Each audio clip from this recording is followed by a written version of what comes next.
and Google's like, oh, you can only save like 1 gigabyte worth of files now. So like for 100 gigabytes of backup data, it's 59 cents a month. There we Really? go. I have created a new channel for Toxic.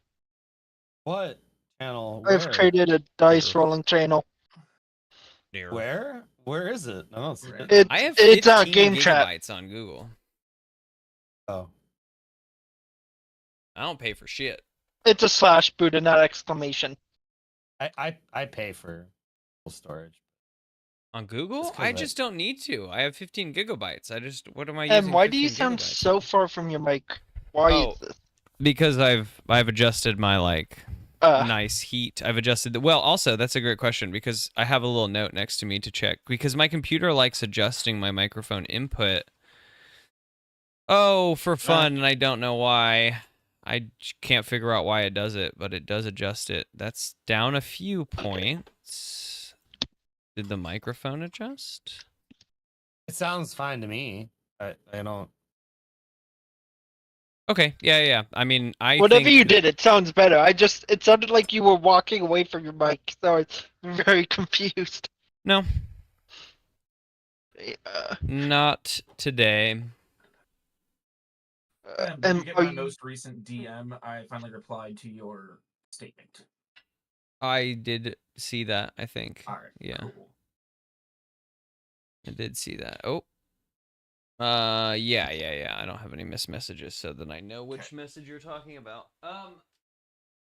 Okie dokie. iPad I have for text shit now. My friends have been telling me to use it for like all the excess DM stuff, and I have yet to. So, all right. What happened last time, guys? What happened last time when we played Dungeons and Dragons like fucking a month and a half ago? 1 month and 2 days. I know we made it to the sandworm. Days. Like about there. Okay, it was an important episode last time. We also had a moment at the end of the episode, didn't we, where we got talked to privately, right? Yeah, you sure did. Yeah, so I want to make sure I don't read any of that out. So basically we end up saving the town-ish. No, definitely not. No, not saving the town. We end up getting to the chalice. Tim picked up the chalice, put it in his bag of holding. June wakes up. We tell her we need to leave. We open the B shaft. It closes the A shaft. We enter a minecart, start heading down, and the giant worm starts to chase us. Oh, he changes his direction and starts chasing us, and that's when we left off. So we are in an epic, chase. So overall, for everyone else, if anyone is joining in for the first time, our crew, whom I change the fucking name of every time. I came up with the right name one time. I told myself, I was like, that's it. That's the name of that group for sure. And then I didn't write it down, so it left me, and now I still don't know, and I change it every time. Anyway, the crew, you guys are hunting grand relics. It's been a while, so let's go over quite a bit here, just because there's a lot to remember, and I think we might touch on a little bit in this episode. So, the 4 of you have been hunting grand relics. 7, as we're aware of, giant pieces of magic that are beyond the scope of, like, even the rarity of, say, an artifact in terms of power. They are huge, they are massive, they are all-encompassing of the school of magic that they sort of represent. You are hunting these objects. These are big destructive objects that tend to corrupt whomever they connect to in order to wield their power to its intensity. And you have taken care of quite a number of them through the Bureau of Balance at this point.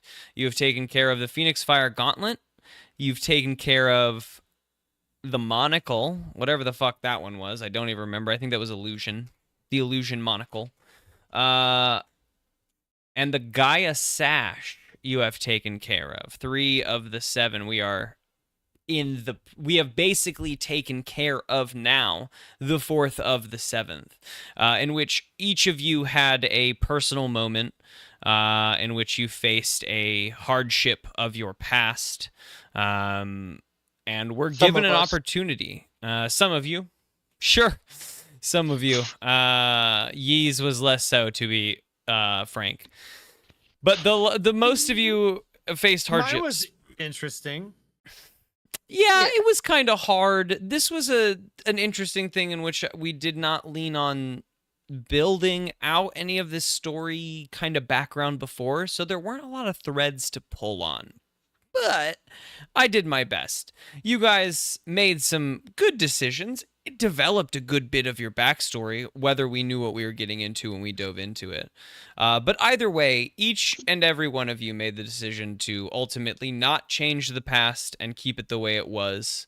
And the cup went inert for the most part, and Tim was able to put it into the bag in which you guys have stored these grand relics. And then, as Korik, or as Buddha has said, open shaft B, which closes shaft A, redirecting the worm towards you guys. And then in your descent in this sort of train of 4 mine carts, you guys have kicked it off and began descending. And the purple worm has directed, because it is some motion, it is following at this point. And now you guys, this is where we pick up, is as you guys begin down the minecart tunnel. In the first leg of this minecart tunnel, you guys are whipping down. I'd like you all to give me, let's give like just general perception checks for the flow of this thing. Get advantage.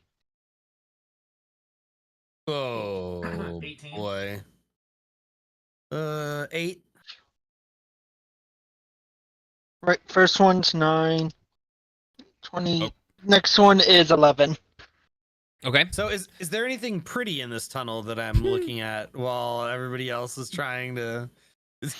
What I'll tell you The is that, shiny yes. objects. Yeah, absolutely. Shiny objects all around you. Shaft B is the least mined of the area. So as you've known, this is a town of diamond mines. They got to Shaft B. Shaft B is where they got to. You've seen the danger getting back down here, so it is difficult to come back down and mine Shaft B, but as you are whipping down, you do see, like, what you are distracted by, Tim, is all of the diamonds growing out of the walls, like the natural diamond structures that they have been mining in this mining town, growing out of the walls. That's what you're distracted by. Yee, there's a big worm behind you, and that's scary. But Korik, what you notice in this big hole, there's not much you can do about your descent down this hole because you're on a mine track. But what you do notice is that the purple worm is gaining on you. But in the 4th cart, the 3 of you, I would say, are sharing the first 2 carts. Who is sharing a cart, and which cart are you guys sharing? Well, Ye we were brought going June with us, so Yeah.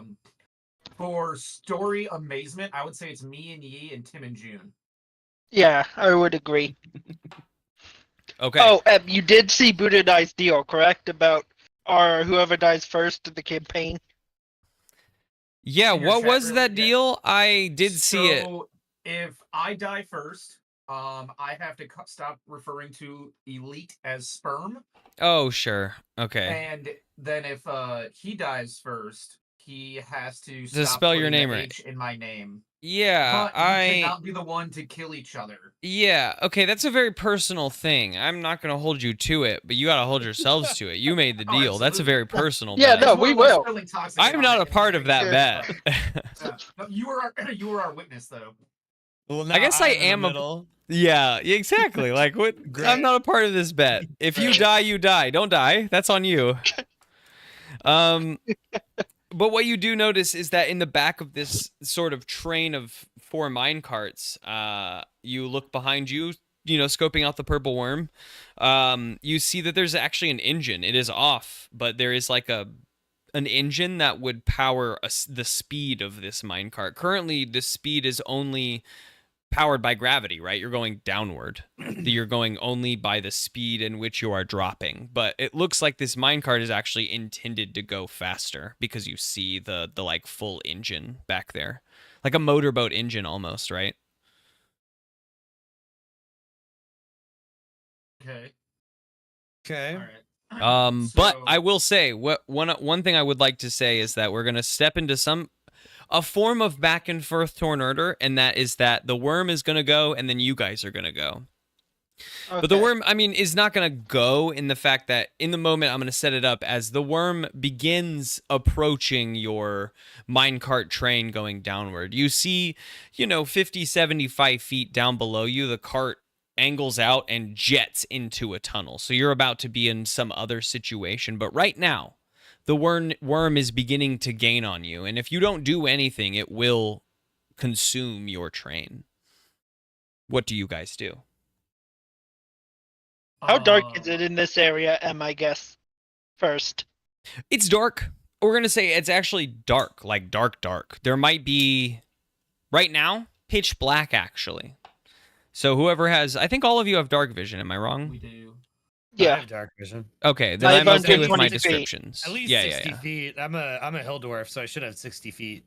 Right. I have full 120 thanks to the robe of eyes. Then I'm cool with the description I've gave. But yes, it's pitch black. Okay. You see all of that, but in black and white. Okay. Can I make out how far away the worm is from us? I mean, it's like 45 feet and approaching. I would Okay. like to cast Spike Growth on the train car path behind us to try to help slow its. Well, how wide is the tunnel first?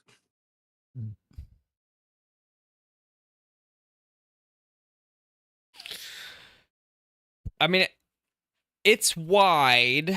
It's wider than the worm is. The worm itself is probably about 30 feet wide. Well, let's say 20 feet wide. Definitely enough to consume you without even stopping. Okay, so a 20-foot radius of Spike Growth will affect it no matter where I cast it in the tunnel. 100%. Okay. Yeah, so yeah, it says the ground in a 20-foot radius. So yeah, I would like to put it on the car. Or not the car, but on the I would like to say that we're in the second cart. And I'll strip down the train tracks. Yeah. So, Okay, let me do a little thing here real quick. You're going to roll damage. There's not going to be a save here. You guys are going at such a speed that it is chasing you with intent. 2d4 piercing for every 5 feet of travel. Correct. I'm going to do a quick maths on what kind of... Because this is going to basically travel the length of the worm, I would imagine. How big is a purple? How long is a like a adult? They're big, dude. I mean, yeah, no. I It's a can look it gargantuan up, monstrosity. That's what I'm looking up. They're 80 feet. Okay. 24 meters. You said 2d4 per 5 feet? Yeah. Good Dude, lord. this thing is gonna take a lot of damage. Yeah. Because it's gonna drag across the spike growth. So they're 5 feet wide and 32 80 feet long. d4 damage. Please roll 32 d4 damage. Just for- use the custom dice roller. That's what I'm doing. You No. say 30? I would like you to roll 1d4 32 separate times. Okay, hold on. Shit. No, I'm kidding. No. Oh. So if in roll 20, there's that ADV roller. Click on that. And Roll then it'll 20 pull is up- the best with its new gonna- updates. It's gonna pull up Yep, there we another go. menu, Yep. and Oh, then no, you no, not that. just type in the amount you want, the dice you want, and any modifiers. Yeah. 32 d4. Please roll. Jesus Christ. Come on, Buddha. You really... Oh my, that's so many things. 73, Okay. including 9 fucking ones. 9 ones. Good lord. That's a lot Luckily, of that ones, wasn't actually. like any other check. It slows its descent. You damage it. You can hear it roar as it continues. It's slowing up. It's trying to like inch itself up over that. Yeah. I mean, it's gonna what continue. What would we know of the purple worms? I guess. Have any of us like learned about them to an extent we know any information about them? I would like to cast with my. We each get a spell right before it goes. You each get something before it goes, yeah. Or before, Cool. yeah, like, you know, we're narratively back and forth here. So you do a thing, it'll do a thing, all of you will do a thing, blah, blah, blah. Can I get a Constitution saving throw, please? First, yes, ye roll a survival check to see what you know. Anyone else is also welcome to roll a survival check to see what you know of purple worms. I may as well roll one. It's not going to be great. I don't have skills in it. 18.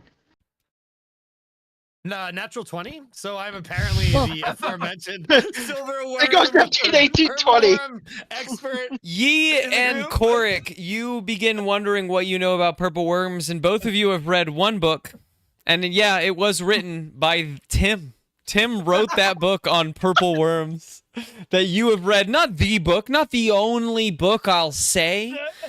But on a natural 20, Tim wrote a book on purple worms. And, I mean, with Matter that, of fact, I he's think given many seminars to other people about this. the three of you, I'm not going to give you more information than is here, but you're welcome to look up, or I can just screenshot a giant purple worm stat block here for you and send it over. I just wanted to make sure before I did something, I needed to check like if we knew anything about him. No. You know everything about them because you have read the book that fucking Tim Thanks, wrote. Tim. And Tim did welcome. years of research. You're welcome. Fucking so much research. Tim, tell me one story about the time you were doing all your research on these purple worms. Quick flashback. You know, in my years of being a sorcerer, I've dabbled in many hobbies. One time I took my hand up at poison making. As I know that some of the most potent poisons come from the purple worm in our world and many worlds that are inhabited by purple worms. And I go into the story about how I used to practice extracting the venomous bits so that I could make poisons in And other he's days. screaming that over the hum of the fucking the rail going down and the purple worm screaming behind you. Tim is like, I used to make poisons. So these things can't really see us. It's more of a it hears us type of thing. It knows you're moving. Tremor, I guess blind sight, if you are within 30 feet of you, it can sense you in some form or blind sight is more of a magical vision. Tremor sense you have to imagine is like fucking who's that superhero? The devil dude, Daredevil. Like Daredevil, when you watch yeah. when you watch the show, like he can see.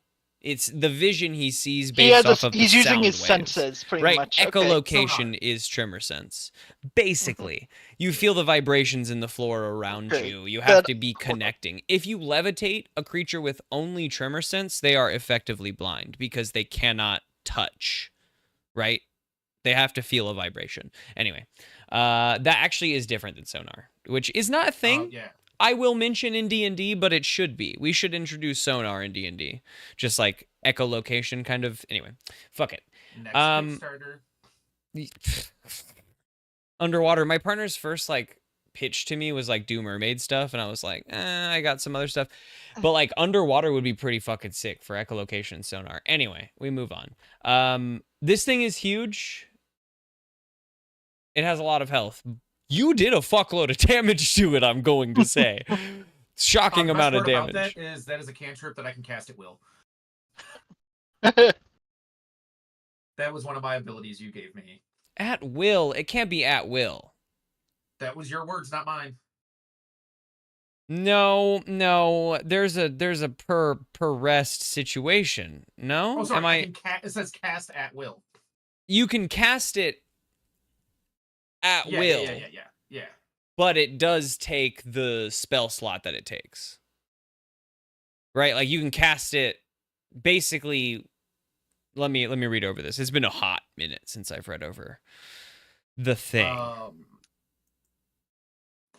The goal is it adds it as an at-will spell. I could have been wrong. It could also be only while you are in your quote-unquote like Thorncraft wild shape.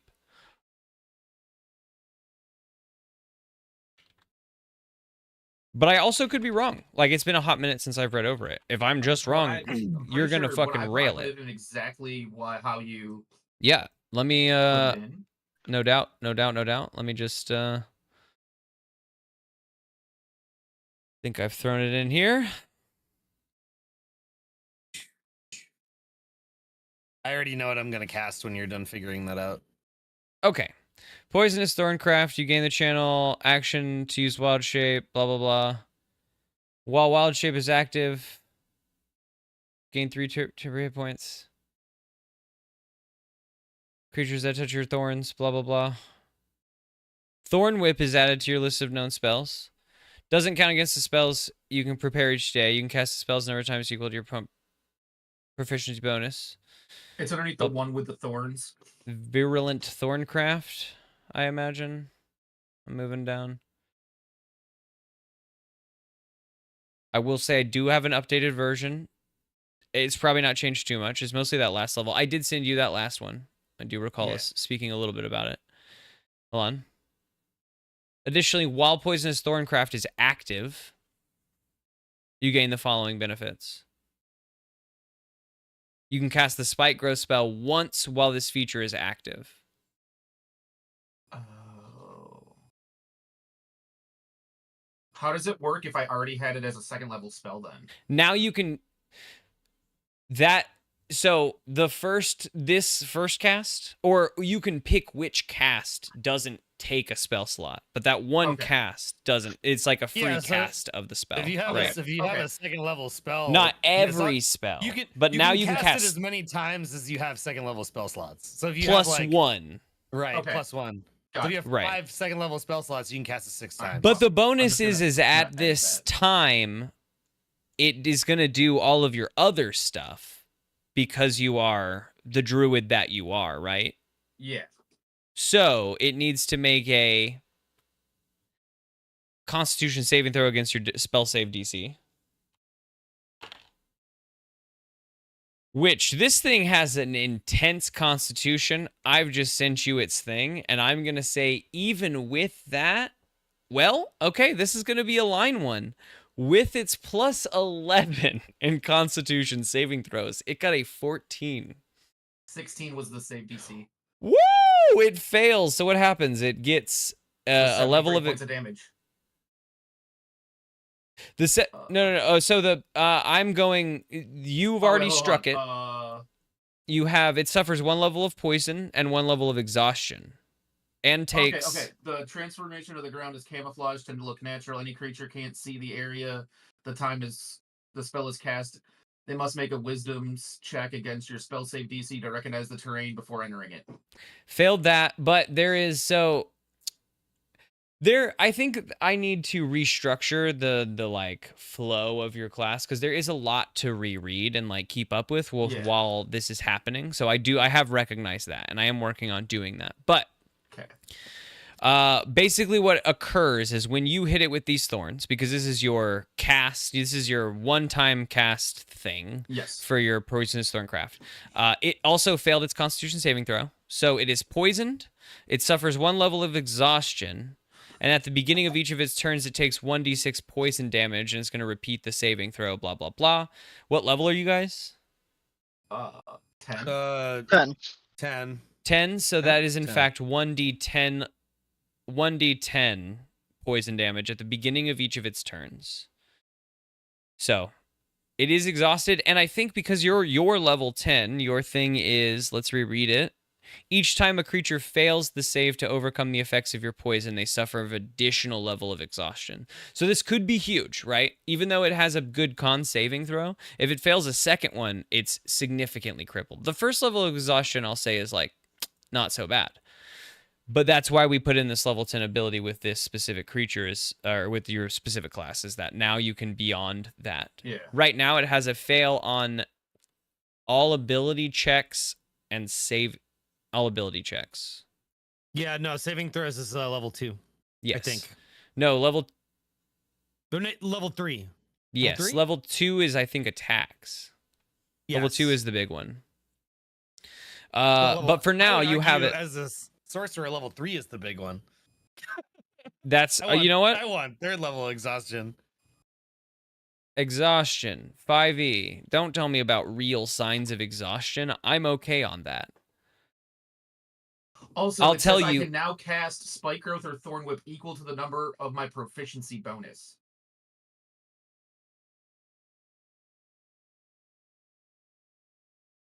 Is what One with Thorns says, is what I have written. One with thorns. Let me reread this because it could be the result of an older copy versus a newer copy. Unless that's a newer copy I sent you. I have not upgraded this from. This was the original one you sent me. I just put it in chat. So level 1, disadvantages on ability checks. Level Perfect. 2, speed halved. That's Level the one you're 3 really looking for right now. Level I'll 3, disadvantage on attack rolls and saving throws. Level 4, hit point maximum halved. Level 5, speed reduced to 0. And level 6 is death. Banger. So Love there the you go. sound There's of that. There's your 6 levels of exhaustion. Okay.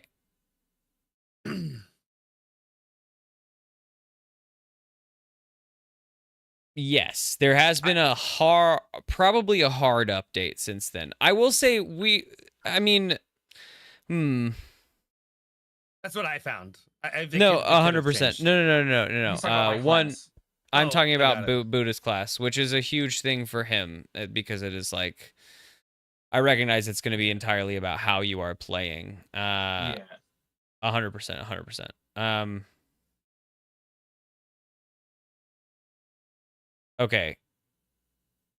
I don't want you to have to worry about going through words right now because there's just words on page. I don't have any picture. Like, it's not even like what a class would look like if I was finished. What I have is closer to the final version. I think what I sent you is also closer to that version in terms of like dice changes and such. That's not important. We can go over that. Right now, we know that your poison deals 1d10. One with thorns has completely altered. I don't know in what way because I don't have them next to each other. What I will say is that as a balancing thing, the spike growth is once while your feature is active. Just as I had to do a bunch of balancing across a bunch of classes, and it just like, at that point, I realized that you were wickedly overpowered. It's really cool that you can do that, but it's just like, in the extent of any other subclass, you just have way more power, which is cool. I'm Got to trying use to it go for a through bit. and see where you sent it to me, but I don't see it. Then maybe I didn't. My brain is telling me we have this convo. I will send you a copy of what I have in the actual document at this exact moment. But I know that in this moment, I would prefer you use what you have in front of you. Save the fact that this is a one-time use ability. All right, yeah, I'm fine with the one-time use. Cool. I'm going to. Yes. I'll have to. Yes, I mean, take redo my character after this to resave it. So. It's not a huge. It's not a ton. I know that it sounds like it's a lot more than it is. I've more condensed some things together because it was just. Oh no, I completely understand because I could end this fight in 2 turns. Exactly that. Like Thorn, I realized that spike growth is wicked powerful the first time you used it, and I had an enemy move through it and it killed them, and then now it's happening now, and that's lovely. But that's exactly why I changed it, just so that it wouldn't cripple every fight. But that's okay. Oh fuck, my computer or my. I look like an idiot. LOL. Okay. So yes, a one-time use ability, but it did a lot, right? You did almost a third of its health. Okay. My mic, my mic or my headset camera fucks up when I bump my computer. Yes, I sent it to you again. Don't worry about it. Follow what you know. We'll adjust as we go. It's not going to be huge. It's just like some minor dice changes, and then I imagine that one with thorns did alter because the end level stuff, right? We hadn't even gotten the opportunity to touch on, and so it was all just like theoretical until it could be play tested. In my brain, as you read this over and play with it, it should be significantly easier, less to keep up with for you, right? That was the goal, because I realized that you were trying to reread over things too much. It was too many, like, at this level, you get 4 other things you can do. Seems confusing now because we're in the middle of a session, but I think if you read it over, it'll be a lot more streamlined.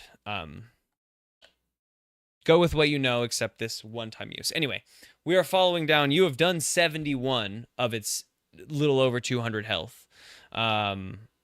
but it is still chasing you. It has slowed down. You guys have made some distance as your train of minecarts hits the bottom and careens directly out and into the tunnel. Now you're a little bit more surrounded on tunnels by all sides. Up ahead of you, you can see that the mine tunnel, as the mine tunnel is like weaving down and around, you've made it about 20-25 feet down this tunnel before there's a huge crash behind you. And as you look, you can see that this tunnel is actually not wide enough for the purple worm to fit inside, and so what it is doing is burrowing an entirely wider tunnel to chase you into this area. Up ahead of the three of you, there is a split in the tunnel. A curvature in the track that cuts to the right and the left. Give me perception checks. Okay.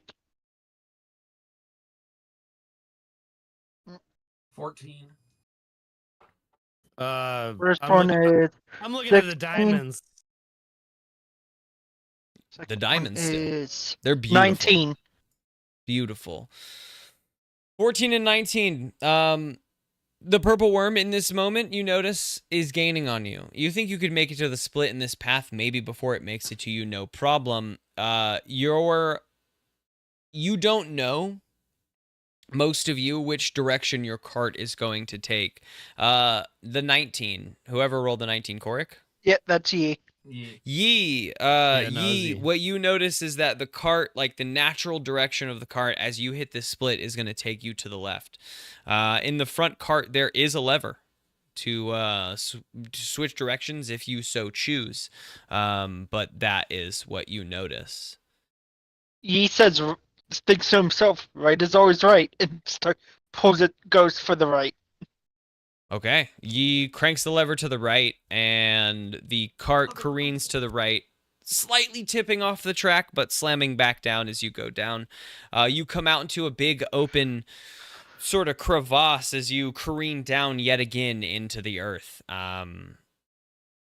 You realize that the left track actually ends at the beginning of this crevasse, and you can see down at the bottom as you jet up yet again into another tunnel, this time actually heading more upwards and slowing down quite a bit because now you're at a vertical ascent with no power right to your ascent.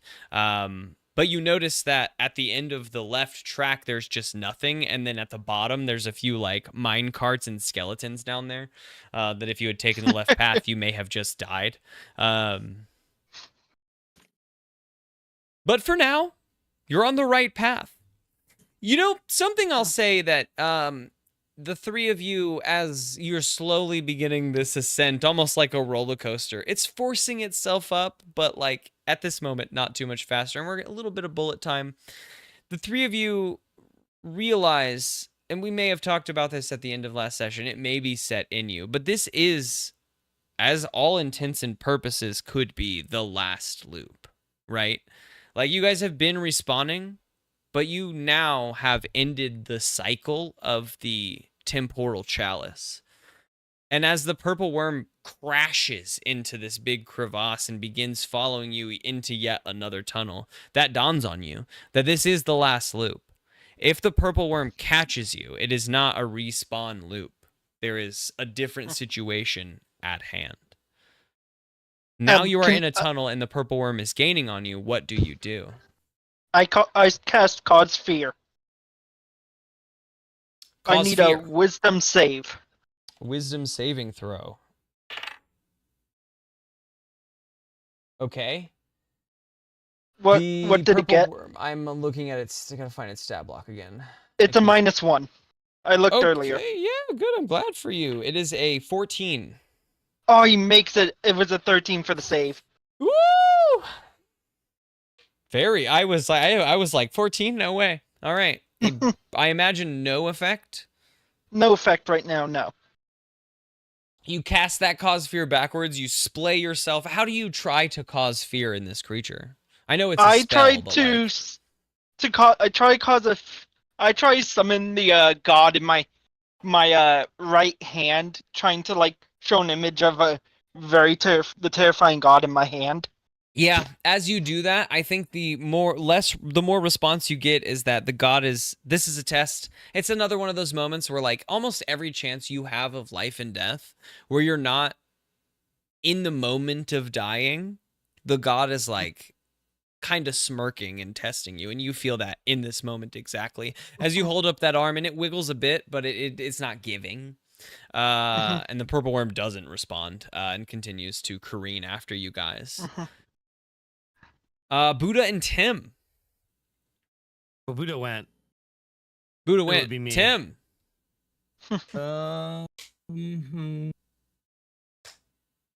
What did Buddha do? He Buddha did did his his. spike growth Well, this thing. is a different thing. This This is after the next worm's turn. Yeah. Narratively, we're just moving forward, but the Oh! spike growth took a minute to describe because there was a few extra things. But Yeah. I'm between two spells. Hold If you on. can slow it down, that'd be best, or speed us up. Well, I don't know that I can slow it down. I don't even need an insight check to state that you guys have an engine in the train cars. We don't want to use an engine. Let us work how we Again. do. There's a button that makes you go faster, and you guys are like, how do we go faster without the button? Any other thing besides the button? Just pushing the button, use an action. Yeah, it's an action to absolutely interact with the minecart to get it going. I think thematically, the spell that would make the most sense for me to cast right now, because everything that I do is Constitution, the one that makes the most sense for me to cast would be Cone of Cold. So I think I needed to make a Constitution saving throw. Yeah. It's probably gonna succeed, but 16. did it fail? Oh, come on! My DC Did is it 16. save? Oh, It did save. Dude, I'll say my lows are roll. Constitution is a plus 11. I even thought that right before I rolled it. I was like, no shot in hell, but barely a shot in hell.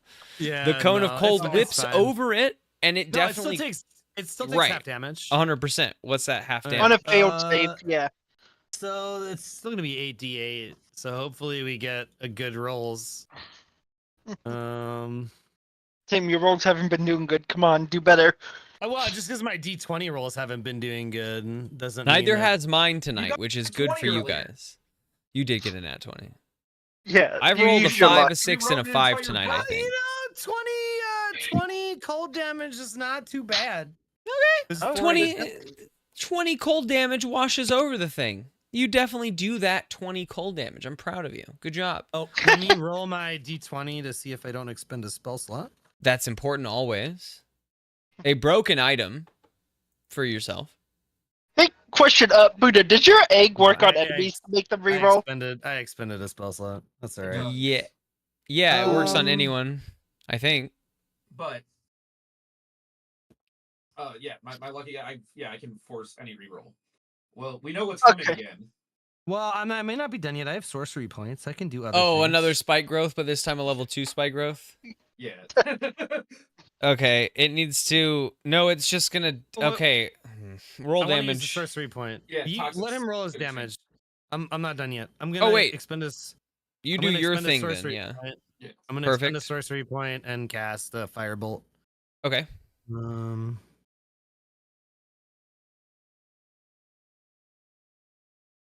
16, 17, 24 to hit. Yeah. 2d10. Okay. 2d10 fire damage.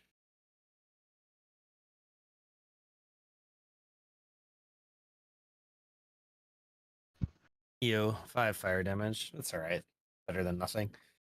Mhm. Oh wow, Atomic class is 18. Okay. So an additional 5 fire damage. Okay. Good job. Proud of you. You did it. I would like to cast Spike Growth, but after the previous time, we have different math to do because its speed went down due to the exhaustion, correct? So it'd be less damage because it's not traveling as fast through it or far. Its speed is not decreased yet. I will say we need to do quickly a con save, which it easily surpasses. That's not going to be a difficult thing for it, we should recognize. But it does pass that poison save on its turn.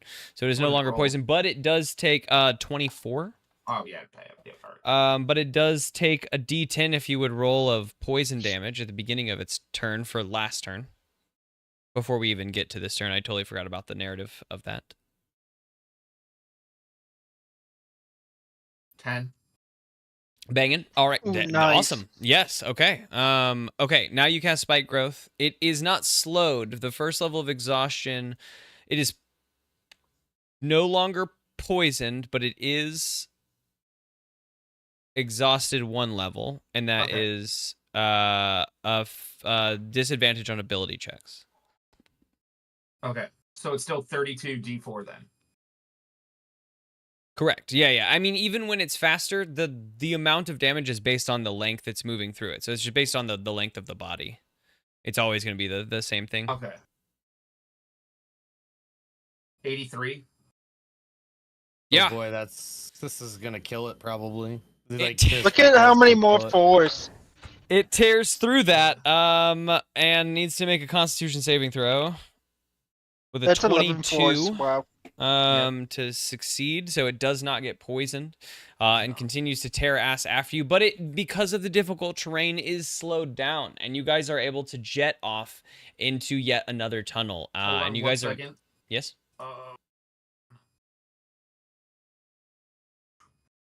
With one of my things, even though it's a regular spell, do I get the extra D6 of damage, or that was only with the special one, right? On one of my things, didn't I get extra damage? I believe that it is while I do think that you get That it. is while I'm in my wild shape, right? Correct. It is while you are wild shaped. All right, Since cool, you never have mind. not, All right, yeah. we're good. Cool. You guys are jetting through these tunnels, and up ahead you see that the cart track is actually splitting rather than to the left and the right this time, but up and down into a wider tunnel. You can see ahead that the tunnels are kind of weaving around each other a little bit, but like still creating some distance between one another. And as your carts hit that, what happens is that the first and the third cart split off from the second and the fourth cart, and you guys are on separate tracks. So as far as I'm aware, what it is now on the upper track, Yi and Korik, and on the lower track, Tim and the unconscious body of June, who are whipping through the tunnels.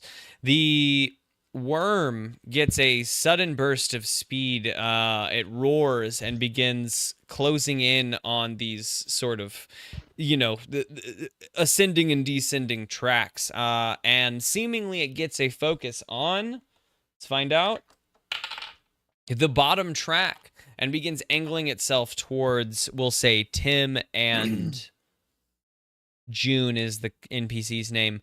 In this third leg of the challenge, what do you guys do? So it's on us, right? Yeah, it's on you, closing June, in yeah. on Tim and June. It wouldn't take too much of a redirection, you would think, from this thing to get the other two easily after that. But its intent is on Tim and June at the moment. I would like to cast Lightning Bolt at 4th level, please. I need a dexterity saving throw from it. Okay.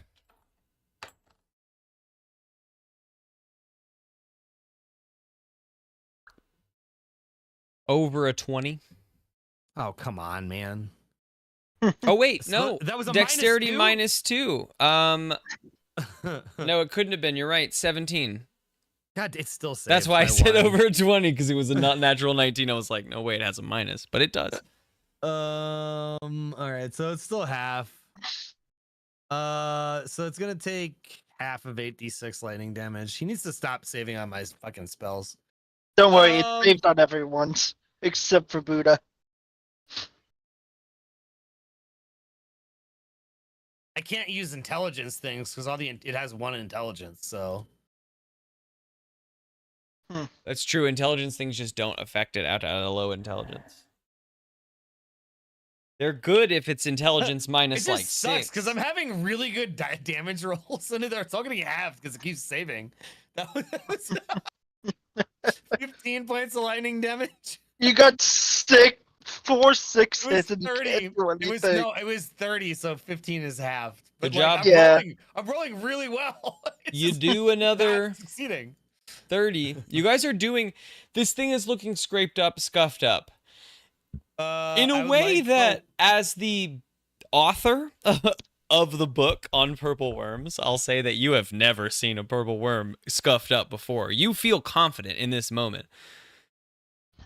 I'm going to give you actually another opportunity, though, in this moment, because now that we've realized you've written the book on purple worms, you know a little bit more than we're letting on. So why don't you give me another, and in fact, because I've even said that all of you have read the book, I'm going to give you all an opportunity of a history check. I'll even say the DC is 18. It's a high history check, but Tim, you do have advantage because you wrote the book, but you all have read it. This is a random lore 16 chance. First time. I got 6. I had an 18 exact and then dropped to a 16.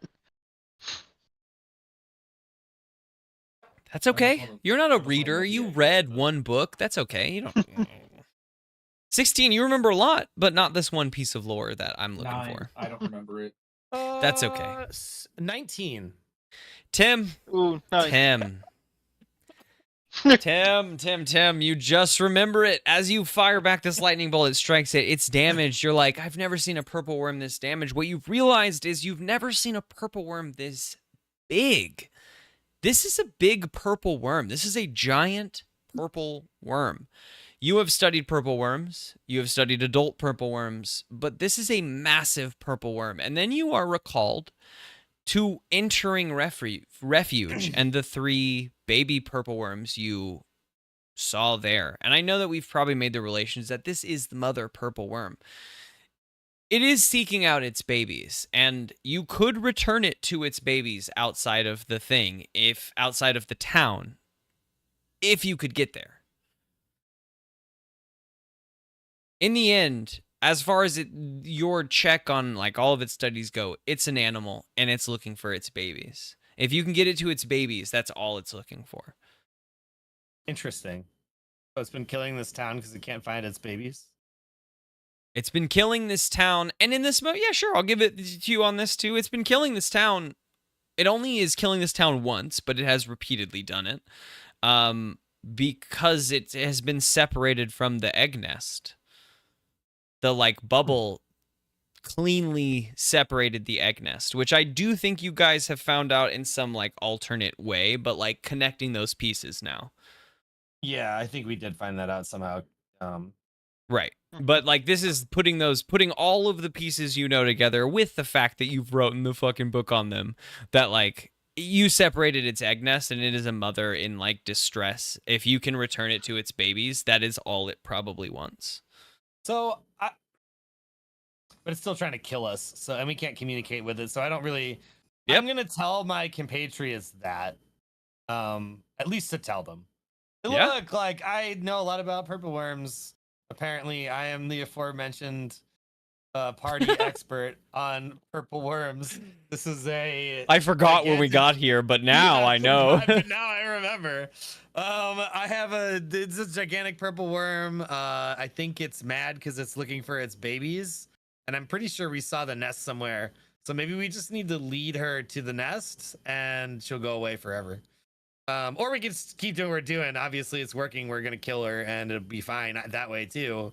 If that's a route you guys want to take, but I think if we bring it to the nest, it will stop attacking the town, and we can end this. Either way, Anyone it's a win. who is interested in that course of thought, if you're interested, if your thought is like, I want to murder the purple worm because it's chasing me, love that. Don't worry about it. But if you're interested in that course of thought, you can give me a survival check in order to go down that path. If your thought is like, let's kill this thing, do that thing. I don't know. I have no.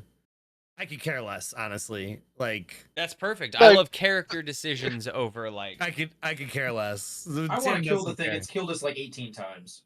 I agree. Okay, well then I did no survival check. Like, but at least we know. Yeah, you could have thought of this earlier. It would have been way Zooming helpful. down the I tried hall. to think of it earlier. I didn't know. But with You the wrote the book! You wrote the book! I forgot about that. It was a long time ago. Wait, how old is my character? No, he's not even that old. He's only 35. I wrote the Tim. book when I was 13. Tim. I don't remember. It was a school project. Yeah. Tim, give me an insight check. DC insight 15.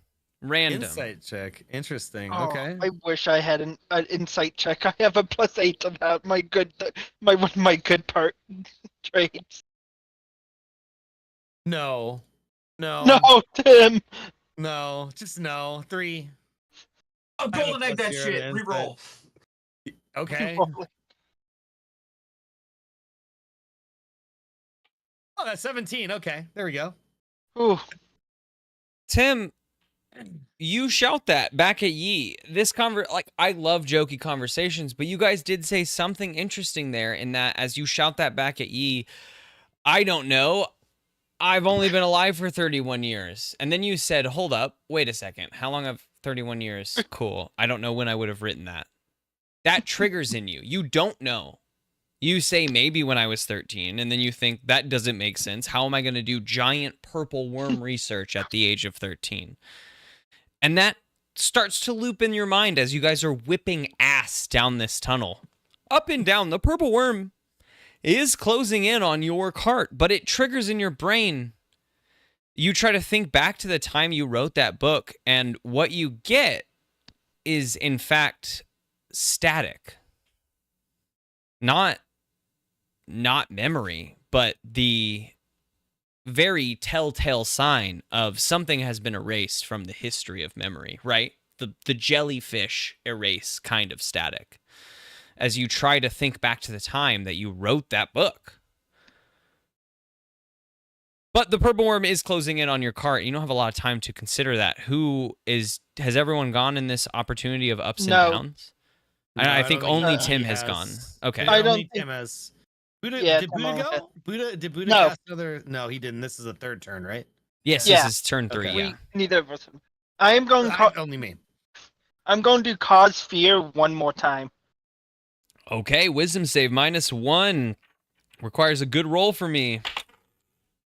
I'm so sorry, that's going to be a natural 20. Fuck off. This purple worm has no fear. It has no fear. It only wants babies. Are you it's a babies? No. mom that wants to get back to its, protect its babies, like fight or It has flight, it's not mother gonna pull- strength right Yeah, now. Yeah, this thing's like rage mode. Mm-hmm. Well, I don't see you doing anything right now. How about you help? He's dealt- 2/3 of the damage. He's dealt over most of the did it. damage. She actually did more damage than me to it. The reason that the literally DM is almost all telling of you it. that it's a mother Shut is it, because other he's card. going to You're not kill part of it. this. Okay. I'm afraid he's going to kill it, and I'm like, no, wait, it's a mom. Hey, think about it. We're like, no. And then Buddha's back here like, fuck you, purple worm! Okay, No. I'm in the cart with Yi. Is a backhand considered a bonus action? Oh my god. No, not in this moment. Because he has actively insulted you. It is actively a choice to backhand him in this moment, for sure.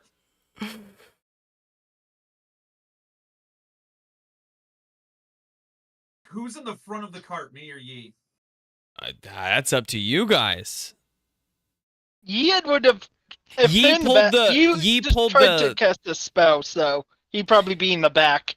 But I'll say that in turn 2, Yi is the one that pulled the crank, and that is in the dead front. I don't know if that it informs anything. It does. I was gonna try Well- to put spike growth so close that part of it hit Yi. I hope you know Ye But- had a tentacle, so he probably could reach that without really needing to move as much. Oh, that's actually very fair. So I could imagine that with everything said, that Yi is in the back of the cart. If you put it on the cart, No, I'm what not I'll gonna put it say, on the if cart, you no, but if you put it in a position where Yi will I don't also wanna have slow to us deal, down. it will. I'll allow you to deal some damage to Yi, but what I'll say is that in doing this, the purple worm will only take half of the damage it would have taken. Nope. All right, cool. I can always smack him around after. I cast Spike Growth in the second level again. Good fucking lord. M's worm is just gonna disappear. This came from a trace of us to M, trying to see how quick he can dodge a spell from Killing Buddha. a purple worm, man. Okay, roll damage. We've already established that it just takes it is chasing you. The thing isn't changing. 80 Hold on, so- damage. All right. I It's am dead, I think. That's 3 less than the previous one. So- I am tracking its health.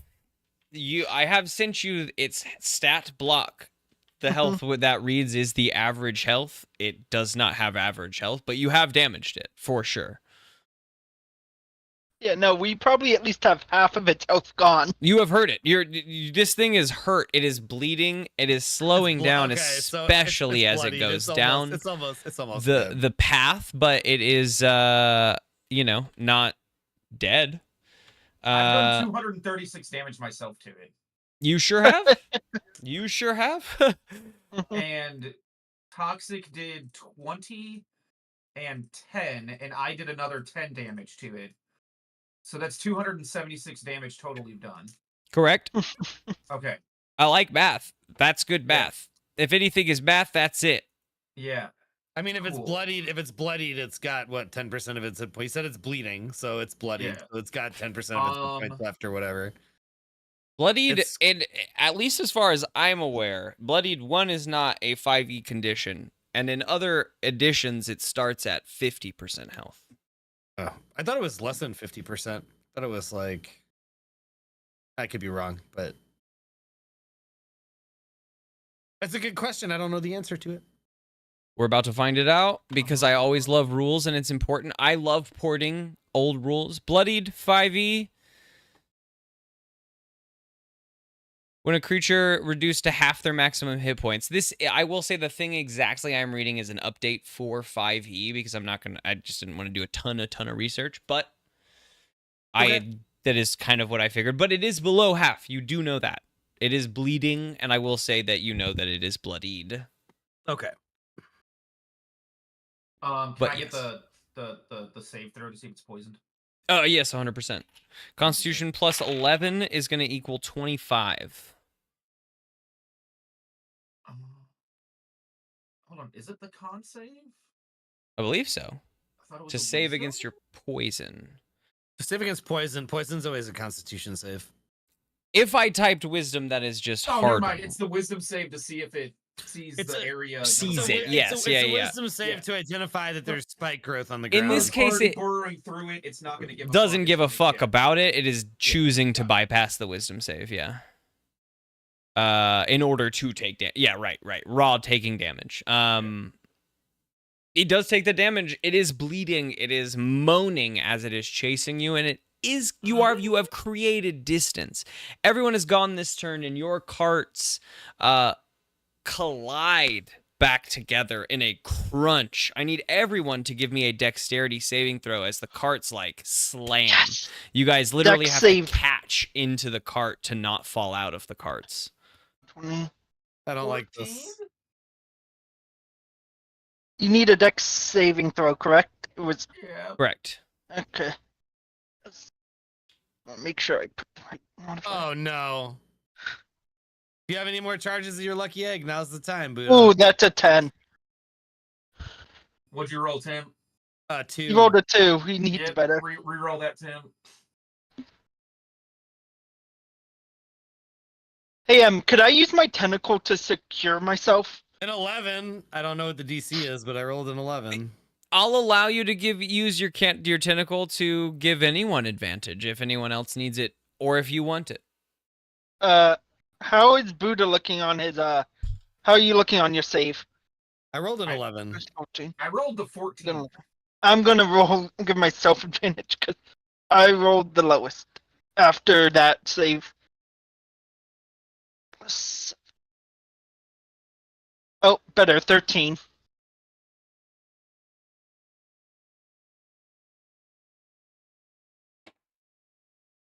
The three of you catch yourselves in the cart as it slams back together. And you realize bullet time. You've moved 15 feet ahead.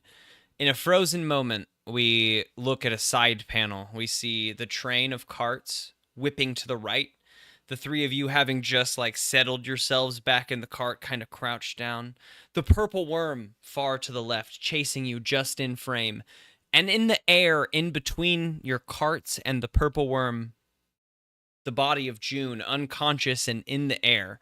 Because she can't make a dexterity saving throw, she is unconscious as she twirls towards the open mouth of the purple worm. What do you do? Is there anything that you do? How far is she from us? She's 15 feet back behind. Like, I would say that your cart, 15 feet is her in the air, open air, frozen, right? 15 feet behind her, purple worm coming in. Now, is she unconscious due to damage she took, or is she just like passed out because she's tired? Her body, she is passed out because she is like beyond exhausted. Like her body was the source of the power of the bubble, right? Like she's just narratively she's not, like, exhausted. Death saving throw unconscious. No. I would like to try to use Thorn Whip to grab her and pull her back to the carts. I was going to say if I could reach with my tentacle, I'd do that. Why don't we call it a group? Tim, do you have anything to also like lash out at her and grab her? Because then we could just call it a group lash check to try to like portal wand her back into the cart, Tim. Could I do that? I don't even know how. He needs a surface. Everyone make. It sounds like the exact check that you're saying. Portal on the tooth of the fucking worm, so she hits that. Yeah, right. Portal its mouth into a door. You're portal wanting whatever. I think that's spell attack roll. I think Yee's is strength, and I think Korik's is wisdom, right? Because it's Thorn Whip, so it'd be based on your spell attack mod. 21. So this is like a group check. 21 for Yee. Okay. 14. Even with Korik, you lash out with Thorn Whip, and your Thorn Whip misses, and your heart sinks for a moment as the vine wraps around nothing, and you feel as if you've lost. Not in this moment that you've lost the temporal chalice, but just a life that you have reached out for. And then your heart rises back up as you see a portal appear behind her, somehow made out of a door in the teeth of this open maw. And Yee, you know no matter what, in this moment she is safe as Yee's tentacle is reaching out to grab her. You guys tied. It's difficult to say who won. Who has the highest dexterity? Yee does. Dex would probably be Yee. Yeah, it's Yee. He's a rogue. And that makes sense. Dex is speed-based, right? You were gonna save her. No doubt you were prepared to safety net her, Tim, but Yee does snag her clean out of the air right before it hits the portal even, and pulls her unconscious body. Let's get into the next phase because we do have one more exact phase of that. As you pull her back in, the cart dips low and she like whips up above you, and then you pull her back into the cart. You guys are going vertically down, and you realize you're going vertically down into a slight arc up into an end. There is nothing at the end of that track, and above, directly above, is a hole. The only light in this giant open room. Diamonds reflecting everywhere around you. Tim, you're just distracted. Love it. You love all the diamonds. But you know that at the end of this arc, you're going to hit that loop like a roller coaster and rocket right upwards into that hole. In this moment, I'll say you don't know that you will make it through that hole. You don't know that you're moving fast enough. And then the purple worm breaks out of the stone above you and begins just falling down towards you. What do we do? Fourth leg, final leg of the minecart chase. You push the button and I'll kill them. You push the button. Kill it! I kill it. You push the button. Tim pushes the button in his cart. Well, I think it's just one button together. We can all do another round of spells, all right? Yeah, everyone's got one more action. At this level right now, it's my warlock. I only have 2 spell slots. Warlock has low spells, but replenishes on small. No, I mean we all have time to do an action. That's what an action. Everyone's got one cool thing. Oh, well then I don't know what to tell you. Yi. It's an action, not a bonus action. Nope. Interacting with the card, getting it to jet ahead is an action. That's what I'm saying, Tim. You push the button for you in June. Yi pushes it for mine and his, and then I cast Spike Growth. You guys I are have you one guys more have spell jammed back slot. into one train. Just one. There is just Oh. one engine in the end. Yeah, that's but- what I figured. Oh, okay, cool. Then Yi, you push the button. Whoever Yeah, has no Tim and- spell shots should indeed push Yeah. the button. That's what I was gonna say.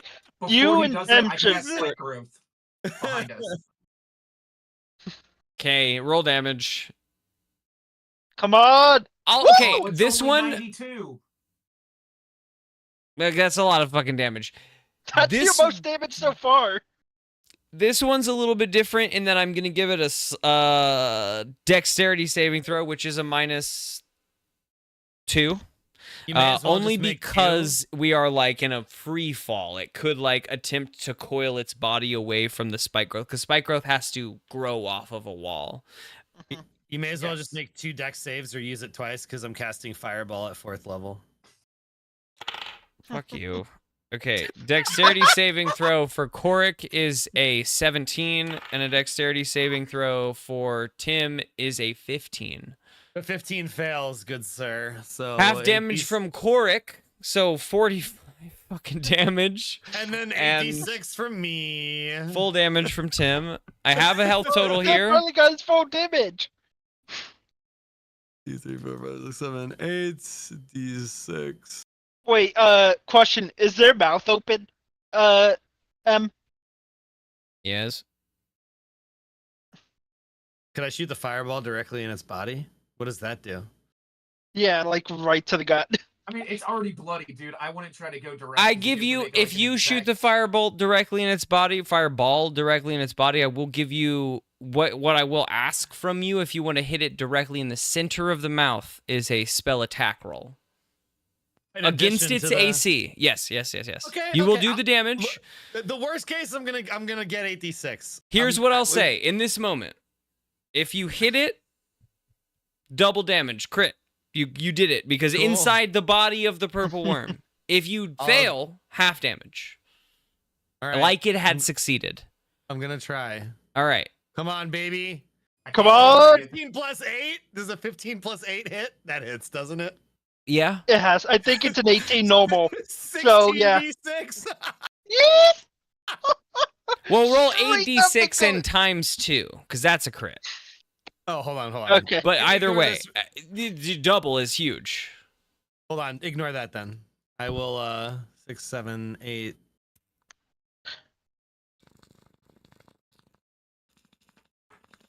Oh my goodness, straight down the gullet. 60 damage. It's funny. It was only 1 less damage. Ye, give When I me. rolled 16d6. Ye, give me. Can you give me anything to? You're hitting the button. We've already fucking talked. I'm blown away. We've already Yeah. talked about Can that. I wait? I'm not done yet. I can use a sorcery point. I want to make sure this thing is dead. Like dead. Don't Are worry we about gonna it. be Can I use a sorcery point to cast Firebolt, please? Don't worry about it. You I can. I was about to say, It's I a think he's gonna wasted die. resource. I got a Question. narrative. I have You're a question, fine. really quick. Okay. With my points, would it have died before the fireball? No, Okay. just barely no. Shit. But only with the tally of both of yours is it dying. I really Right, wish but- I had my 5th level spell slot because that would have been a great time to do Cone of Cold and have it fail because then it has to stay as a frozen statue for eternity. Well, no, if it- left. This is, I mean, If this it is a died, good it moment. turns into a statue. This is No, a it's all good. fantastic moment in which I think, Korik, maybe you are feeling that, in which what I am seeing in this moment, being a part of this table, is that you wanted to be the one to kill it. And I love I that. did. You did, I'll say, you should medal yourself because you did. The only reason that your team was able to kill a giant purple worm at a level 15 is because you dealt 300 damage of 400 health to the giant purple worm. Oh my goodness. So it just like, no, you were not the one to kill it. But that's okay because what occurs, you You do. You throw up your spike growth, and what you feel in this moment, because you're itching. You're like, I know I can kill this big monster. Don't give a fuck about anything else. You feel your points grow further than they should have off the wall, and as it is careening down in free fall, your thorns are gouging up the underbelly of this worm as it is twisting and falling, blood sort of starting to rain down on you. And where its mouth was initially opened in like a bite motion, now it sort of distorts into a scream as the fireball hits right in the center of its gullet, and it closes right behind your train car, and your train car hits that loop and goes up, jetting as Yi has hit that button, as it arcs with you, still lightly alive, like muscle memory. This is all it planned to do, was hit that arc and go up after you. Its muscles were prepared. And yet, as you careen out, sudden burst of speed towards this bubble of light, the purple worm opens its mouth one last time, and you see this explosion of fire occurring in its gullet. Glitter. You see this explosion of glitter. It's a glitter bomb, remember? I'll say it's glitter and fire, because Sure. you, as the foremost purple worm expert, do know that the purple worms can just expel a breath of fire worse than a dragon, especially at this level. And it was in fact planning on doing just that. But the explosion that comes out of the mouth is actually the explosion of your fireball directed outwards at your cart. But it just hits the back of your train and excels you forward and out. And you realize that at the end of this tunnel, in 30, 25, 20 feet, pause, is a small little sliver of bubble. What do you do? 15 feet. Wait, a small sliver of bubble like we can't get out? A small sliver of bubble like the temporal chalice bubble. 10 feet. You are closing in on it. I'm reading. Okay. If How could, we pull up, how could there be any bubble left if we have the chalice and it's off? well, it doesn't fully disappear. This was 5 the last bit. feet. Okay, we gotta. I use my one-time thing that I got to go back 30 seconds. Oh, come on. The worm's gonna be alive. Yes, but it gives us more time to think of what the hell to do. You come out of the tunnel and land on the track. The purple worm breaks out above you and begins careening down. You see a loop below you that leads up into a small diamond-encrusted hole in the ceiling. This is the beginning of the fourth turn. What do we do? Wait, I thought the thing You was recover dead. a spell slot. You recover whatever you recover. It's because Buddha used his one-time thing. Go back 30 seconds. We went back 30 seconds, back to the top of the. The only way I could imagine that was back to the top of that round. Yeah, so we didn't kill the worm. We went back to. He hasn't pushed the button. You haven't used fireball. I haven't used my last. Correct. How do we get rid of the bubbles? I don't know. Does anyone have an answer? Pause. Does anyone have an answer to that question? I'm Well, trying to reread my stuff. Does that hole look like anything that we might have seen when walking through town on the map of the refuge? The bubble. Wait, didn't it have something to do with Roswell? Right, that's what I was thinking. Something about Roswell has to do about it, because he became Everyone give me an a protector. insight check. What I'll say is, in this moment, before you roll, a 15 will give you the answer. A 19 a 20 or above will even recover Buddha's item, because there is. How about 26? Okay. We're going to reverse that 30 even more seconds. We're back in this moment, 15 feet, 10 feet. The bubble is encroaching. Yi, you were given a dagger to pop the bubble. You have the Oh, item. yeah. You have the item to pop the bubble. Damn it. Yi jumps as Korik reaches into his bag. Yi jumps in front and rips his hand out and pushes Korik backwards. And Korik is understandably angry because Korik, like, Yi has laid hands on him and he's like about to get mad, but Yi holds his dagger and leans himself out in front of the cart, just out in front of the cart. And as your cart connects with the bubble pops. Simply.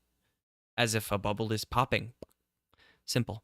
And you guys careen outwards and into the desert away from refuge for the first time in however long it's been, and land directly in front of a awestruck Avi, who is just stammering and trying to figure out what is going on. I think we saved the town. You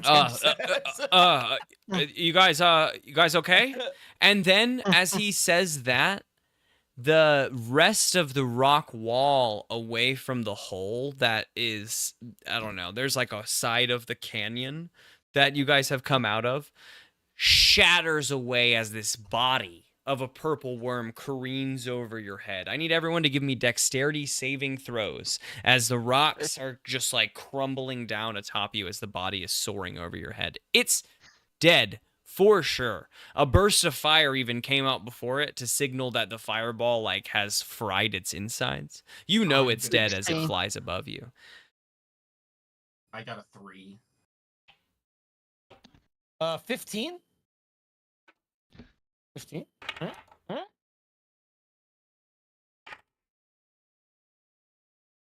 I hope 15 was enough. Yi, what did you get? I got 16. Okay. Yi and Tim, you succeed, taking only 7 points of damage. I Korik, take none. Sure. Korik, you take 15 points of damage from the rocks that just come crumbling down. You said this 7? body, yes, 7. Yeah. Soars over you and lands in just like a heap in a humble, 20 feet beyond you. And Avi is jaw dropped, looking around. Oh, I guess his name is Johan. Sorry. You guys, I mixed those up on. Johan is, oh, guys, I don't, good He's lord. standing up, brushing himself off with no damage on him, like, so, what are we going to do about this worm now? Just like nonchalantly.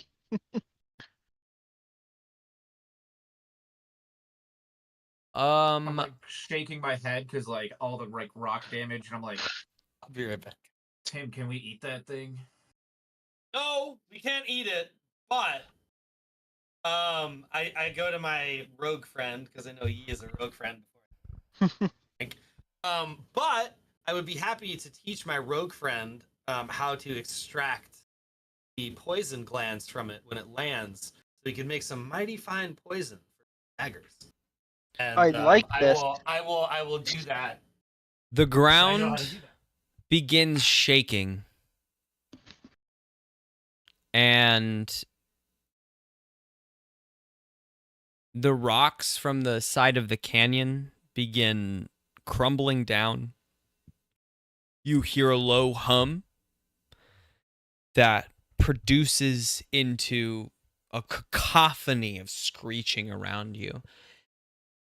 Those with high passive perceptions, I'm not even going to worry about numbers. If you have a high passive perception, you hear this. If you don't, you hear, figure out whatever you hear. But it is 3 distinct screeches screeching up and creating this sound of mourning. And as the ground breaks up in a trifecta of points around your crew, you, Avi, Korik, Tim, and Yi, I said Yi, you on top of that. Me is the you. Fuck me. I'm a part of this. The 3 points of ground break up around your crew. Time freezes for a moment. The earth is in ascending motion. What is your first thought? We're stuck here in this frozen moment. In such a time that you are able to literally turn your head to the left and the right to realize that you are frozen in time. I wonder if this is the lady that has been providing us with the loops. Like, I wonder if she's like saying thank you or something. Because that would make sense that she could stop time. Oh, she's with us. And she steps out from behind Tim. She says, I figured I would give you one more opportunity, and time rewinds at such a pace that you get a little nauseous and kind of respond, I think, however you do when you get nauseous, just an overcoming of nauseous, whether that is just masking or dropping to your knees or whatever that is. I swear to God, if we just went through all this and she makes us do one more loop, I'm going to be irate. She takes you back to the beginning and she's like, haha, I'm there. Yeah. No. She just says- disappears, giving you 2 middle fingers. No, she says one more opportunity, and when time stops rewinding, you find yourselves on the outskirts of Phandalin, a bustling town of livelihood. There are small farms, there are people moving about. Time is paused. You see a farmer in step with his goats behind him, all frozen still. This is a beautiful town. There are activity. There is people skipping through the streets. Quite literally, down the street, a couple skipping, enjoying themselves in the daylight. And over the horizon, you see a bright orange light. And at the center of that light, a figure who you know for a fact to be the dwarf that ended up destroying this town. Don't remember what his fucking name is in this moment. He was so long ago. Phandalin died because in this moment you feel, at least maybe even pressured onto you, of a failure on your part of stopping him in destroying this town. And time is frozen in this moment, except for the 3 of you and the chalice kind of displayed as June in this moment. And she says, you have a chance to save all of these people.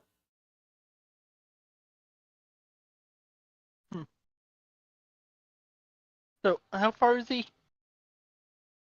He's out.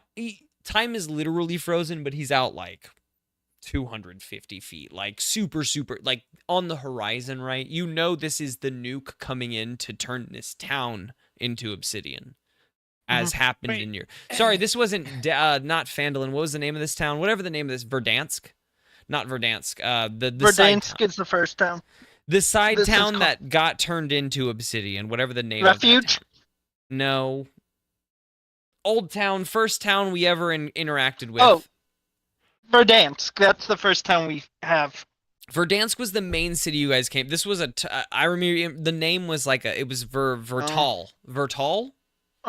Something Buddha would know. So it was a jump off of Verdansk. Anyway, that first town you guys were a part of, right? Where you went out for the investigation that ultimately led to being bombed by this like Phoenix Fire Gauntlet and turning into a disc of obsidian.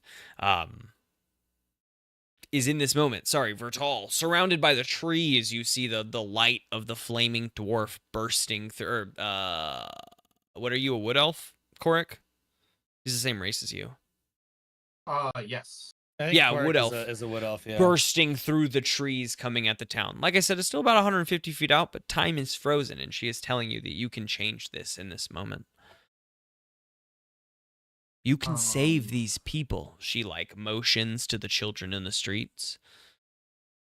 What'd they do for me?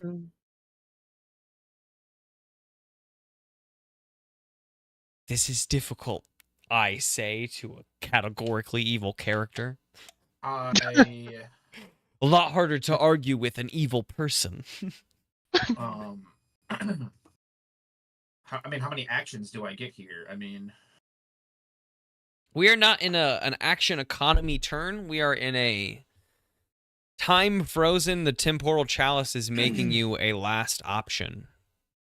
She can change this. She's not asking you to make an attempt to change this. She's saying she can stop him so easily. Flick of her wrist. I feel like this is one more chance to corrupt whichever one of us allows you to do it. Give you me know, an insight check. Doctor Who rules and everything. Time If is, you want, it- you can Next- either next give me a moment in perception time. or an insight. Anyone can about the 19. situation. 1d20. I'll see if I can get better than a 19, but I doubt it. My insight is not very good. Yeah, no. That is a 24 for Yi. Is that what checks are each of you making? Yi Mine was did insight. insight. Mine was insight. And sorry, what was Insight. yours? Core insight. Everyone's was insight. She. My hair's a fucking mess. Is not. You don't get a sense of malice from the rest of these. From the rest of these grand relics, they have only ever wanted to be used. She is approaching this from a very different place. This is not a position of manipulating you to use her. She is just showing you the absolute outcome of what could be. Which in this moment, she has not shown you the finality of that, but in the rest of your individual moments, she did, in fact. And you know that, like, whatever that is in this moment is not like, hey, please use me. It is I have power, and this is what it can be. You know that she does want to be used, but not in a way of, like, again, the rest of them. This is a very different situation. This is not a corrupting you usage. You feel that she's not trying to latch onto you at all in any form or fashion. She's saying this is what you can do with her in any of these moments. This is you choose to do this with her thing, not she will make you do this or make you do anything ever. So she's gonna fix it no matter what? Is that like No, what we're getting from this, or? I If think that's what you she's- want. I think she's saying, hey, I can fix this for you, but you have to say yes to it. Yeah, But I mean, what she's attempted to show you at this point is she can fix anything for you. Historically, anything for you. Or anyone. But you have to make the choice to use her. It is not a thing in which she is going to force you to use her in any I say form or we have to fashion. vote as a group. I say no.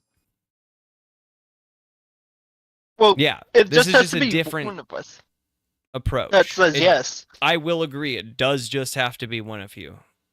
I can also agree So- with Korik's in-game take of, like, saying Yeah. we have to vote about this, but I can agree with Elite, not Yi, and also Yi probably thinking it of it doesn't have to yeah. actually be all of us. So she's showing us a guy and just saying, hey, I can change this if you allow me, or Yeah, I mean, you're frozen in the moment in which this small town that began this journey for you was about to die.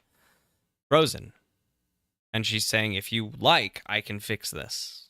Take me and use me to fix this. he goes, okay, let's stab a bitch.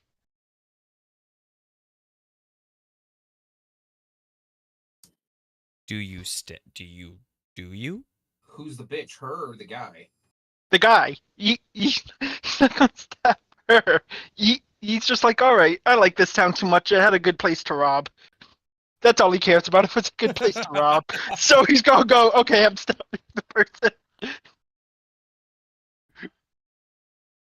Do any of you others have a response as he goes to move? The dude's pretty far off, just breaking through the tree line, but he is frozen. He almost wants to grab the chalice and put Yi in a bubble, but I don't know how the chalice works. What is the goal of doing that? Is the goal of doing that to allow this to just play out as it naturally did? That and to put Yi in a bubble. Okay, well, Well, that's if a you're gonna do different that, thing. he's gonna try to dodge it. I hope you know that. Okay. Tim's like, yet again, I watch. But, I mean, Yi, just let it play out. It's already happened. We can't change the past. Yeah, we can. She's literally giving us the option to.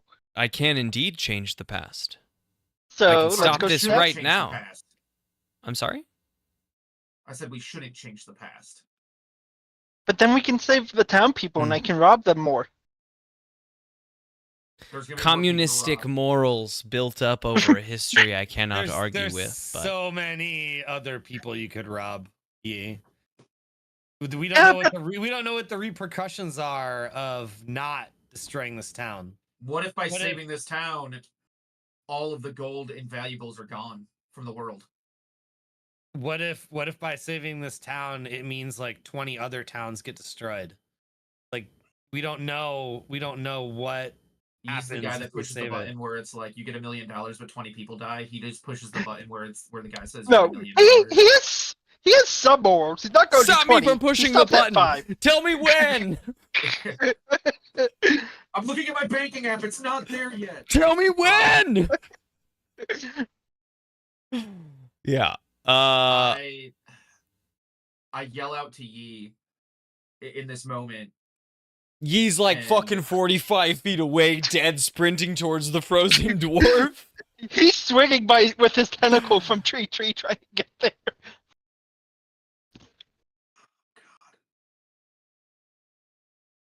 Really? Okay. With that, I love where the characters are at.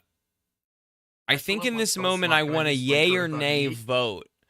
Because I do think in this moment it is a vote situation. We had our moment of individuals. This is a different offer that she is giving you. Maybe not from all of you, but from some of you. This is a different offer, and this is for the group. So I think it's I more will of go a player with what the group thing. decides. Yeah. Do you guys want to or nay take her up on saving this town? She will Nay. save this town. He says yes. I say no. I actually did not expect you to say yes. What do you say, Tim? To saving the town? She will save this town. It will alter history because the town will not have died. I have one question, and I want you to be honest with me. And it will I've affect been my nothing answer. but honest. What repercussions are there for saving this town? What I understand of, I mean, I'm a magic user, so I would somewhat understand like the concept of traveling time or whatever. I probably have like I'm not like a master You didn't at write it, this book.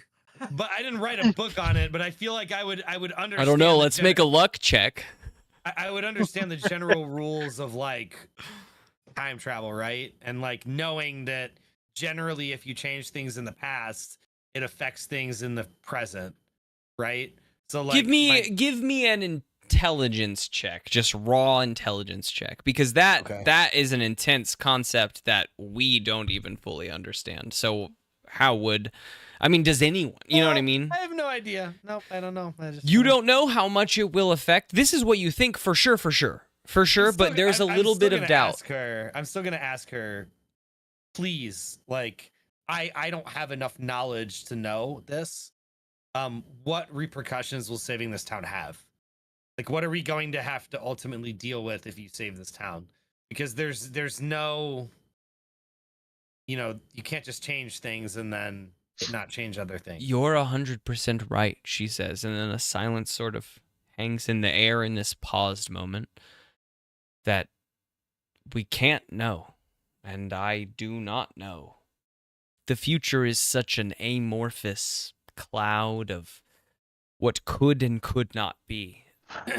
I can tell you that I can stop this from occurring. I can tell you that I can stop this from destroying this town in this moment. And by utilizing me, you could, in effect, pause any of these given moments and stop them from occurring. You could continue to go backwards and stop any of them from occurring. What would occur is the life of all of these people. She motions behind her to the couple skipping in the street together. What would occur is the continuation of their lives, of your lives, along a relaxed path. Not any of this struggle of greater artifacts and magic goods and whatnot. But you could return to your life. So essentially, saving this town would mean that we would be done. Is that accurate? That is not a decision on me. Up to you how your adventure continues, of course, as always.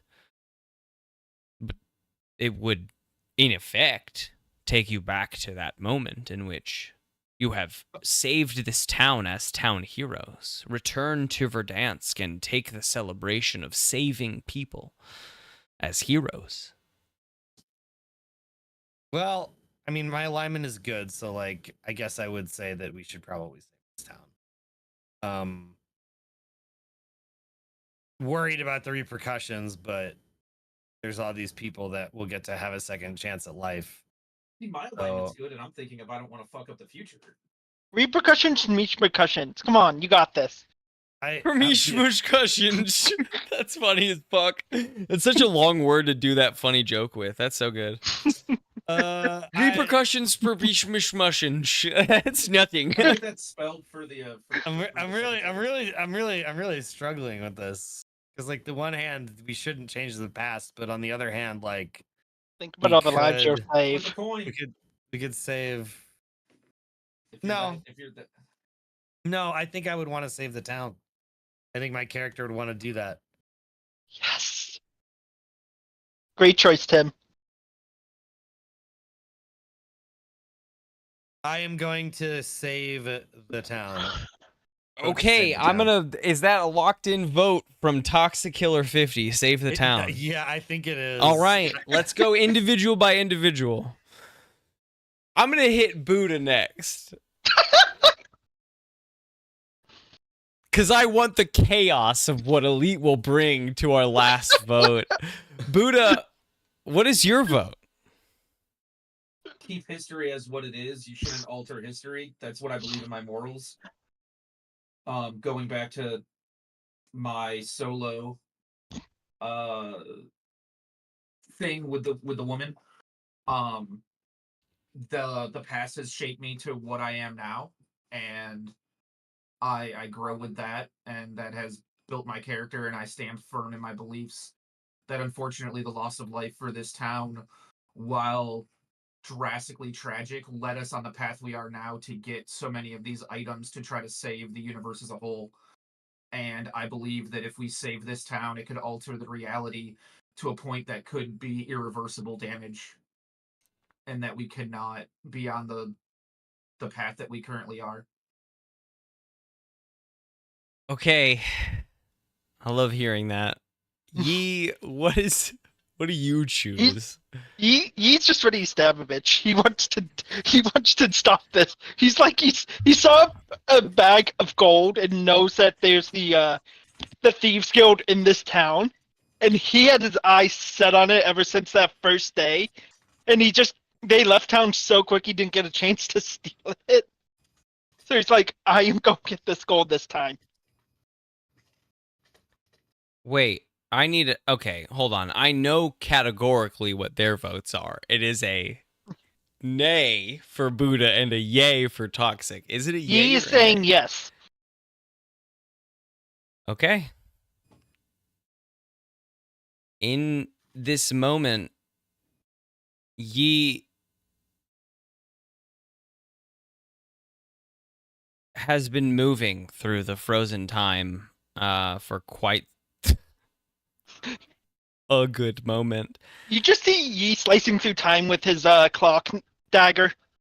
And she raises a hand into the air, and you feel time become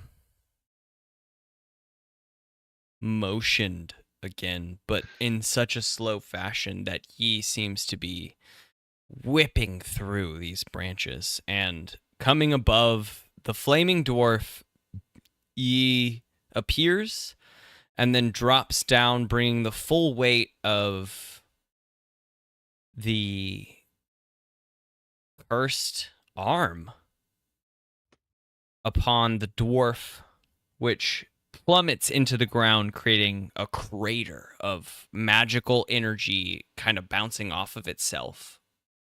That collapses out to the edge of the town but stops. And the three of you find yourselves in the center of what I believe is called Vertal, and that is what we're going to have to go with. I think you're right. Because we're stand in Vertal as time resumes. Yi stands over the body of a charred dwarf, broken bones back up and arms twisted upwards with a bronze gauntlet on the hand, stretching up into the sky, but dead. 100% dead. The flames consumed the body and the crater, but not Yi or anything else except the trees in the crater or whatever. But Yi, no, fuck that. Reverse it. Let's go. Let's take it a different path. Hold on. I have to. Guys, we're not done. Fuck. Okay. See, this is a moment in which in a podcast recording I would be like, awesome, here's an awesome epilogue, and it would be so fucking cool. And I'm still gonna give it, but it's not the end of our session, just to be clear when I give this epilogue, because we've only been playing for like an hour and 40 minutes. Yeah, we'll take a bio break after this. Yeah, that's great. Let's take a bio break. We'll come back for part 2. You guys, okay, we'll take this from this direction. This is hugely story changing, by the way. Massive. So this would be the Phoenix Gauntlet, yes? Critical. Yes. The first arc of our fucking campaign that has been stopped. Yeah, I had to go back to page 2. Of how many? 25. Fuck yeah, dude. Oh my god. Historical reverse. Yes. What occurs is Page the camera 1 is all of my backstory, by the way. fuck off. The camera reverses and pulls out.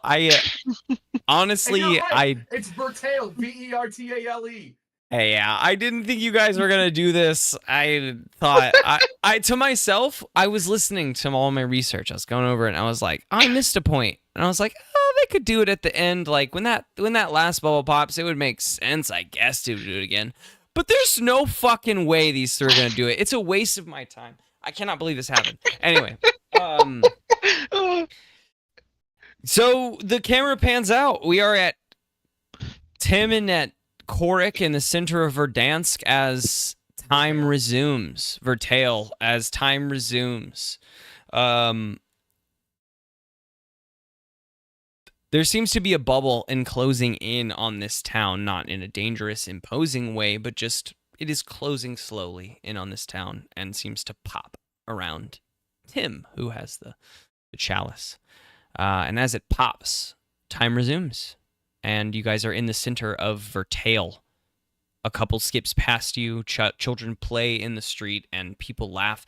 The elder comes out of his hut, which I'm assuming if I pull it up on Roll20 from all those fucking months ago, we still have a map.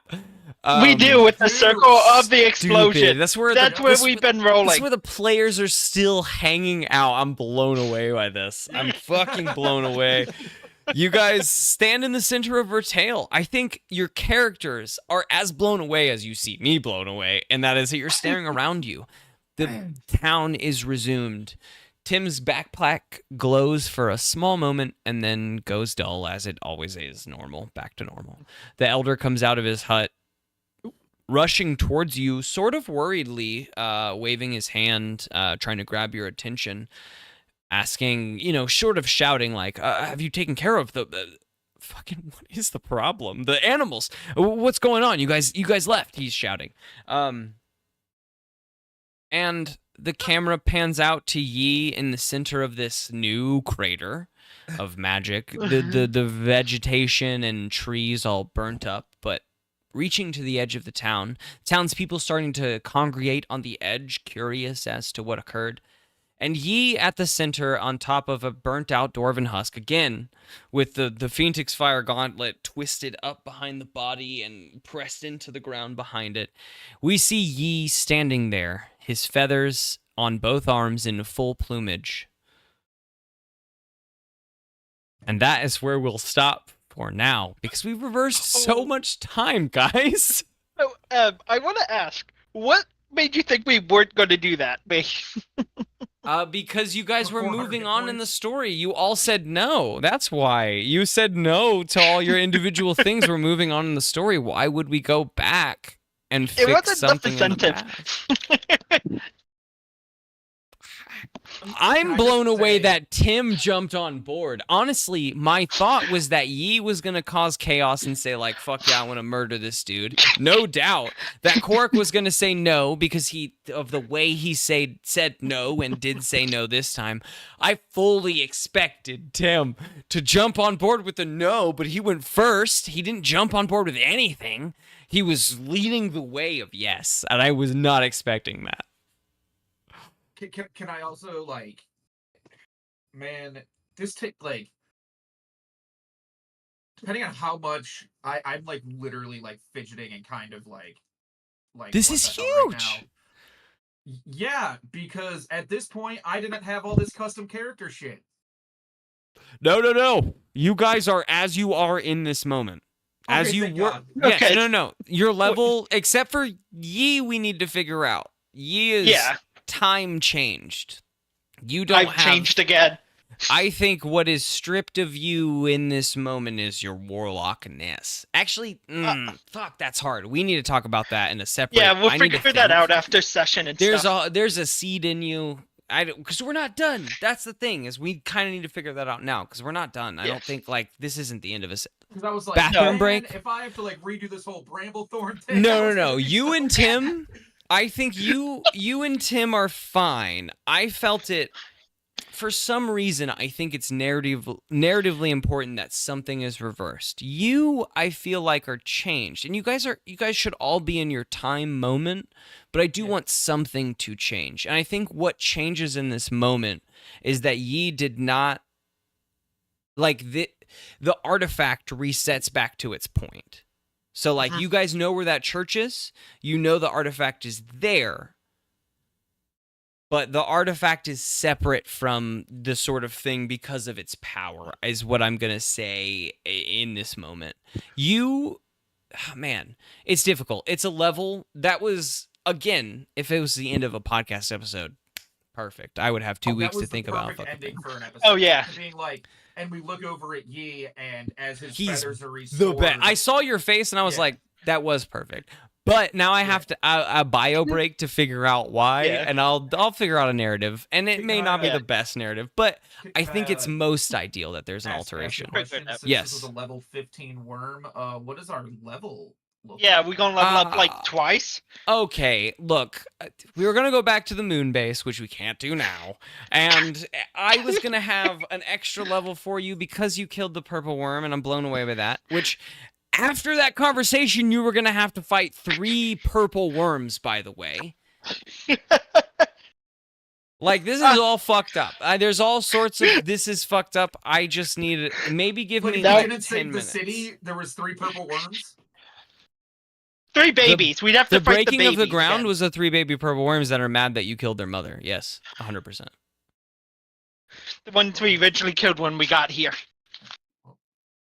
Pretend I didn't say that. Your characters don't know that. You know that. Yeah. I don't care. Yeah, but no, your this is characters just don't us know. talking. Yeah, this is because we're on bio break and stuff. You We're have, just I will talking. say, we're on bio break, but Tim does have the temporal chalice. If there's anything that wants to happen. This is where we're at. I'm going to take... I can't go get anything from the magic gashapon.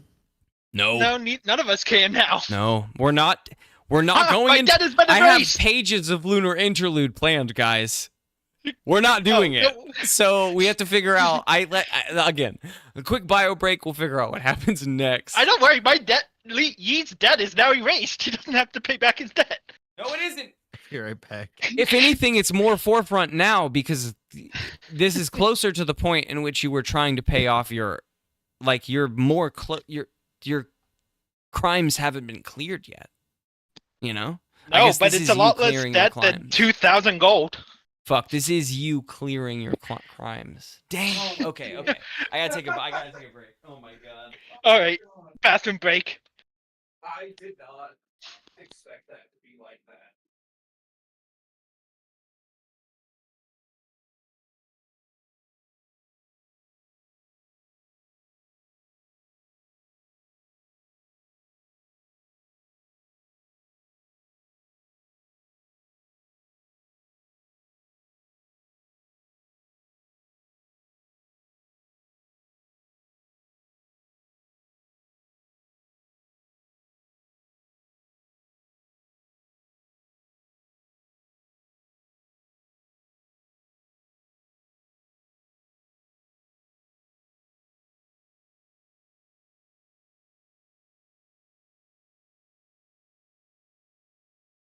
Real quick note for everyone that can hear me: we're fumigating my bathroom. We have silverfish in the building, and so we have to. I found out that sandalwood, for anyone that has silverfish and is listening, is a good way to get rid of them naturally. And there's a type of sandalwood oil that's also good for cats. So there's a mixture, right?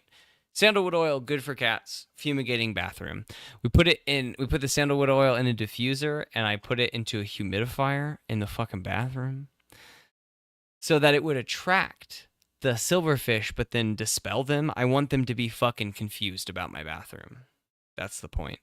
Currently, because of the humidifier, it's like 90% humidity just in my bathroom. And it's all sandalwood air. So when you walk into the bathroom, it is a fucking fog. Like a clear moisture in the air compared to outside the bathroom. Mind-blowing. Like 90% humidity in my bathroom and probably like 70% outside my bathroom. Anyway, it is a fog. I'm gonna step outside my apartment for a moment and actually have a thought in the night air about what the fuck has just occurred, you guys. Oh my god. Okay, I need some time. Yeah, I'm so mad. Not mad. I'm just like, I don't fucking know what I am. I need some time. Oh well. We messed it up, guys.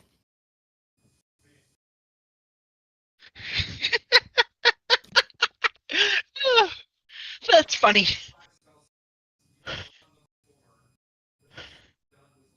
I'm shocked you said yes, Toxic. I don't know. I thought about saying no, but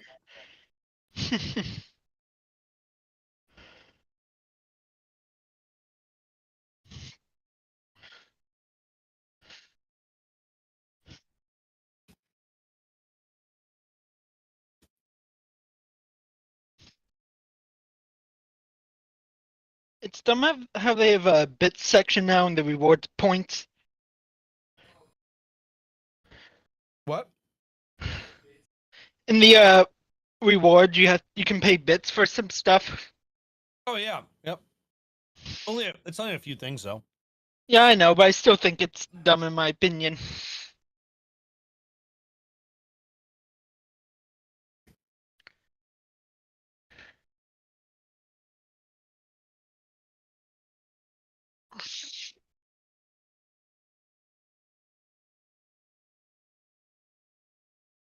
All right. I stepped outside, it started thunderstorming, and my brain clicked. Oh yeah, Whenever no, it's Buddha pouring returns, here. we're Yeah, good to go. it's Yeah, supposed to rain big bad here. that shit just started. I'm probably going to step outside again because I love thunderstorms since Buddha is not back. So I'll That's return fine. because thunderstorms are fire and my brain is rolling. Oh, they're nice. It's just I don't have any place to go out and stand without bugs getting into the house.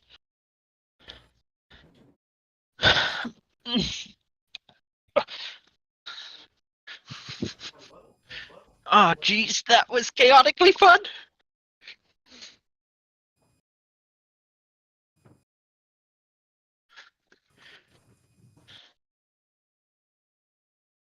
Can you guys not hear me? We can hear you now. I was talking the entire time. We couldn't hear you earlier. That's why you haven't dipped for a sec to go back out to thunderstorm. Yeah, I was talking the entire time. I was just downstairs. I heard everything you guys said. Oh yeah, But no, we your couldn't hear microphone you. is on your computer, it looks like. It's coming from your computer, not your headset. What? Yeah. Hmm. That would be why. I didn't know until just then, but that would be why. You want me to wait until after our session, Elite? Yeah, that's fine. Okay. Or you can do an IOU because I probably after the session will. I mean, I could do it right before I raid out. No, it's fine. If I'll you're just doing a card take an pack, IOU. you can roll it because No. I'm still. No, it's No, read a no, bedtime no. He story. wants to read a Oh. bedtime story, so It's fine. Just I'll remind you of an IOU. I'm fine. ah yes, it's thunderstorming out, so that means my one dog, who's a scaredy cat, is down here with me. Ranger. There we go. Yeah, my desk is a safe space. You want They like small. They like small enclosed There we areas. go. It should be coming from Go my ahead, microphone buddy. now. There you go. There's Oh, your is spot. it? It's okay. Yeah. I'll try. Walk away and There test you it. go. There you go. It's okay. That just sounds a lot.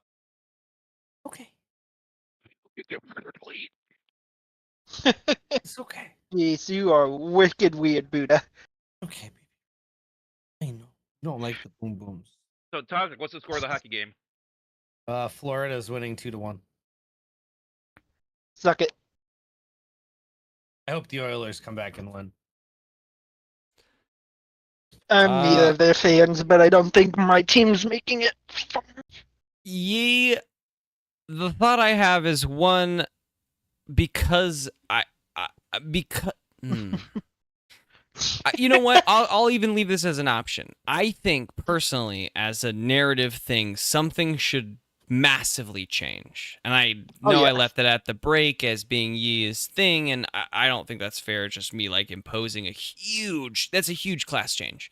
My thought is that the time change is that. Like the time change, nothing changes in your group. You guys are the level that you are, except you lose your time with that artifact.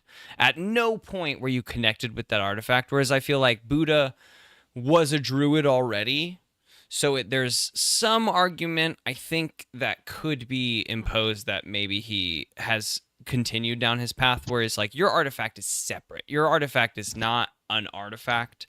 It is a god touched, or like, you know, god power touched item. Right. That you have interacted with. So in my opinion, what I feel like happens is that you just lose that connection. I think you're the same level you are, but maybe what it is that you are... I don't know. My pitch would maybe be like a level 1 warlock and the rest in rogue. Like it alters your class a bit, but you are touched by this god. You are of this god. You are the level 1 of this god, but it's not tied through being affected by that item anymore. This is all narrative discussion. I want your opinion on all of this. Right. That sounds good. Like my thing will go back into rogue. It's just it won't. I'll have a seed of I guess that got implanted in me, but he will kind of just forget about it till it comes up for some reason again, probably. Yes, his connection has been significantly loosened, but literally a seed. It's implanted in your DNA. You know this. Your allies do not. I think as your allies see you, they think that you have completely changed. You have completely gone back to the way that you were. You feel a darkness inside of you. You have access to these level 1 warlock abilities, which I think as we continue to level up, when we reach whatever this next like phase is, which we'll have to figure out. You guys do not have access to the Fantasy Gashapon, not on the moon base. That I will be clear about. But we're going to return, it sounds like, to Verdansk, because you guys have completed the mission, which is pretty fucking easy. Is there any way for us to rejoin with the Bureau of Balance? Is there a world where we could... I think that's the story now, right? Like, I think the story now is that you guys are here. I think it would be fun if you guys are okay with to advance back to Verdansk. Because, like, this is trivial to... me. If it's not trivial to you, we can continue to go through it, but to me it seems a little trivial to talk to the fucking tribe leader of Verdansk at this point, because we're so far past this moment. But you guys chose to bring this back, so I don't want to say that it's trivial, right? Because you chose, this is our story. We brought them back. You guys are here in this moment. You are standing up from the body, having killed the dwarf. The Phoenix Fire Gauntlet is still there. And you have the Temporal Chalice in your bag, Tim. And in the moment, what I'll say is, Korik, you feel a weird sense. You are back. You're back in your home. Verdansk is a day's walk, I think. 12 hours is what I even said. So close. You could probably see its towers peeking up over some trees in the far distance. You feel a weird sense of possibly being home again? Tim, you feel a sense of power. You feel the connection I will say that if anyone is attuned to it, you are attuned currently to the temporal chalice. And Yi, What does being attuned to it give me? yeah, I think you'll have to make a choice to interact with it beyond this moment. It has displayed a sense of power in the sense that you think it needs to give a rest. At this point, it is attuned to you, and you'll need to sort of delve into what that means. Can I guess thematically, the question I have is, can I commune with it without necessarily taking its power? Yes. So I could have a conversation with the lady, right? And kind of start to explore that if I wanted to, without running into like the issue we had with the sash. You Right. could begin to yes, you get that sense. You could. Okay. She is Wait, does less that means, imposing. okay. I just realized that means all the other artifacts are now back to where they were. At the moment. Yeah, it does, in fact, mean that. We undid everything we did, guys. You Yes. guys are your level, but you're back in Verdansk where we were at the beginning. And the town people are overjoyed that you have solved their problem. I think that was the ideal. Like, when you return, the elder is like, you guys are back. Did you fix, like, did you get to the bottom of the group causing trouble with the animals in the area? This is going to take me a minute to remember as we go, by the way. No, we were dealing with the Fantage beast, but it was just the animals. They didn't know it was the Well, they Fantastic didn't beast. give you info about the displacer beast, but Yeah. they did, like, the idea was that the animals were acting up and why. And they were trying to get to the bottom. So that is what the elder, I think, is asking you. I was given a folder containing information on the city of Vertail. Some of the wildlife had been suspected of taking, stealing, killing from the townfolk. They lost a few farmers and were worried they won't be able to farm. The town is made up of wet and dry farmland, underground growth due to mine located close to the city. Wildlife included owl bears, fey panthers, etc. South of the woods head to displacer beasts. Yeah, I think overall you guys learned that the cult that was looking for this item, which you guys did stop. You guys did stop that cult in the search of this item. Was trying to activate this item to do whatever, use its power. Which at this point in your journey, you know that this cult doesn't seem connected to, like, the Red Robes or anything like that. This is just a cult that had learned about the power of this powerful item and was, like, looking for it. You did stop them. We need some time to figure out if the animals have gone back, but you have stopped the cult that was causing the problem. And now that you have so much future knowledge, you know that having stopped the Phoenix Fire Gauntlet, the wildlife will probably return to normal. Because this is like, they respond to these items like an earthquake, right? Like a tornado. They know when it's coming. They run away. They get aggressive. They try to scare people away. And then when it's done, they go back to normal, as wildlife does. Hey, you guys want to go join the Red Robes this time around? Well, I don't know about that. Can I return Yi back to Verdansk? Back to jail? Catch me if you can, sucker, and Yi flies away.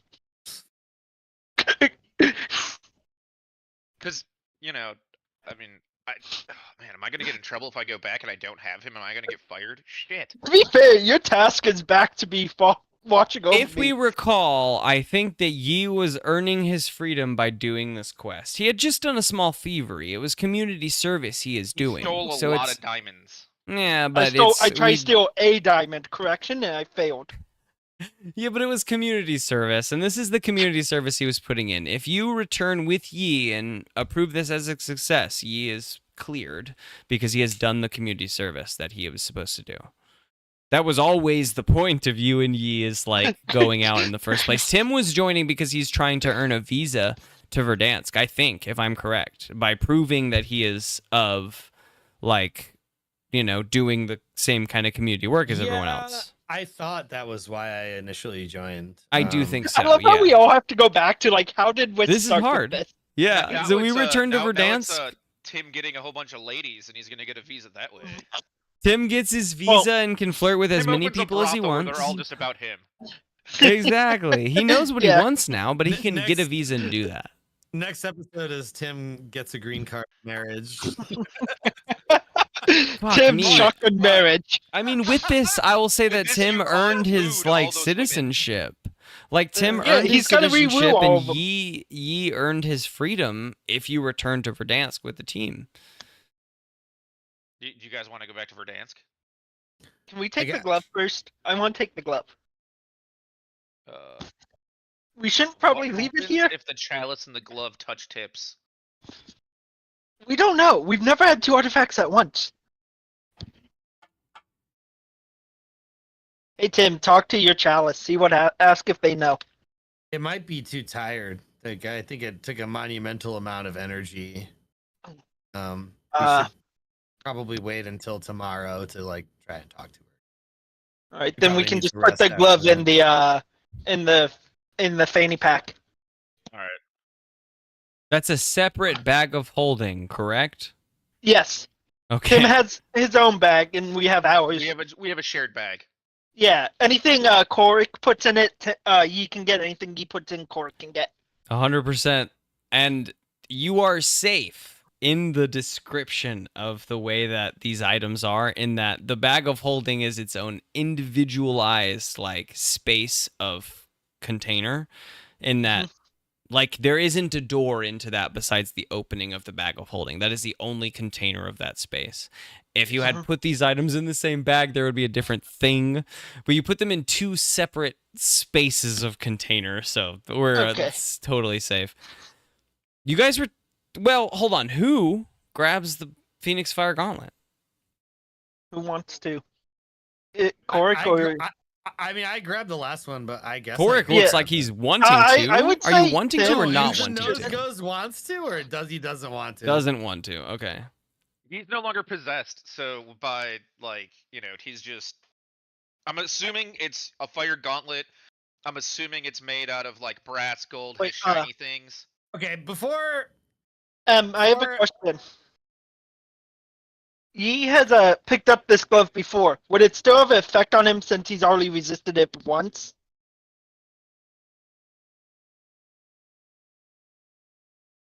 Yes. Yes.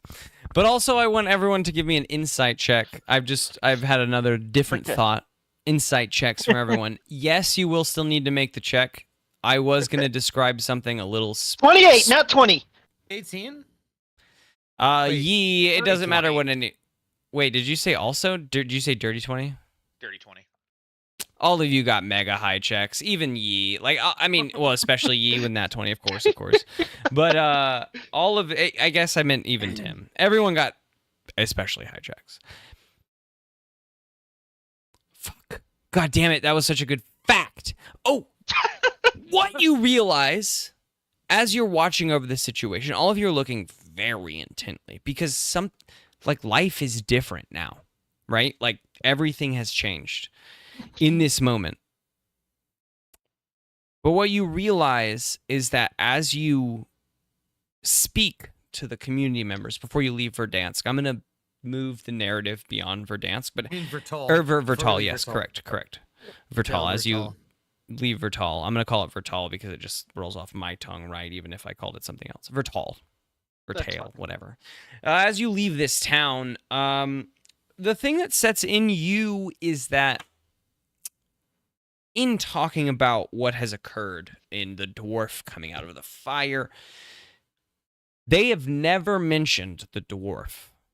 They have never mentioned the gauntlet. They have never mentioned the figure. They only mentioned the source of fire occurring in the woods that ye stopped somehow. It seemed specific that they never mentioned the dwarf or the gauntlet at all. And for ye, what I will tell you specifically, up to you to tell your crewmates, that seems so particular. And what it reminds you of, Mr. Nat 20, is that, like, the reason they shouldn't be able to is because the jellyfish has erased his existence from the world. You guys remember, sure. They don't. They didn't even see him just now. They didn't recognize his existence in this space. And that wasn't like super obvious. It didn't click in conversation for any of you until you're like departing. You're like, wait, I don't think it recognized with them what has just occurred. They thought it was maybe some sort of explosion because they saw the crater, they saw the fire. They did not see the dwarf or the gauntlet. No one ever mentioned that to you. But to you it was so clear. I mean, sure, you were right on, even to your allies back in town. It was so clear, the dwarf at the center of the explosion. But they never mentioned it.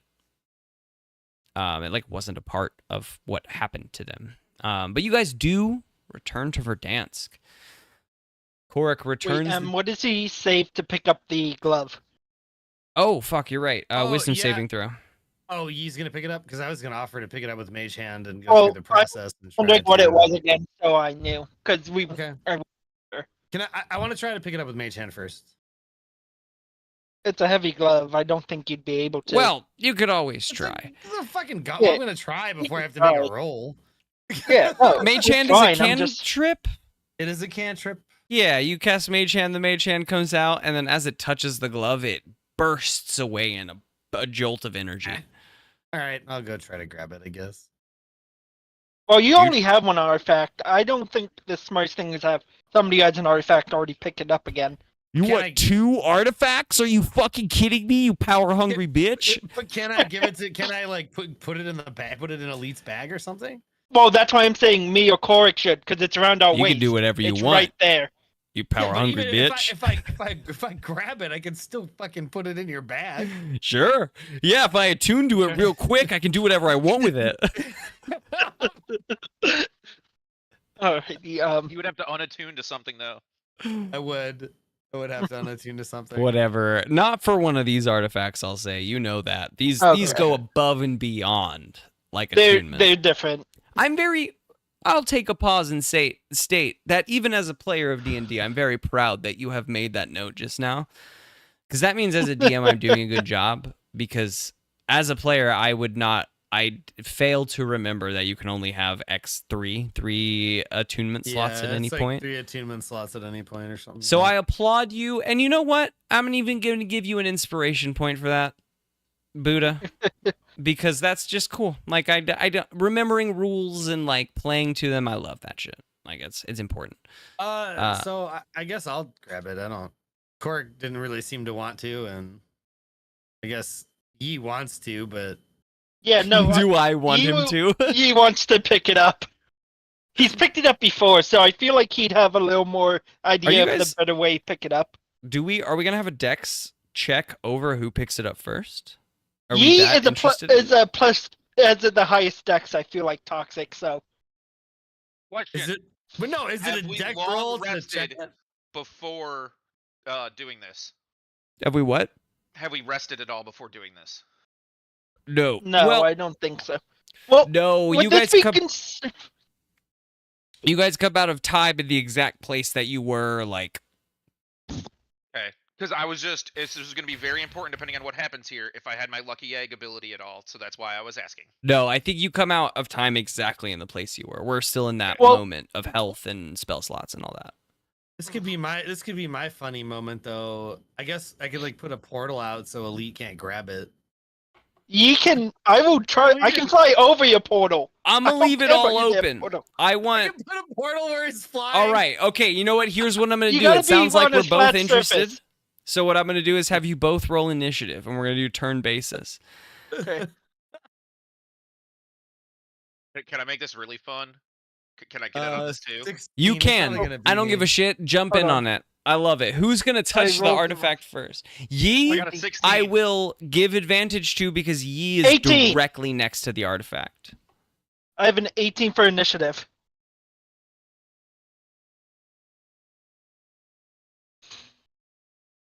Toxic. I said Ye- I had 16. Yeah, 16. 15. Buddhist 16. Tim, you said 16. I Who has the higher am- dex? I understand. I'm gonna start at the end of the order with Toxic because he's the furthest away from this epicenter of the situation. How far am I from the artifact? You are like 120 feet. Yi is on top of the artifact. Buddha is like 110 feet, like straight up next to you, but slightly closer. Like not so much closer. But I can see you, right? In the I'm in a tree pit. line, above the shadow of the... You know, because you were a part of this situation, but like 120 feet away, like I said, far. I want to give you an option, but he did roll higher than you dex-wise. That's why I'm putting it at so far. Oh, if that was a dex, that's going to be either way 18. Never mind. Right. That's your initiative. Yeah, is like no, a dex I'm check in tired. the I end of the forgot game. about that. Yeah, That yeah. might be. You would for sure go first. I don't want to like discount that, but I'm gonna No, I give him the get option that. because he's so fucking far away. No, that's fine. I'm right there. Can I see anywhere where I can put myself on top of it? Like by making a portal, can I see anywhere to where I perceive the artifact is? To like. What are the portal rules of your myself? portal? I think it just has to be A flat space to create a door, right? Yeah. How far is the cast on your portal? I don't know. I don't know that we ever went I into think- that. I think we said 60 feet. I'm not Oh, okay. positive though. Which is your portal an action or a bonus action? Does it say? don't Was remember. I bad at that Casted point? a portal and then shot out fireball through it. He Well, has that done was that. when we weren't in combat. But I, No, we were We hiding, were but just in combat. We've done it twice now. I like But I that just flow. did it. But basically, what all of this occurs because of, turns out how we've run it in the past is that you can exactly do this because of all the numbers we've just said out loud and all of the actions. You are 120 feet. You can only move 30 feet, right? You're a 30 feet 25. move. I'm a dwarf. Toxic. You have ruined this. God damn it. Okay, here's what I will do. Because you are so close. You are 10 feet from being able to nail this perfectly. I will give you a little bit harder of a hit on this, basically. Because, again, you're 25 feet. With a dash action, you can move 50 feet, and then you can hit 60 feet beyond that with the portal, right? So, Yeah. using all of your materials, you can get so fucking close. I'll say with a spell save 18 DC, Okay. spell attack roll, you can put the portal underneath Yi. There's going to be other things that occur because I imagine that's what you're doing, right? Is trying to portal Yi back to where I'm you are. trying to portal him back to, or portal myself directly in front of it, like one thing on the tree trunk because he's by a tree or whatever. What and I'll then say one underneath first, me. what I'll say is that you can get the portals in place. I will decide what happens because of this if you can hit that All good. 18. Oh, good. 18, you say? Yeah, 18 spell attack roll. 19 spell attack roll.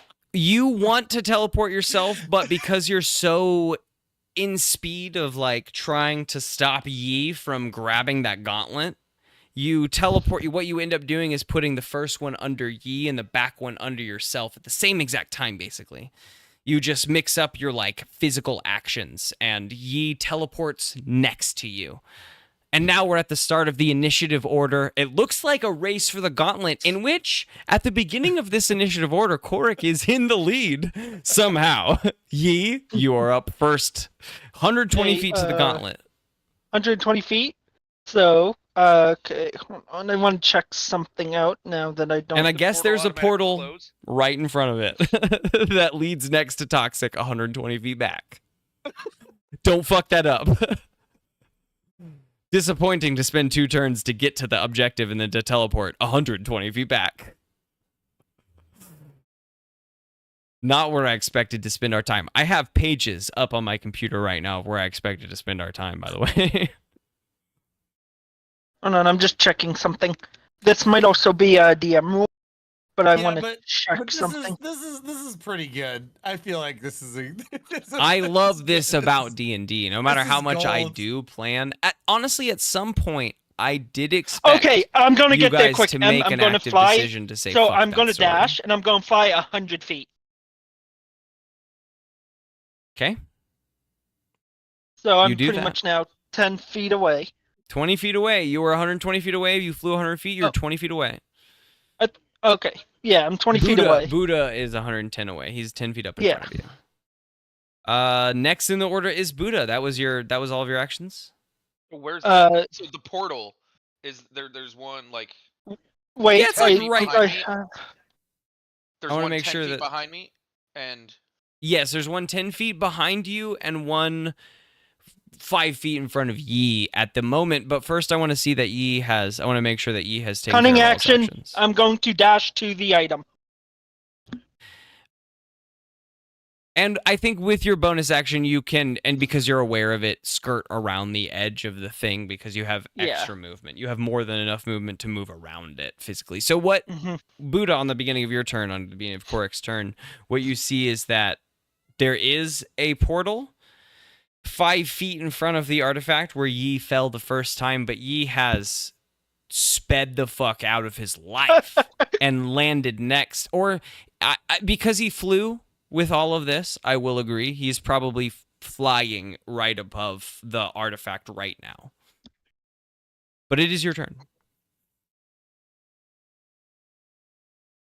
I didn't think we'd be fighting over the artifact. Which is interesting because if you think about it as characters, the moment this fight ends and someone has the artifact, it's like, what were we fighting over? Well, my goal is just keep Tim away from it. We- Tim away from it. We were fighting over who gets to make the saving throw. To see Yeah. if the artifact Who can does- go yeah. somewhere else. all right. And This I'd is gonna rather be not- up to this is gonna be up to M on this. I could use my orb of time to go back 30 seconds. The party does not understand what is going on, is the way that read to me. But I know they party come with me, but no one else knows what's going on. We go back in time 30 seconds. That would put me right next to it again. Oh shit! I was gonna try to do that, use Longstrider, go in the portal, and then end up right next to it. No, the portal would be The gone. You go portal. back 30 The portal seconds. will be gone if you go back 30 seconds. Yeah, That I would never just, happen. we'd be back in this situation again. I'm going to make a totally different call on that specifically. Yeah. Korik, it has been 20 seconds since all of this has occurred because each turn is 6 seconds. Korik, I honestly consider Tim's action as a surprise round because I did consider, like, Yi got first in the action. I let Tim go first. That's a surprise round. It has been only 6 more seconds. 26 seconds since all of this has occurred.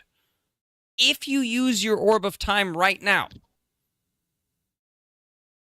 you do not know what will happen because you have been in this timeline for 26 seconds.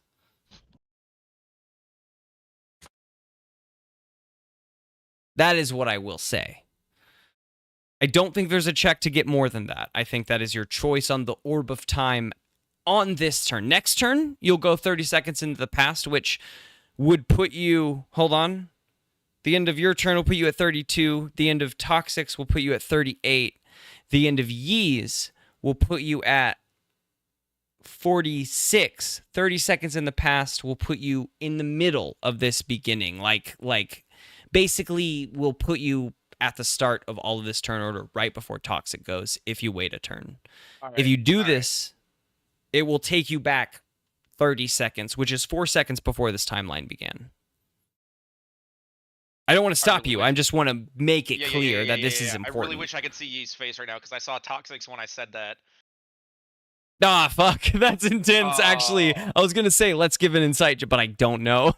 Yeah. Nick is not here.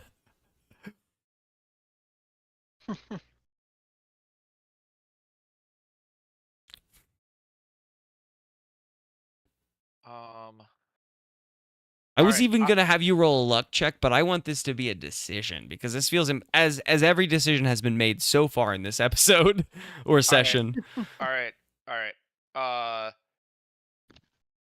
I'm texting Toxic, odd or even M. Right? If you're gonna pick odd or even, and that's gonna be the decision. Oh, the If you same. get it right, yeah. If you pick the same, we're going back 30 seconds. Oh. I just sent it to Toxic. Interesting. I'm going to wait 15 seconds for Toxic to respond to you. That way we have a set answer before anything occurs. I have the answer. I'm looking. You at it now. responded. You've responded. He knows the answer. You know the answer. I know Korik's answer. I know. But does what he Korik is. know the answer? What? I don't You're think that telling matters. him, or even. Yeah, I sent it to him as a text message. Wait. Odd.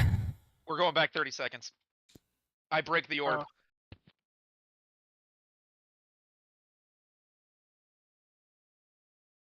When I see these two arguing over this and already knowing that I did not agree with the first decision that happened with the city, I view this as an opportunity to follow my base morals, like I said, and try to reset the time that I thought.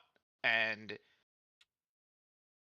I use I use it. I reach into my pocket and I pull out this orb as I just see Yi just bolting up in the air and taking off towards this. Like, and I'm trying to process everything and just the flashbacks of having to fight Toxic with the sash and everything else, and just how far we've come, and believing in our mission of trying to save the universe.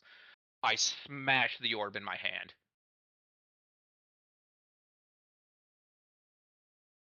And just the shards of the orb turn to kind of dust.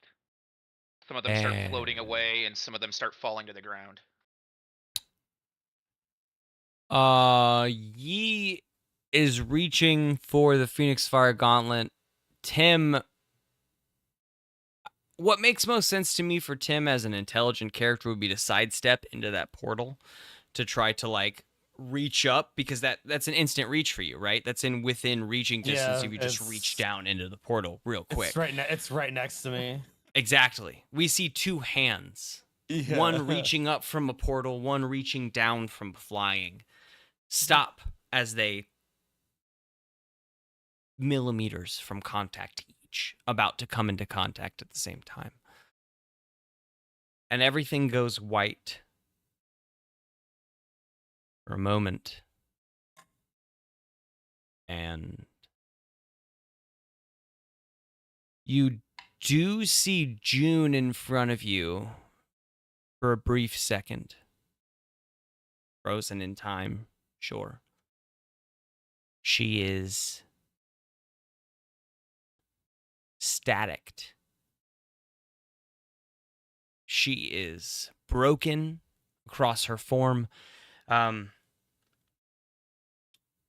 You realize in this moment that you are on a bridge at the direct center of a seesaw of the past and the future, and you are let into a moment that since Phandalin, Vertal, and the Phoenix Fire Gauntlet, you have been left out of a loop that you've not realized, in that you have thought often of Vertal and its destruction, and the destruction that the Phoenix Fire Gauntlet can cause, but separately. As you think back on these pasts, you think back on these tragedies, in your brain they are two separate tragedies that you are fighting. One has occurred, and one is something that you could stop from occurring. That is static. Like, there's a connection there that is static, and in this moment you are realizing that something has been depleted in this equation from you that is not connecting. And June, the presence of June, the temporal gauntlet in front of you, is breaking up and staticking out, and she says something along the lines of, "I can see you're not ready. I thank you for returning me a piece of my own." And she glows very brightly in front of you. For a moment, as these two timelines are converging upon each other, you see her flashing, kind of strobing in front of you.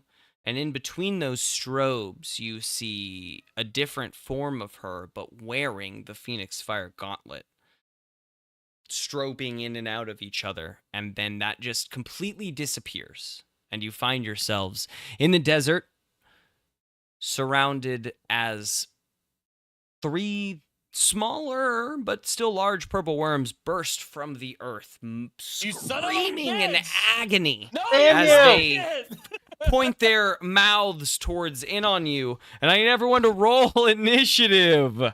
Damn you! Wait, Avi Toxic, is don't you still have shitting it? himself. He has no fucking clue what's occurring. Do you still have what? The temporal chalice? No, that is gone. Okay. You do not. Your bag is lighter. And I'll say, in this moment, everyone give me an insight check.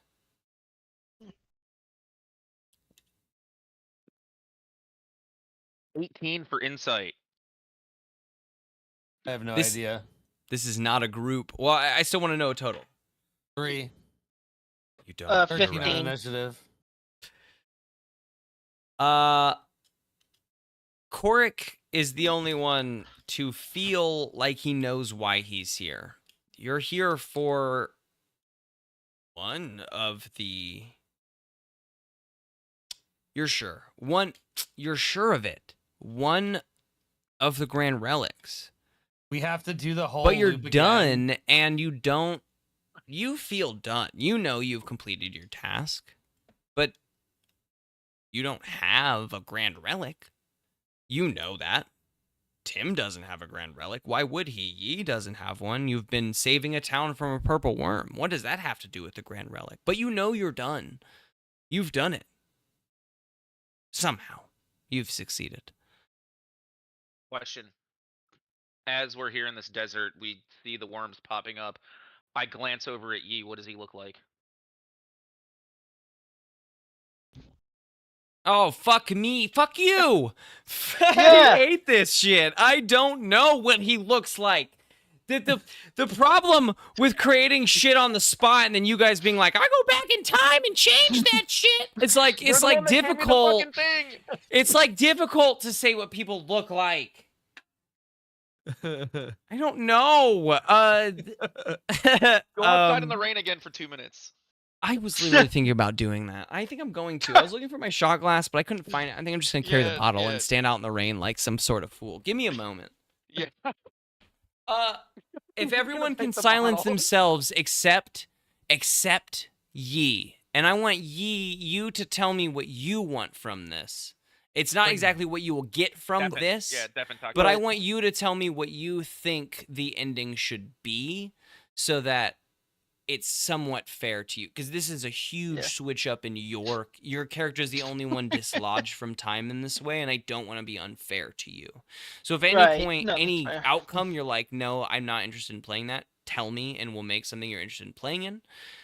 But I also want to make something I think is narratively fun. So if you want to play in that space, tell me what you want, and I'm going to stand out in the rain while you tell me. All right. That's tough. God damn it, Buddha. This is my 3rd time my character's changed looks. Let's see. We have, Buddha, the orb said we don't remember, right? Like, we don't know what's going on when you smash it.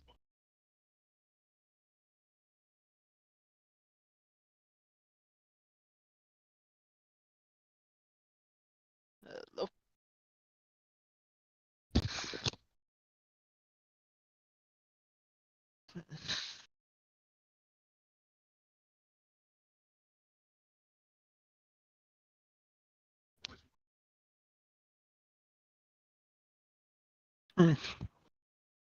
Tough.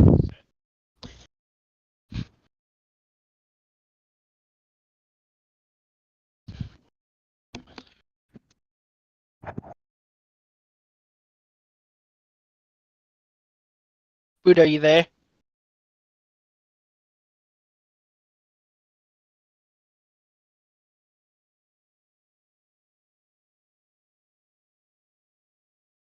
Hmm.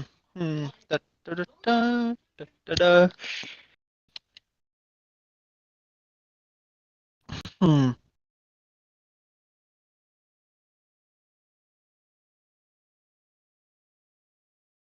Hmm. Uh,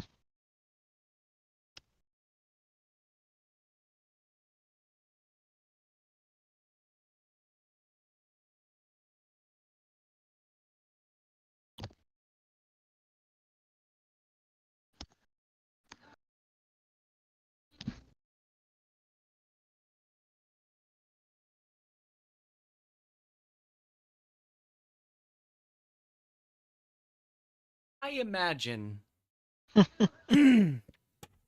that maybe no change might be the best way to flow, right? It changes nothing about what you're doing.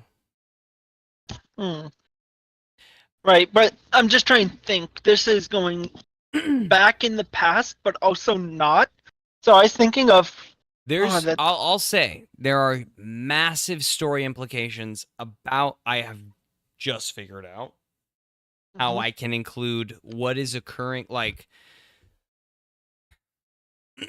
I want to say, if this is all right, can I be like flickering to between two different time zones till he gets time settled? Like, cause his body has changed so much. Like, depending on what's going on, like his arm could be flickering, or like one of his legs, or something in and out of time. I want to give. Yes, I love that. You can describe that narratively. I love that. I think what I want to give you is a. Good lord, I have something stuck in my throat. Some sort of deduction in your warlock level, but not all the way. I think you can Right. choose it up to. What level are you in warlock currently? 3. We only had 3 because we didn't level up since then. True. Okay.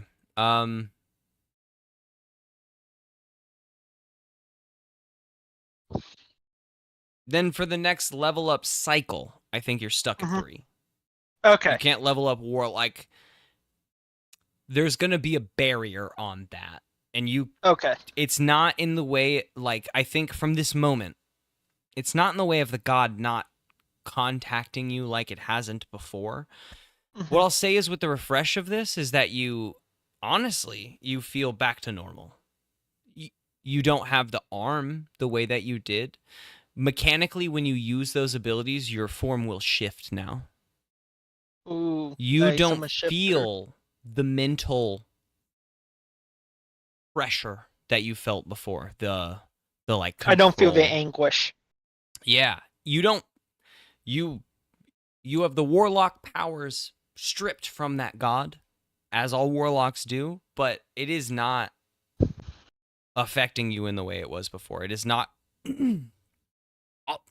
As the end point of all this, in this moment, while all that may seem good, what you are left with is a sense of slight loneliness, in that you know for a fact, if something were to happen right now, you were to be struck with extreme force, you would die.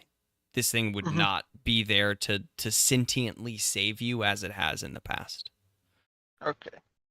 But you are the level 3 in warlock, but you can't, like, you don't feel that progressing at this moment. I have a lot in my brain about how that will click story-wise.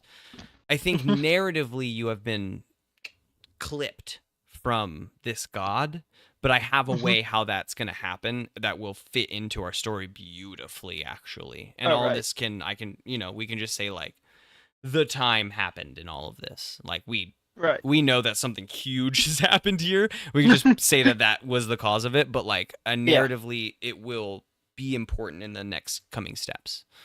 Alrighty. Cool. Awesome. Hey, everyone.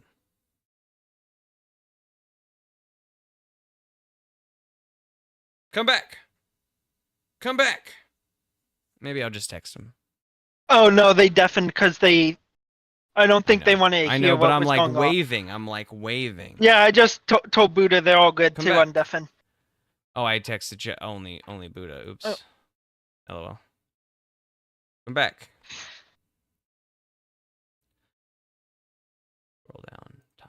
Okay. Hello. Okay. We've Hello. situated it. Okay. He can share what he wants to with you, but I have shared with him what Yeah. we have gotten a resting place once Toxic realizes that we've messaged the group. Yeah, I was talking to Toxic. Just we were texting back and forth to seeing what we had available to try to fight 3 fucking worms. Oh, that's actually choice because this is initiative time. I remember Toxic was 15 or something like that. I didn't roll initiative. Yeah. Yeah, I had a 10, I believe, for initiative. We only rolled the insight. I don't think we rolled initiative yet. I know Toxic did say his Okay. initiative, only specifically I heard. Alright, 8 for so I'm you, gonna reroll. 15 or 16 for Toxic. I got a nat 20. Nice. Good. Toxic! The fuck? Oh, he's Potion doing back. cards. I don't give a fuck. We're playing Dungeons and Dragons, motherfucker. Dungeons and Purple Worms, you idiot. Get back here. Well, I mean, if he gets an Ekans, it's a purple worm. Everything is changing. You guys have fucked up everything about what I had planned. Even if we're back on the same timeline, I will be clear. The decisions you have made have changed things drastically. I mean, that's actually clear in your characters because the temporal chalice is not there. You know that for a fact. I didn't know you guys were done. Sorry. All of this is Sorry. fucked up. Oh my god. I'm so sorry. I know you didn't know we were done. And now that you're back, I realize I actually need 2 more minutes because, like, the next step has altered too. And the next step I was about to describe can't be described in the way because the temporal chalice is not here. So I needed 2 minutes. I'm so sorry. I Okay. need just 2 more minutes. Just a pace in my apartment. Of Feel free to deafened chat. or No. just- okay. Feel No. free to chat and do whatever you're gonna do. Okay. He needs Okay. time in his storm. His So, thunderstorm, I think. Toxic, what I was asking you was, like, so after a long rest, you only have 1 level 5 spell slot? No, I have 2 now. I Okay. misskilled that at 10th level. Okay. But I have 1 left. Okay, cool. Because I was like, there's no way with me being a druid, I have more spell slots than you. Not enough to kill 3 purple worms though. 3 baby purple worms. They're not going to be level 15. They are the babies, so. Yeah, but now I'm gonna kill 3 baby purple worms after killing their mother. No, you don't. Here we go. Oh. The DM's back. Let's do this. Pull down my headpiece and reset my hair real quick. Oh god, I didn't know it was like all the way through. I just thought you were just going to pull it over your head like a fucking ski mask. Oh, I didn't No. know either. It's a huge piece. It's like a huge headpiece. Yeah.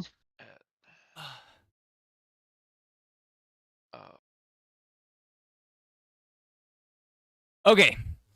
I'm not gonna tie it up because I'm too excited. I'm gonna retcon. That's the word. A touch. As you guys come back into this timeline, the ground around you is not breaking. Well, it is in a touch, in a But sense. remember, they don't remember why we made it back here. Your allies definitely do. No one does. You do, Korik. You know all of this. Your allies do not. You have appeared back in this space.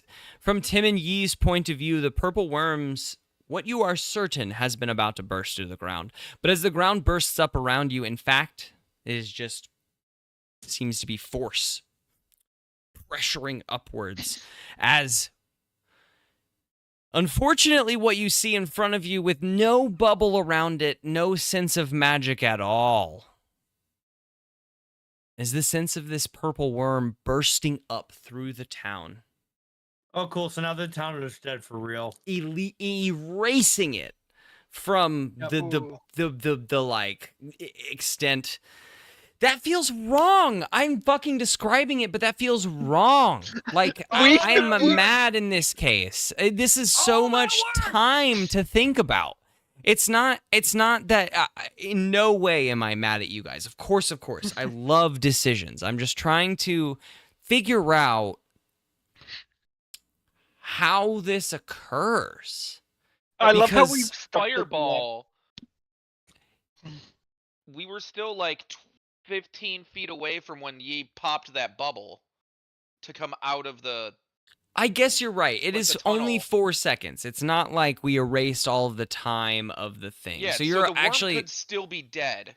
100% right. I think I was thinking a little too hardcore into Now, if the he past. comes back up through the hole, flops down, he could squish like the old man. No, I actually I think that 100% right. Like you guys are in air as you come back. I think But if the worm is dead, would we not have the chalice too? No, the chalice. No, and the everything's chalice is on gone. a different sort of. For some reason, I have set that on in my brain on a different. I have its timeline on my brain, and it is not in your bag. The Okay. purple worm is the only thing I'm trying to figure out because in my brain, the way the timeline works out here for you guys' knowledge, for your players' knowledge, there is no XP. temporal chalice here. That was my. Hold on, I can't. I feel like it should still be. Oh, did we lose them?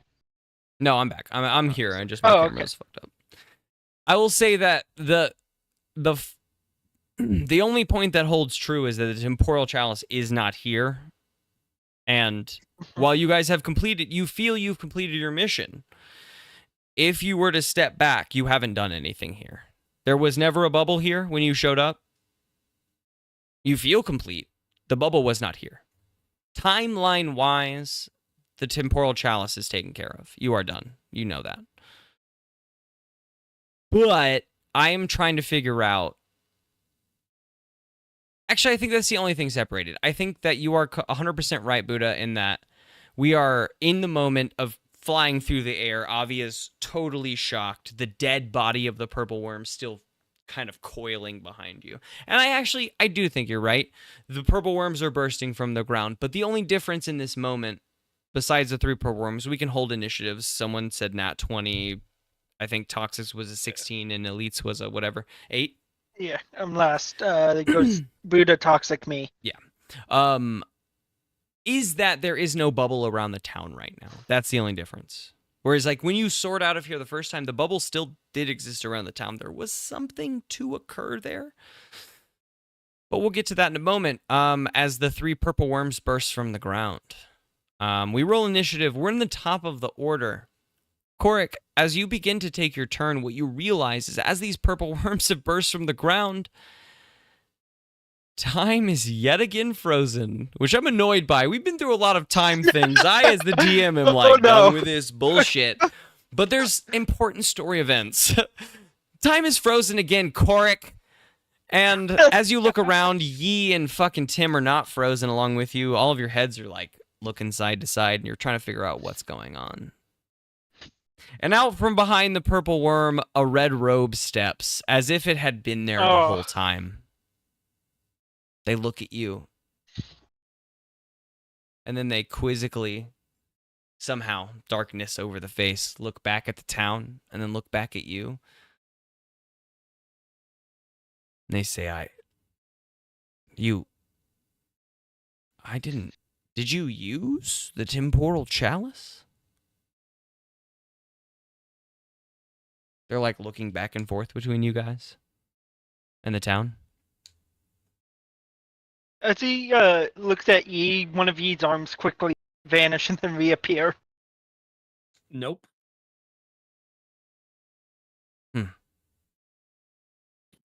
All right, I Can you introduce yourself? Who are you? Yeah. There's a smirk sensation that comes out with that, right? Like, again, no face. You're not going to see any facial. This is all like the way that the voice sounds, you should imagine. But look at my face for how they're feeling, because I act it all anyway. Yeah, a quick smirk, and then I did not. I expected some of you to use it, but I didn't think that all of you would. It's pretty impressive. Not what I thought. Okay. Well, things are gonna get very intense here. You shouldn't. This is. I don't know how you've changed things, but you've changed things.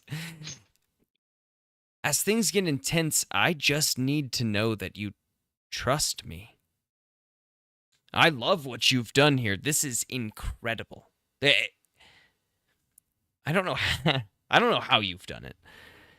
The temporal chalice has not affected this town. And he points back at the town behind him.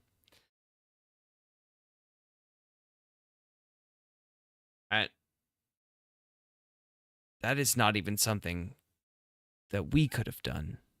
So, thank you. And the answer to my question would be nice. I'm just curious if you trust me to lead you through what we need to be going through. And the whole time, by the way, that the Red Robes have spoken to you, their voices have been distorted, like massively distorted, like 3 layers of voice going through one another, including right now, just to be clear.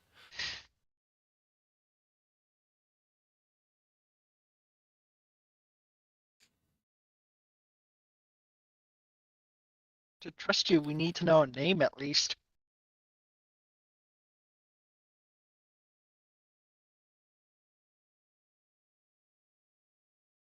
The form starts to distort, static out, not in the same way of like black and white static that you know to be assigned to the void fish, but in the form of like losing its power into this projection, right? Like it's displacing. And for the first time, you, outside of that static, hear the true voice of this red-robed figure. And it just says, Loop, they don't trust me. Loop, I don't know what to do. And then they regain their composure, and they say, again, through the distortion, for the next leg of this journey, I desperately need you to trust me. And their voice is quivering a little bit, and then they phase into that distortion. And we hit initiative with Korik at the top of the initiative. 3 purple worms around you. I will say that some of them are damaged. You have damaged, if I recall, I haven't listened to those episodes in a moment, but I recall one of them quite a bit. Oh, I'll say one of them is at half health because of what you remember and what I remember. Unless anyone remembers. I thought we killed all of them, but no, we did not kill our first them. ever one, we killed like 3. You killed them? Yeah, in the beginning, you brought them out and we killed them at our very first loop before we entered. We totally killed all 3 of them. They should be dead. Guaranteed, Okay. 100% we killed them. Well, And then then this is Tim. Okay, then this is temporal chalice fuck up. Like because of all of the timeline fuckery, I didn't realize you guys had actually killed all 3 of them. That's fine if it's a temporal chalice thing, but This is no. then this is narrative. Not a temporal chalice thing, they dead, man. No. Then it's definitely. You know what? I was wrong. I just didn't remember. But now, just to make myself right, it is a temporal chalice thing, 100%. You guys fucked up the timeline, not me. The god has messed up. I did not fuck up the timeline. I actually Fair, think we you both voted did. yes. You and Yi Yes, voted yes. He to crushed fuck up the orb. Buddha. I don't know. I think all. As We an all messed with outside, the as an timeline one way or outside, another. if I was watching this as a movie, the timeline was fucked up the moment This is a you guys Christopher Nolan made movie, the choice to 100%. fuck up the timeline. So when's I the agree. time I stone agree. appearing? Sorry? I said, so when is the time stone appearing again? I know. Yeah, no time stone, but 3 purple worms somehow. I'll say damaged. You know, you can see scrapes and like gouges on them. So there. What I'll say is as like Yeah, I just having found it. It fought said, monsters. We fought and killed 3 worms who were trying to warn us off. before we Timeline get to the changes. Yeah, Yeah. we're in a flashpoint now. We'll call it You know that. what? This is Yeah. this is the negative behind all of the timeline changes. I have, of And, course. no planned long for. rest, right? We're not. No, we're right as we were for sure. great. But 3 purple worms slightly scratched and scarred up, I'll say. So I won't put them at full health for what they should be. What is the weather like outside, good sir? Clear, I need to- clear day. Some light clouds in the sky, but as you entered, it's a clear, hot day. Okay. That I do remember. So they would not be storm clouds. Not existing already. All right.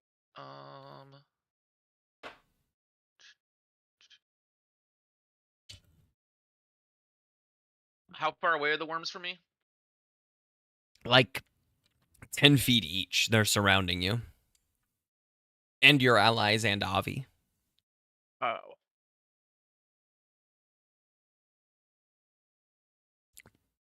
And without an Okay. insight check, they're pretty pissed off about their mother being dead. All right. In that case, I use wild shape, gain 40 hit points. Okay. Is that your action? Yeah, that's my action. All right. Next in the order is the purple worms. Oh wait, hold on. I have a bonus action. And I love that. because. Ooh, when we went back in time, did the rocks fall on me and did I take that damage?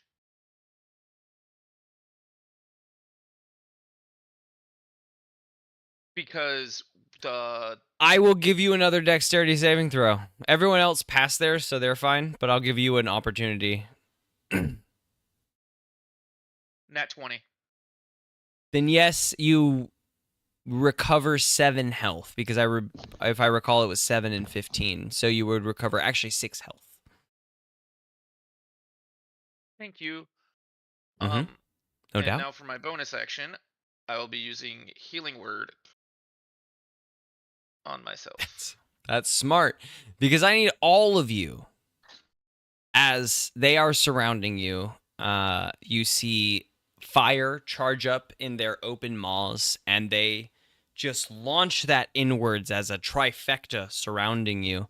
I need all of you to make 3 dexterity saving throws. And the DC, just so that you know, is a 14. 13. Buddha failed 1. Cork 18. failed 1. 19 actually. 19. 1. 13 again. Failed 2. 11. Ooh, I failed 1. The dice hate me. And a 14, the last one I passed. So hit 2, miss 1. I failed 2. And I failed 1. So Yi and Korik failed 1, but Tim failed 2. Other Ye way failed around. 2. Yi failed 2, Korik 1. failed. I failed 2, Oh. I mean. Okay, Korik Tim and Yi saved failed 1, 2, the other Korik 2. failed Okay, 1. perfect. Okay, so let me roll up this damage.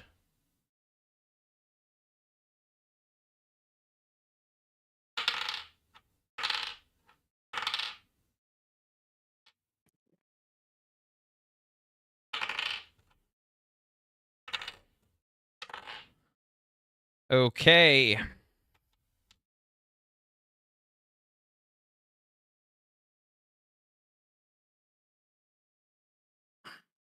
We're gonna die. You guys may. Um, I'll survive a little bit.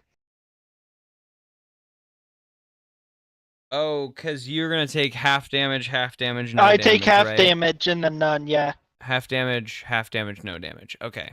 Yep. Korik, you succeeded 2, correct? Yes, sir. Okay. I just gotta get this math correct. Because everyone has different fucking numbers.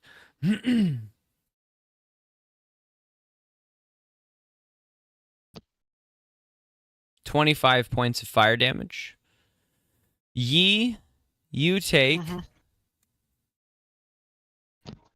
Half one of those again, because I'm going to use, I think, Uncanny Dodge.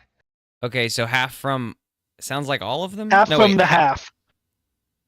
When you So- attack, an attacker that you can see hits Okay. you with an attack, you can use your reaction to have that attack's damage against you. Heard. So you take a total of 12 damage after everything. Okay. Toxic. You succeeded 1 but failed 2. Yep, unfortunately. How much damage did you take, Korik? You said 25. 25. Tim, 31 points of damage. That's fine. All right, Not you bad. guys get fucking just scorched. You know what I forgot to do, though, is roll for Avi, our NPC. Oh. Okay. Avi gets lit up by this fire. Oh, no. As the smoke clears, you guys are all standing around with your varying states of scorch marks, and Avi is on the ground. He's moaning a bit, but he seems out of it. His health is low, I will tell you. Next in the order, I believe, was Tim. Toxic. Tim Yee is Yeah. last, which is rare. Yeah, so we're in the middle of the circle, right? Correct. They are 10 feet around you on all sides. All of you are within 5 feet of that each helped other. my decision for what I was going to do. Well, I mean, you can heal and I can't. So, Yeah. Fireball on us. no. Fireball downwards. no. I was thinking cone of cold because I could go. Ooh, 20 that would feet work. out. I could go 20 feet out and get 2 of them, and then I'll agree. sorcery point to firebolt the other one. So I think I am going to do that. I know they're baby worms, and I'm sure they have really high con, but it makes the most sense based off of our current situation because everything else is going to be AOE directly in front of where we are. Yeah. Lightning bolt is only 5 feet, and they're 10 feet apart, so that's not going to do me any good. Yeah, so it's got to be cone of cold. Love it. Everything else is a radius, like fucking synaptic static is a radius that would get all of us. One fails, one succeeds. One got like a 22, one got like a 9. So the one that failed is gonna take the full 8 If that's and it, then yeah. I don't want to pressure you and into then using Code of Cold. No, it's a spell that makes the most sense. Yeah. Based off of how the enemies are positioned. I totally agree. 39 to the one that failed, and the other one takes I don't know, what is it, like 18? 19? 19? I'm trying to think of what. Yeah, half that'd of be 39 19. Half of 19. 19 rounded down is like 19. The Yeah. one that failed takes that full brunt of freezing damage. You see frost crystals like form on the scales of its like scaly purple worm flesh. And it moans a bit and then turns and jumps to depart. Like you can see it dive towards the earth as if it's about to burrow away. But it is not its turn, so I'm not going to let it escape because it is still technically Tim's turn, actually, if he wants to do anything else. Which sounds like bonus action sorcery point. Yeah, I don't know if I want to hit the one that's trying to escape or if I You wanna should hit the one that escapes. But I could also try to. The None of- mom is dead, right? Their mothers are dead, yes, but if you get rid of this one, they won't grow. Because they'll probably escape when they're damaged, and if we take one out now, Oh, we don't have to. I see your point. All right, I will use one sorcery point to cast a firebolt on the one that's trying to escape. Roll the hit. Dirty. Well, actually, 22. That hits. Roll damage. 2d10. Fire damage.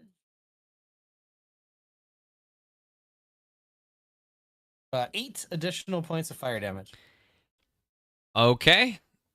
It begins to burrow into the ground. Yee, it is your turn. It is not dead.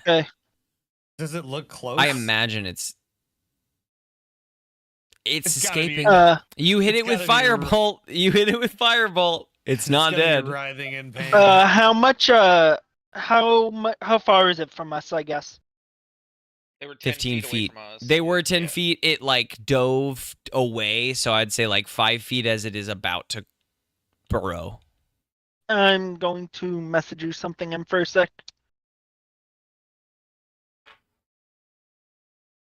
I have a side device. I don't know, like, I have multiple devices and I always use my main fucking screen for everything. I literally have a podcast for this bullshit. Yeah. Question for you, podcast. because when we were fighting the big worm, you said if he would have failed a save when you used Cone of Cold, that he would have froze solid. If we died. Yeah, he had to die. So Oh, he has to die. Okay. With Cone of Cold, if the thing dies, it is frozen solid forever as like a statue. Okay. Rather than being able, I'm gonna mute my mic and actually say that out loud into my Discord microphone so you can see it and know. Okay.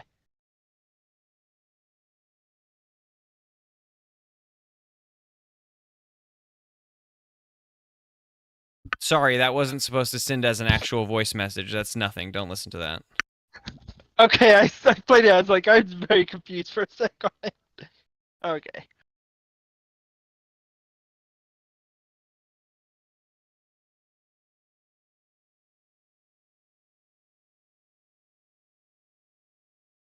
I'm glad I'm a master rip reader.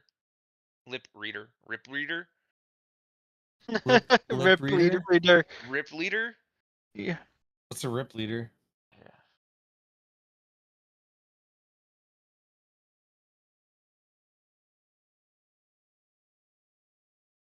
Okay. That makes sense already. So Yi is going to.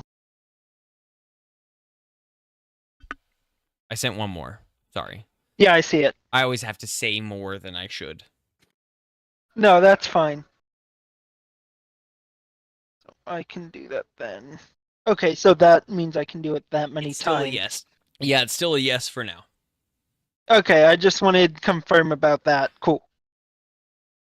So Yi is going, and you guys are going to see this as Yi's arm looks normal. You're going to see his right hand transform into a tentacle, and he's going to walk. He's going to get in range of it and try to hit it with his tentacle.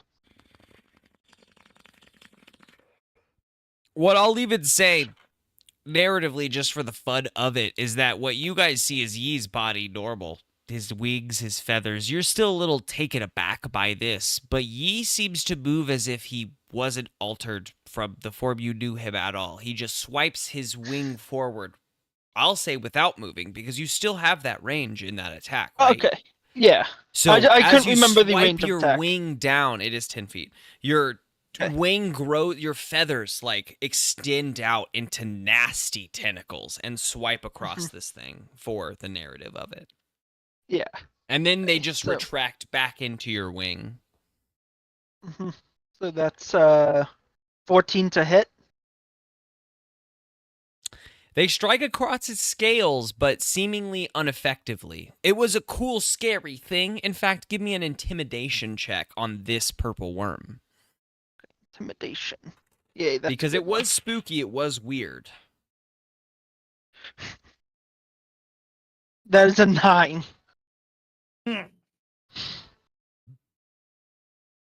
At the top of the order is Korik, and I think, is at the end of your turn, Yi? Hold on, I'm just checking something. I think. Alright. I'm just checking something out. Because I think I can do these, but I'm not positive. Nope, no. Cunning action, no. No. Yeah, no, that's only 2 its turn. Yes. Yeah, that's my turn. I was just seeing because I thought I could attack with 2 weapons. I can't. I'm good. Okay, Korik. At the beginning of your turn, as you feel like you can move again, I don't know what that is in, like, narrative fashion, but as you feel like you go to strike or whatever you do, this purple worm is beginning to turn to dive into the earth and run away as if the last one had. Not through damage, but it is scared. They are all scared, you sense. But it is your turn at the top of the order. All right. So I wild shaped last time. All the thorns just, running through my body and my veins and everything. Um, the toxic energy just kind of flowing through me. I mean, it worked so well on on Mama. Is the one that's burrowing gone all the way yet? No.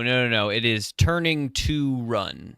Its Alright. turn is next. You know that after having a turn, a Yeah. full round, it is about to burrow away. If you So don't kill it, it will run soon. I cast Spike Growth on that one, but since it has a 20-foot radius, that should be enough to still be cast on one of the other ones too, correct?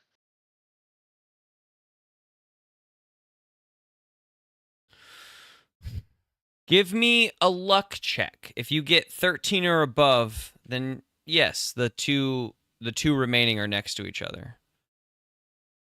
Just a raw Okay. D20.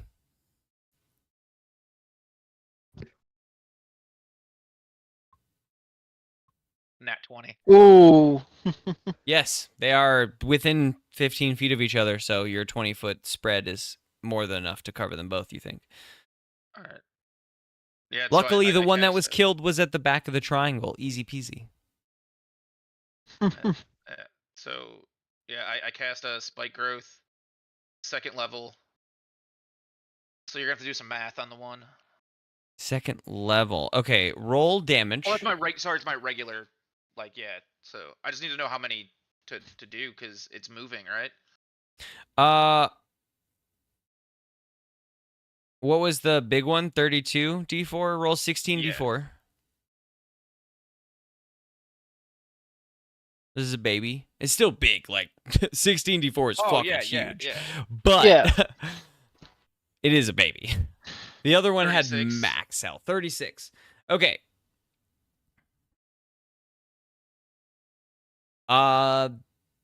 This baby. Since I'm currently in wild shape.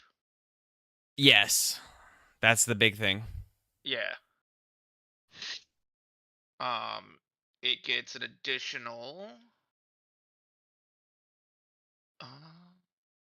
What was that? Wait, this is a spell slot. If I recall, you should be out of thorns. Nope, I had the one I could use, and then I used it 2 more times. I have 3 level 3 spell slots. Fuck me, I'm just wrong. I love that. Let's go. Yeah, this I is love my being last- wrong. This is yeah. the best me being wrong in the world. I love this. I was gonna do blight in the 5th level on these guys, but I was like, "Fuck it, this worked so well on Mom." Wait, are you doing thorn? You're doing thorns, or sorry, it's thorn growth or whatever in the Yeah, 5th spike level? No. I was no. This didn't give me the ability to use this in a higher level. You It can only use- is available for me. You can in- use Spike Growth at whatever level spell slot Your you want. your think. one-time free usage of spike growth, which you cast a long time ago, is only at the 2nd level. When you cast So spike growth, Spike Growth did not on D&D Beyond. It did not. oh, like, okay. go Actually, into you're my. that's on my. Oh wait, hold on. Let me Yeah, look it up. that one might not have additional levels. There's a few It that doesn't. don't have additional, and I think actually no, this spike one's growth. only a okay. 2nd level spell. Okay, then I'm just okay. That was on just me being incorrect. Apologize. Yeah. So I need to go to. Here we go.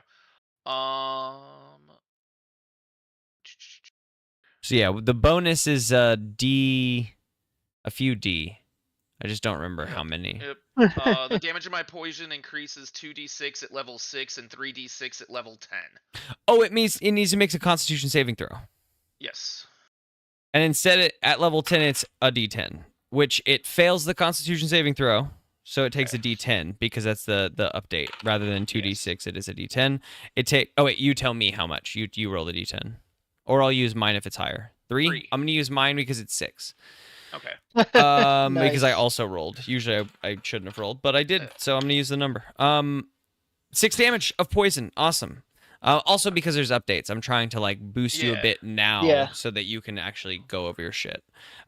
Because again, the thing you had was wicked overpowered, and the thing you Yeah. have now, I think, is closer to balance. This is still gonna One of these days, maybe like we'll catch up and we'll be able to edit this and retweak it. perfect. I want to go through a few like hardcore battles so we know like Yeah. how you're wielding what you're wielding, but I also want you to Right. read over that first. And honestly, the next arc is perfect to like full test. I want both of you with new class. I know that like Yi, there's been a few opportunities, but not like a ton to like just whip ass in combat. You guys tried to on Roswell, but I like that was actively a fight that was supposed to be No, against that's you. fair.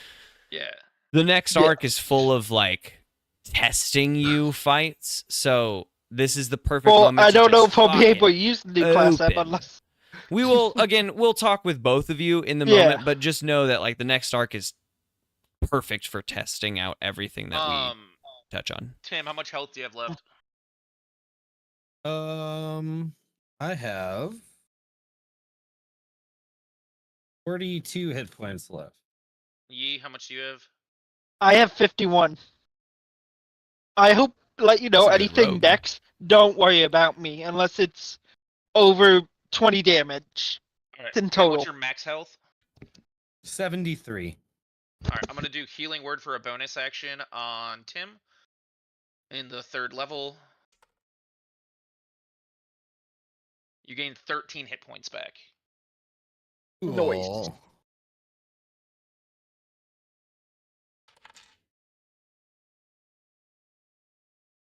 Also keep in mind if the other worm starts to move, he will be moving in there and have to take his damage then, Yes. and I then make do his saves. recall that. So this is just me doing me things since this wasn't my super pimped out. One, does he do a level of exhaustion? Con save. He failed against your poison, which we discovered earlier, so he does take the level of exhaustion. I don't even need to make that Okay. save. Actually, I recalled Okay. as I rolled the dice. All right. So level of exhaustion and poisoned. Disadvantage on attack saving throws is the one running away. The one Really? moving Thank you for the prime sub. Sorry. doesn't. No, that's okay. Okay. The one not running away doesn't take anything because it is not running away. It is not moved in that spike growth yet. Does it take the damage if it starts to turn there, or only if it moves? Going back to read. I think spike growth is only if they move. Yeah. I do believe so as well. The area becomes difficult terrain when the Moves creature moves within, into okay. or within the area. It Uh, takes the damage. So the one moving away on its turn does take the damage, is poisoned, is exhausted, but is not dead. It still has some health left, and it burrows into the ground, taking all that damage as it cuts through it. You hear it moaning as it continues and forces itself through, but seemingly is burrowing away from your group entirely. You're like running away, but into its hole and underground. The other one, not... I think in this case, because it's so large as it goes to even just attack, it's going to take 2d4 damage. It just has to. It has to move its body in that way, in my opinion, to attack. So it is going to take 2d4 damage. 5. 5. It takes that 5 damage from the spikes as it writhes its body and strikes down on... Let me find its... Okay, I found its stat block. You have to do the con save though for being poisoned. Oh, good job. Critical fail. So the attack has disadvantage, which is also a critical fail. 2 critical fails in a row. That's like a fucking 1.6% That needs a dice chance jail. or some dumb shit. Yeah, No, it's my don't favorite put it in die. dice jail. It No, can't go- No. No, It's no, rolling no. bad. No dice jail. As a DM, I keep it, but as a player, I throw it away 100%. As a DM, it makes for good story because I can narratively explain hard things, but have a dice tell me shitty outcomes. I love that. You never tell the DM to put a dice that's rolling terrible. You in know dice what? jail. Why You know would what? do that? You know what? You know what I've done for you, Elite? This is the dice I've been rolling. In the side, I have, in a bottle, saved a separate dice This dice is coming out of the bottle now, just for you, for the rest of the session. Oh shit! The other dice is now in dice jail. The other dice has been released from dice jail. We'll see what happens with the heavy dice. All right, here we go. Anyway, the purple worm is going to attack, but it had critically failed already, so it just takes that 2d4 damage of 5 and strikes into the ground. Next up is toxic. Tim, you. The way that it is like striking in the ground in this second, I'll say that you have advantage on your on an attack roll, not on a saving throw from it, but on an attack roll against it. What's up, Korik? Did I have to roll poison damage for that?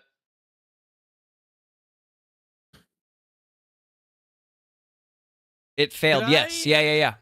100%. Roll that d10. Yeah, roll me that d10 of poison damage on the start of his turn. I don't know the mechanics of this. 8 poison. Cool. That wasn't. Yeah, there was no way there was enough to kill. Can I but use a sorcery point before I take my spell action? I don't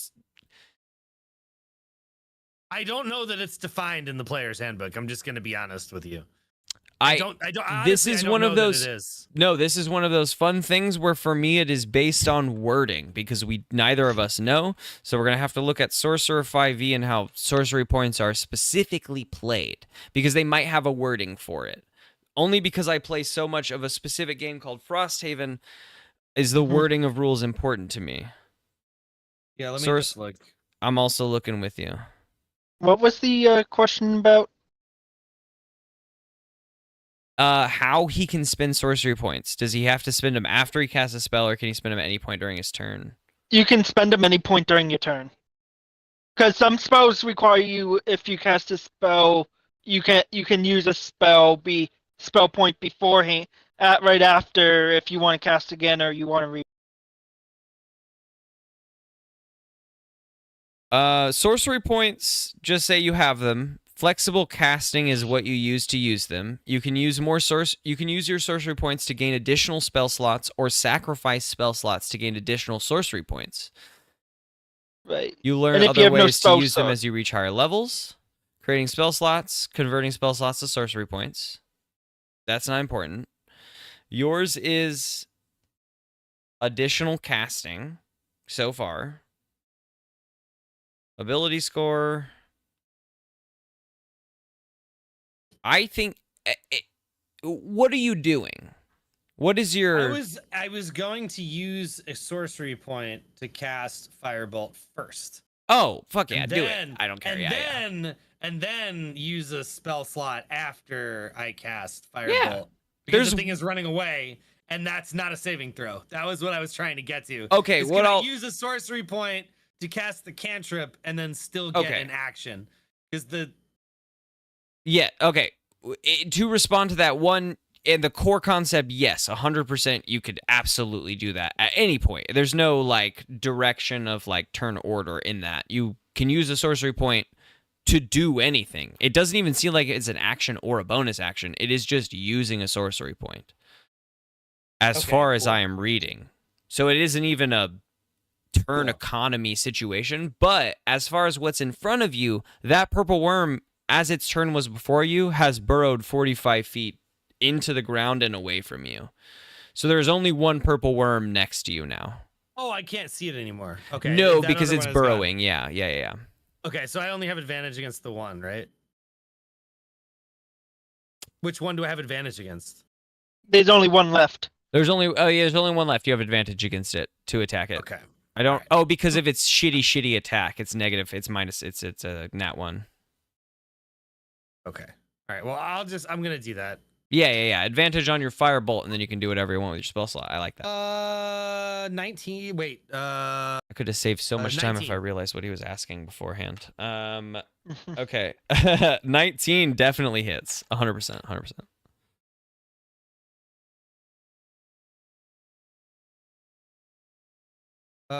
15 fire damage.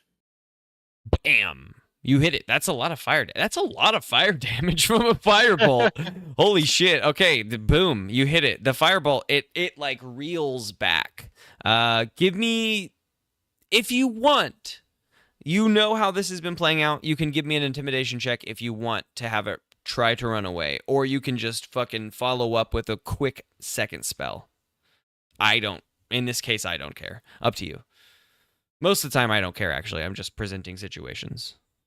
Can I get a wisdom saving throw against me, please? Or against Where's it the for it? dice that just left dice jail? Where'd you go, Queen? Where did you go? I don't think purple worms have great wisdom, but I guess we're gonna find out. Oh, Depends on what they are. I'm gonna say it succeeds even without saying its wisdom, but wisdom is only -2. It gets a 17. Oh, by 1. Wisdom saving throw on what? It's Mind Spike. So it still takes half damage, Okay. but I don't know where it is. As long as it's on the same plane of existence. So if it Oof. fails, I would know exactly where they are because we have not left this plane of existence. What's the range on Mind Spike? And do you have to Just- see the creature? So, well, but I can see one. There's one right in front of me, correct? You can see the one in front of you. Are you casting on the one Yes, running away? Yes. No. I'm casting it on the one in front of me. Oh, okay. Then okay. Sorry. Yeah. But on a failed save, you also always know the target's location until the spell ends. So it's an hour of knowing exactly where it is. Okay. It's irrelevant. It's a 3d8. Not irrelevant, but halved. Yeah, 3d8 halved. Psychic damage halved. I love it. But on a failed save, I'll if it was say if it's even something running halved. away, I would know where it is. This could do it. 9 psychic damage. After half? Well, no, it's 9 total. So 5. Oh, 4. 4. We ran down, sadly. Yeah, you definitely mind spike it. Do you have anything else you want to do with your turn? That was it. That was an action. All right, and a Yee, sorcery what point. you got? This thing is still here. There's a field of spikes around it, cast by your friend Cork. Your overseer? How far is it from me? 10? I don't know. Yeah. Okay, time to try and whip it. Okay. Na-na-na-na-na-na.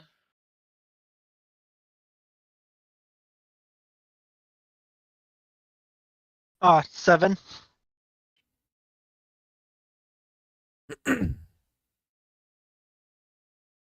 No. Sorry, I don't I know what I was figured thinking about. My bad. Anything else? Hold on.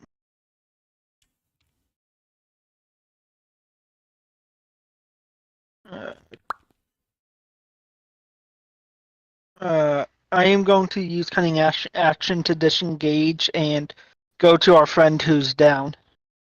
Okay. And that's my Give turn. me a Mm, medicine is wisdom. Give me a medicine check if you have proficiency in medicine. If you don't, it's just a wisdom check. Medicine, I have a 0 in wisdom and 0 medicine. All right, medicine, or it doesn't matter then. Wisdom. 11. He's hurt. He doesn't feel good. He's moaning. He's bleeding. He doesn't feel good. Top of the order with Korik. 1 purple worm left. It doesn't look good. It's nervous. What do you do? So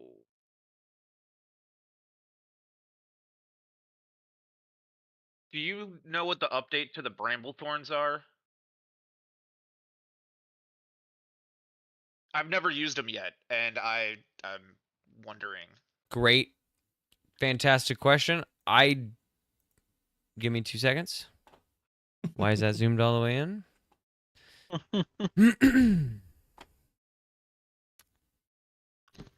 Figured it's a great time to use every single one of my things. Probably updated. No, that's fair.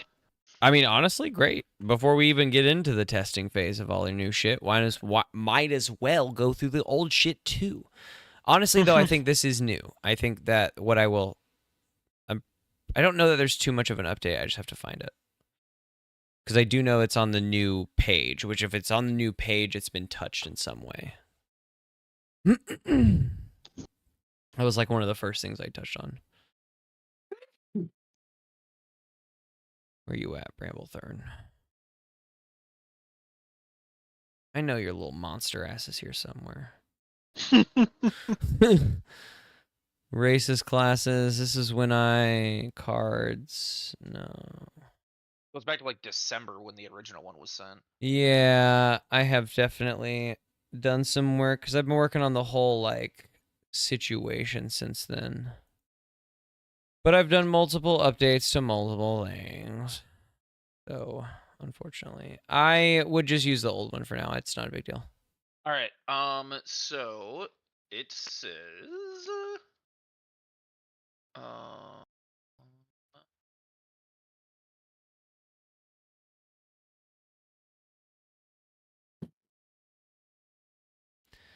There's like an important thing in here. I might have just deleted it because it was only what All it right. was. You can draw the creeping infection of the Blightwood right from the ground. As an action, you can summon forth a number of bramblethorns covered in poisonous thorns to chase down your foes. You can summon up to your proficiency bonus in bramblethorns, and you regen expended uses when you finish a long rest. So my proficiency bonus is +4. So I am going to summon 4 bramblethorns. That tracks. They have an AC of 11.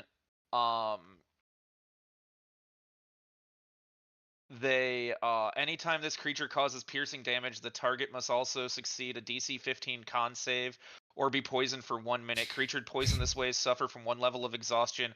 Yeah. Immediately take a D6 of poison damage at the start of their turns and repeat the saving throw at the end of their turns. That definitely On was their death, purpose. the bramblethorn explodes. Each creature in a 10-foot radius from the bramblethorn must succeed a dex saving throw, taking 2d4 piercing damage on a failure or half as much on a success. Yeah, that definitely was their purpose, was just to overwhelm and explode. For sure, for Yes. sure. Yeah, they're just so not... I cast 4 bramblethorns and send them at the worm. Okay. Love that. They grow out of the ground and immediately jump through your thorns at the worm. How much health do they have? 10 hit points each. Well, they're going to take 2d8 as they move through the spike, so roll that 2d8 for me. They're explosive. They're like cannon fodder anyway, so that doesn't matter. This was kind of the point. Yeah. 12 damage. Okay. How many? You said 4? Roll 2d. How much damage are they doing on 2d4 times 4. 2d4 times 4? Roll that damage. Do you want me to roll 2d4 and we'll multiply it by 4, or roll 8d4?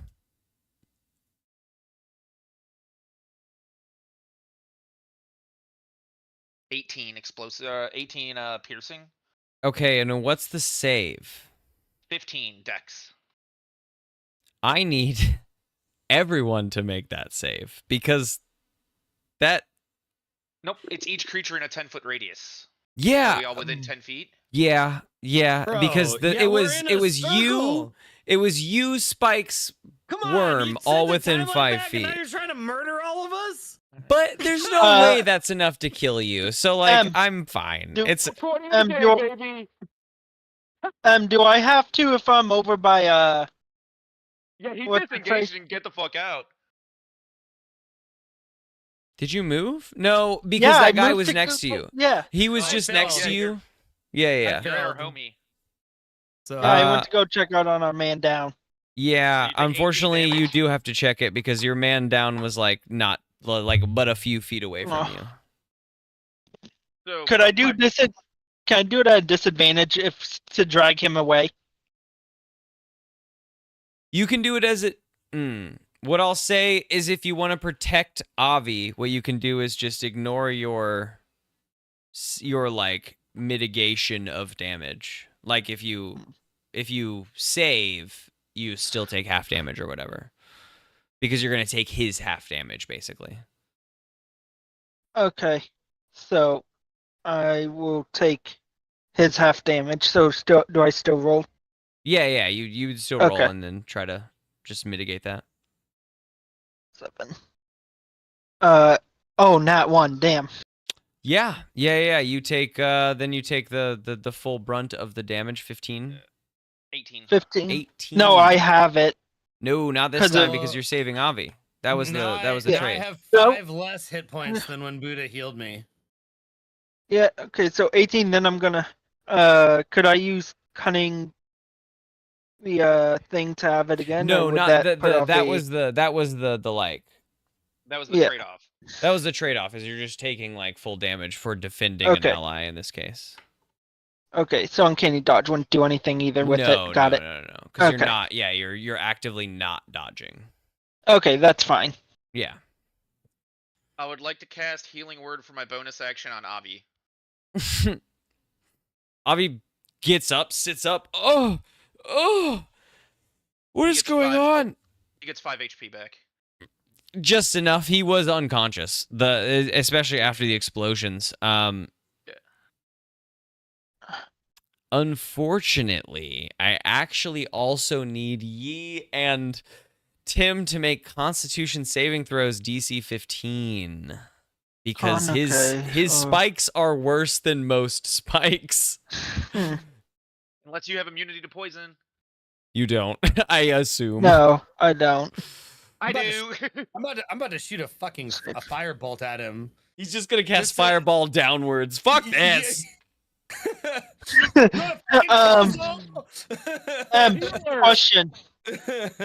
Question. Evasion wouldn't have activated for that 18 damage, where I only take half of the damage. No. Evasion does not activate for that. You take the 18 All damage. right, well, I failed Okay. my fucking con save too at 11, so 7. 1d10. Oh no, both of you take 1d10 more poison damage. yeah, cool. Buddha, This- I fucking hate you. I fucking hate you so much. I know it hurts. and I'll say a level of exhaustion It's a point of and your exhaustion, poison. too. Oh, great.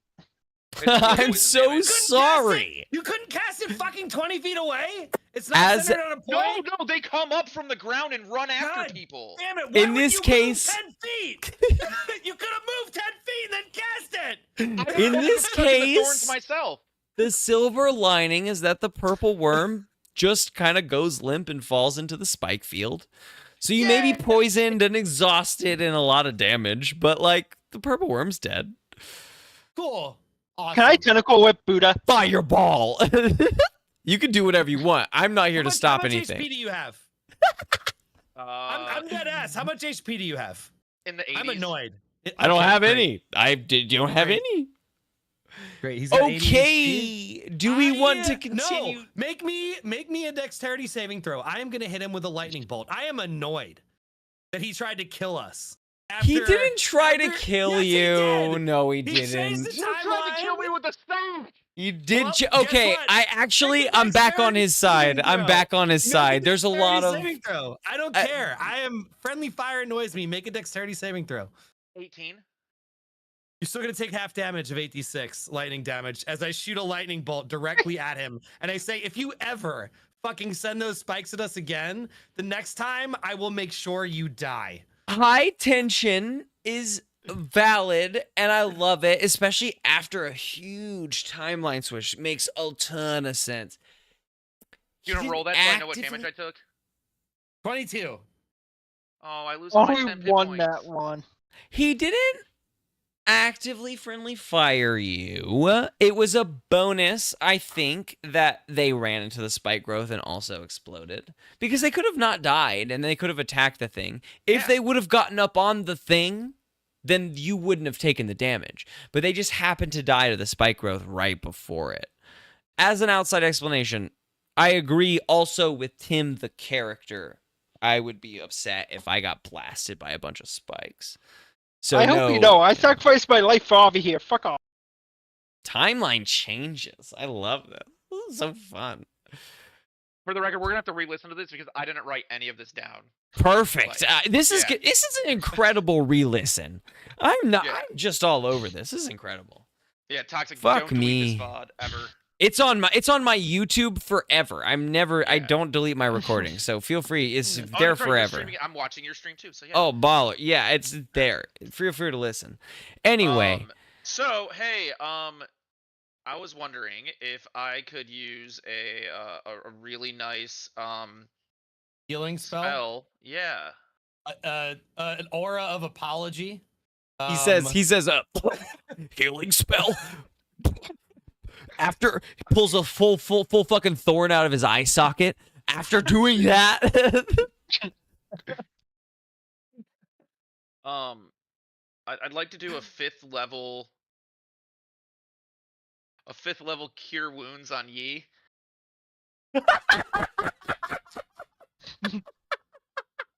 I'm gonna kill him.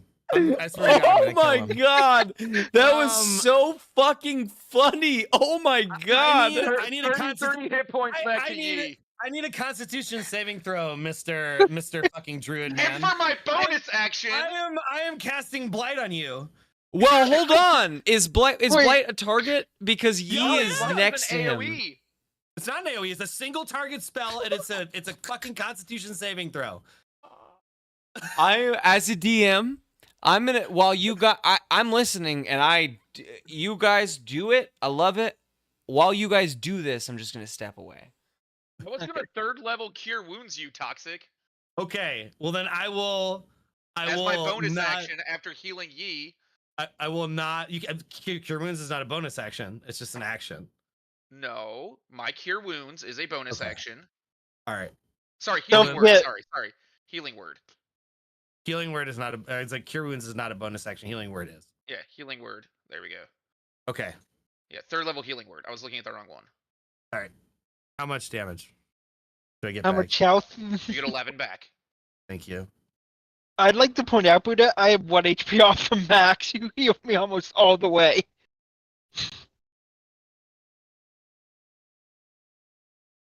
All right, guys. Can it just be like really cool though? Like, I pretty much single-handedly killed the big worms. And then almost And- killed all of us. No, it cannot Yeah. be really cool. It will never be really cool. You both watched me get into death saves earlier this thing. Like What? You didn't get into that saves not this today, round. but this Death campaign. saves? Be fair. That was not our fault. You looted my dying body. I healed you in that water. So he could give you your money back when you came back. It's true. I did repay you. I stole somebody else's wallet and gave it to you. Kid, I remember this. I even stole a key card for you. How dare you? How dare you? I'm not casting blight on him, but just know. Just know making you this- are. You start making this friendly fire a habit. Hey Yi, you're not Yeah. allowed to let Toxic kill me either. Hey, this wasn't originally part of the deal. No, that was not originally part of the deal. No changing it up. Hey, This is- Matt, this just is- for, this just for is- shits and giggles, can you roll what that blight damage would have been? This is Tim in character. No, I want to okay? hold that. I want to hold that. I want to This is- hold that this is- blight this is damage Tim in until it comes up. character. I'm going to say this now. I say, if you friendly fire us again, it is not going to be fun. Like, that cannot happen. Ever. As you say called that, it the the wallet spikes just through it for retract into my body, and I just kind of like shake a little bit, and I don't like I don't fully have like a grasp on it or whatever, and it's just like, you know, and some of them just kind of like fall off of me, and it's like, You need to learn how to control that before you use it I'm again. learning. I can't. The little ones. I'm sorry. To be fair, it's changed for him quite a lot. If we want to talk about change, look at Yi. He has stuff phasing in and out of Both time. of you have changed. I feel a little bit of guilt because there's some changes, but also there were so massive timeline changes that honestly I'm okay. I'm okay at this point if there are some alterations. To I'm a Buddha, I poison guy that apologize. can look into the There was past, and I can I had a one-time use.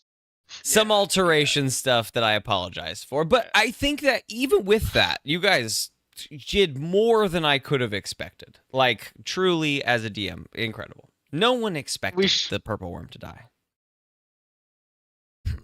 We should head back to the base now. What Avi base? Can we go wakes there? up. Is that a thing? and So no. is Now I tell Yi and him panicked. now that I used the orb to go back in time 30 seconds, and tell them that I don't know what the outcome was, but I did not want either of them to grab that gauntlet. I'll say And that I used that. when you explain that, I mean, in explaining the story, you have to explain that they made the decision to stay back and that you made the decision to say nay to that. Do you, I guess, explain that? Because that is an Yes. okay. Then I will leave it. I will still keep it open to you guys as he explains that to you. Yeah. That he has made the decision to subvert the group decision to reverse time. Are there responses now that your characters are aware? You motherfucker. And he just holds up one of his arms as it phases out. You fucking did this to me? No, you did that to yourself. Well, actually, he did do that. Well, there's a whole slew of who did that too. To be fair, Yi's arm was not phasing out until he rewound time that 30 seconds. His arms were just fine.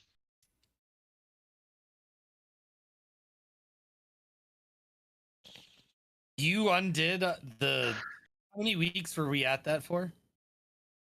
How many weeks weren't- of time were we in the loop? I did have to We think weren't- about that. I haven't relisted. My end decision is if you guys have any other Started that loop opinions. in like February. Well, yeah, You, month wise, but like 12 loops is what I think. D&D timeline Yeah. loop wise. 12 loops. So all Tim is gonna say, regardless of this, the decision he made is. So let me get this straight. We went through all that bullshit for 12 loops, reliving the same day over and over again, and you thought it prudent to bring us back? What the fuck is wrong with you?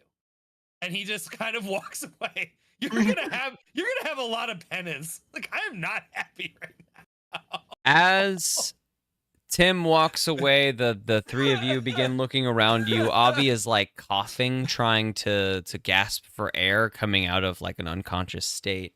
Can we just Well, go you back to to the fucking moon base? Tim I just mean, you goes can, like- because what you realize that you guys are sitting outside of at the moment is a ghost town. It is a town with no windows, no doors. Half the walls are blown down because as the desert storms rip through here, the buildings don't have much to stand, especially if there's no one living in them. And this is not something you know as characters. You might actually, because this is something maybe you would have learned in the whole slew of talking with June and the temporal chalice and whatnot. This town went through 2,215 days of repetitive hour, just 1 hour, not 2,215 cycles of just this purple worm obliterating them after an hour and then coming back. So after that 2,215 hours, the first time the worm burst through the ground, when you guys were here, in the way that the time has settled, the town has been dead, and you have been sitting here watching it die over and over again, 2,215 times, for the second time. Because your memories start to rush back through you, and while you don't feel the temporal chalice's grip anymore, especially Tim, you were the one connected to it. Maybe, Tim, you're the one who feels this. On top of everything else, you sense that you've watched this town die over 2,000 times. You also sense that you watched Decrum. No, fuck Decrum. Vertal die from the center. The three of you standing directly next to the dwarf as the fire ignited his body and spread it out. And maybe you're the only one that remembers having seen this, but you recall vividly moment by moment as that fire spread out and consumed the village, on top of the 2,000 times the worm has burst through the ground in this town. But something in this moment is drawing you towards and into the town, into I don't this know that I wanna ghost go town back in front of there. you. Why would I want to go He's back gonna there? he's heading in already annoyed at Korik. Yeah, but I'm annoyed, so like I would need to get away. So I guess I'm like, all right, whatever. We're going back into the town. See if make sure everything is gone. I Kinda trot behind them.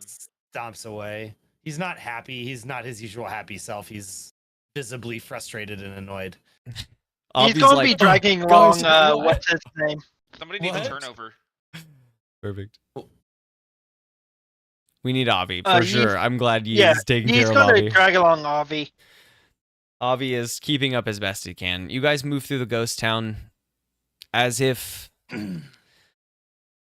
like the images from Mount Vesuvio as it has like washed over Venice in the old age, like all the hands reaching up from the ash. Like that's kind of the vision, unfortunately, that you're getting here is like random skeletal hands reaching up from the sand that has begun to consume most of these buildings, and the four of you are drawn into the sheriff's office, mostly filled in by sand at this point. A skeleton remains in the bard's cell, whom you know to be Cassidy. A Oh, she bird never made it. skeleton sits on top of a larger suit of armor behind the desk. And on top of that desk sits a scroll case, deep leather. It doesn't seem to fit into this environment of having been completely consumed by the sand and Oh, time and Who things is like that. Lily? I don't know. And Oh, mod. We're playing D&D, Lily. Unless you came in to listen, that's fine. Yep, totally fine. And you, let me think. Sorry. Yes, you are drawn to the sheriff's station. There is in this ghost town a hard leather scroll case sitting atop the desk behind which the armor and the bones of the bird of Roswell sit.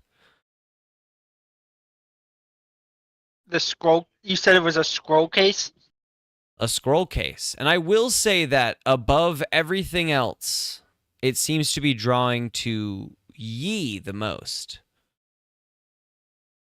He's gonna look at it and make sure there's no traps around it. He's learned once already not to touch anything before checking for traps.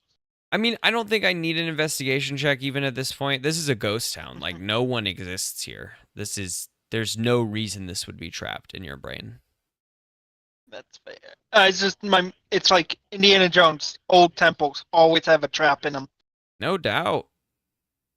But then Yi will go pick it up and see what's going on. As you reach it. for it, Yi, for you, time pauses. The other two, you're frozen. You don't even recognize that anything has happened. And Yi, you were frozen as well, but you are aware of the situation. And that Red Robe's voice appears in your head, and it says, if you open this, it will be harder for me to help you.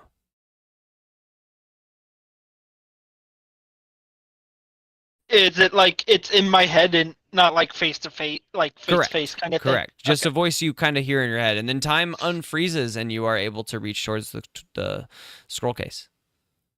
You will pick it up and see what it says like on the scroll case, like if there's any writing on it or anything. What's your full name? My Yi's full name is Yi. I know that. I don't know that I know Yi's full name. I think Korik actually has it written down. I think the do. Buddha has it Honestly, written down. honestly, there's parts of his name I didn't add because it was a little too long. It's YI space QUES is what I have. That what was given to me on the folder. Oh, when, sure, he Yi case, was yeah. arrested. Yeah, Equus. Crest. So G Crest Bartholomew the Third.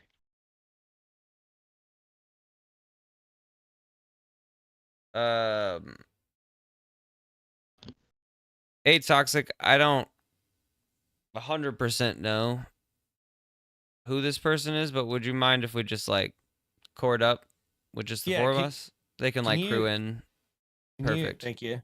Ideal.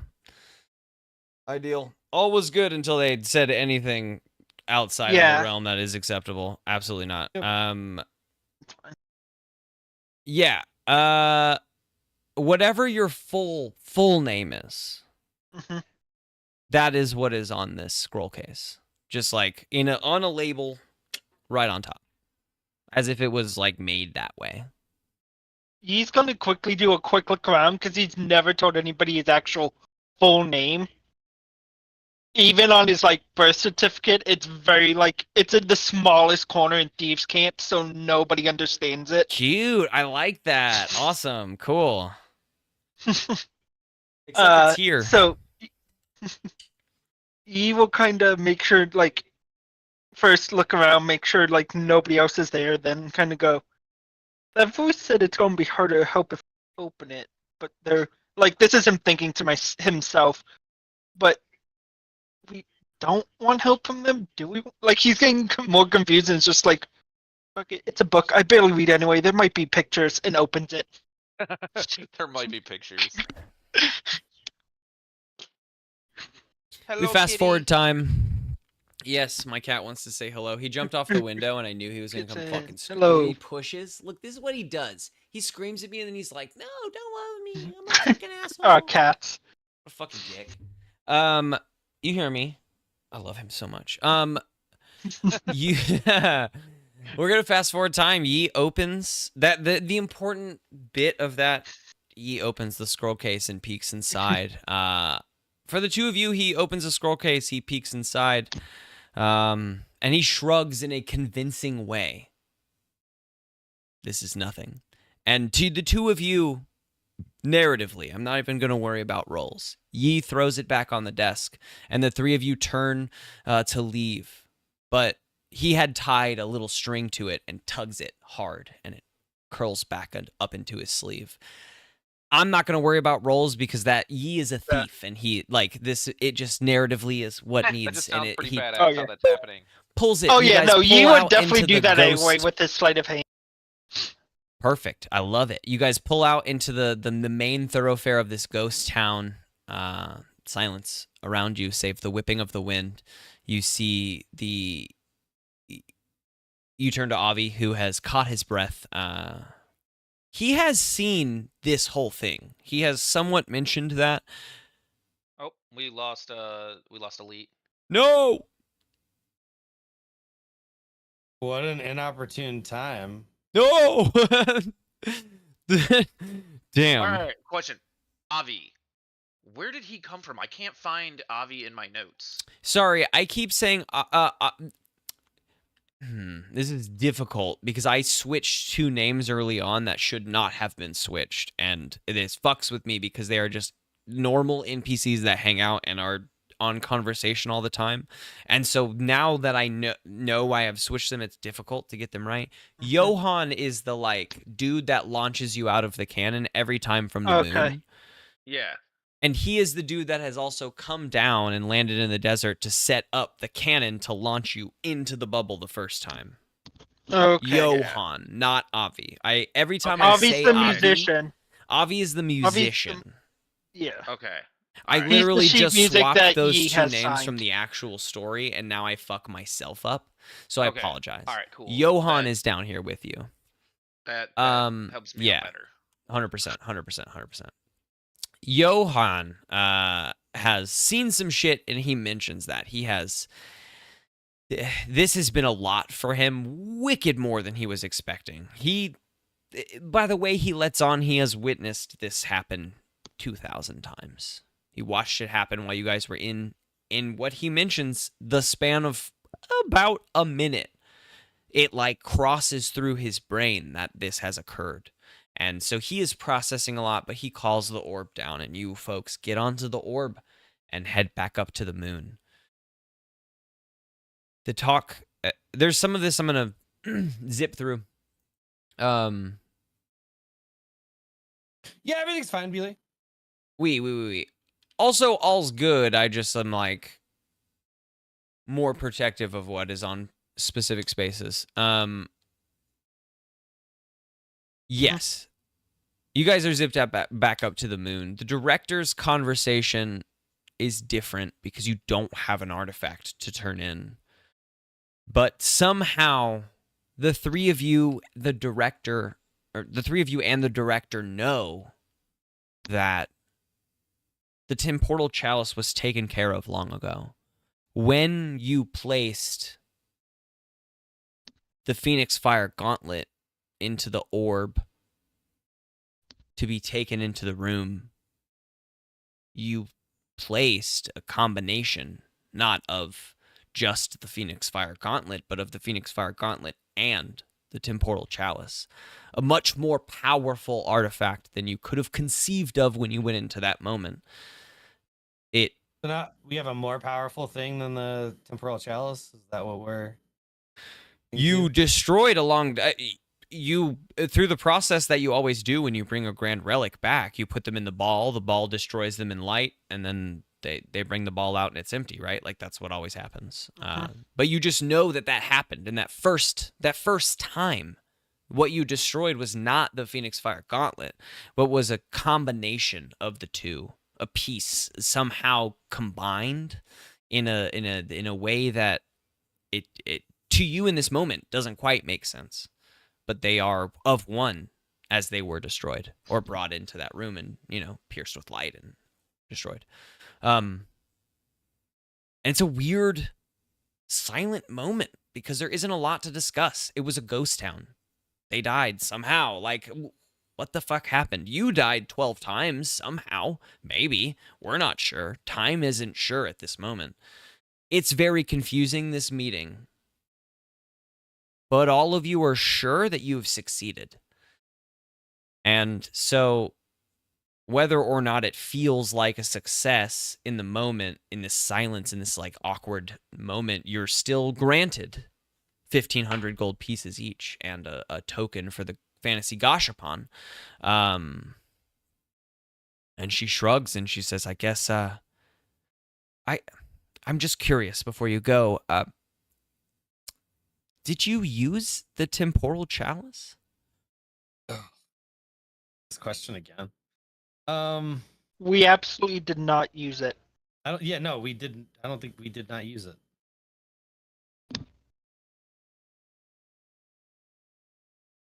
Insight check from the two of you that not insight check, deception check from the two of you that answered.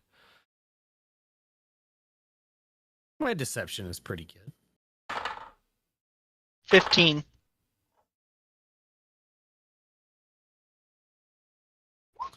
17, 18, 19, 20, 21, 22, 23, 24. 24. Fuck me, your deception is good. Nope, Corrick, never used it. In this moment, you feel her eyes boring into you.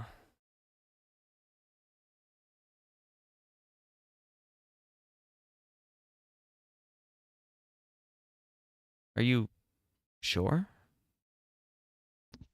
Except, seemingly, even to all of you, she is asking Corrick.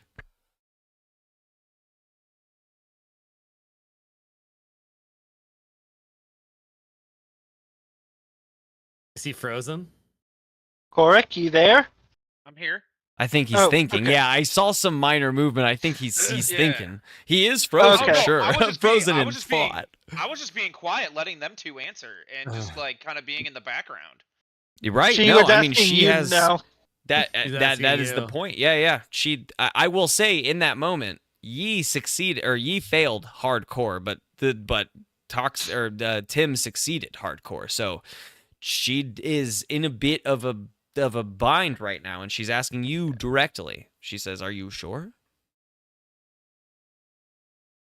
I personally did not hold or use the chalice myself.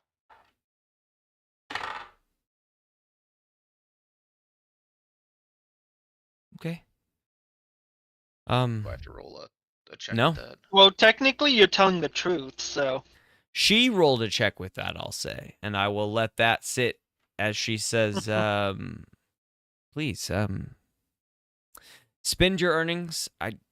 This is a weird one, but we'll let you know when any new things arrive.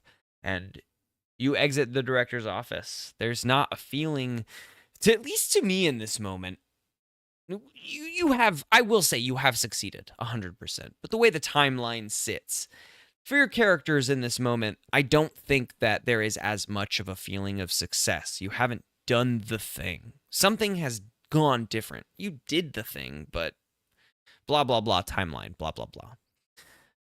The three of you are on the moon. You have taken some moments to yourself. I have to pull out my notebook. You all have individual things that are about to happen. Ooh, fun. I need to practice my feat.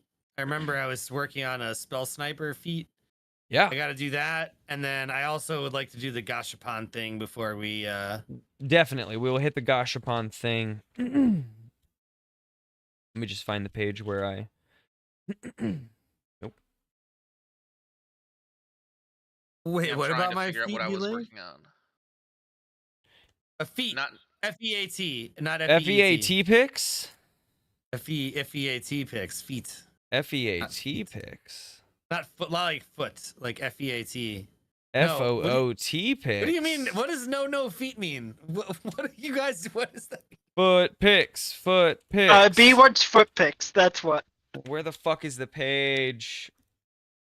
10 Who subbies does for that? a Who foot. writes it in the middle of a notebook and then closes the notebook? That's stupid. It's 10 subbies for feet, at least. I think What that do was you the mean last at 10. least? You can't say at least because then when they put So- 10 subbies, Yeah, then no, you can't be at like, least- oh, well, Yeah, I you meant can say- 15. Tim, I'm also going back through my notes, and don't forget that you have a yellow raincoat that uses second level invisibility.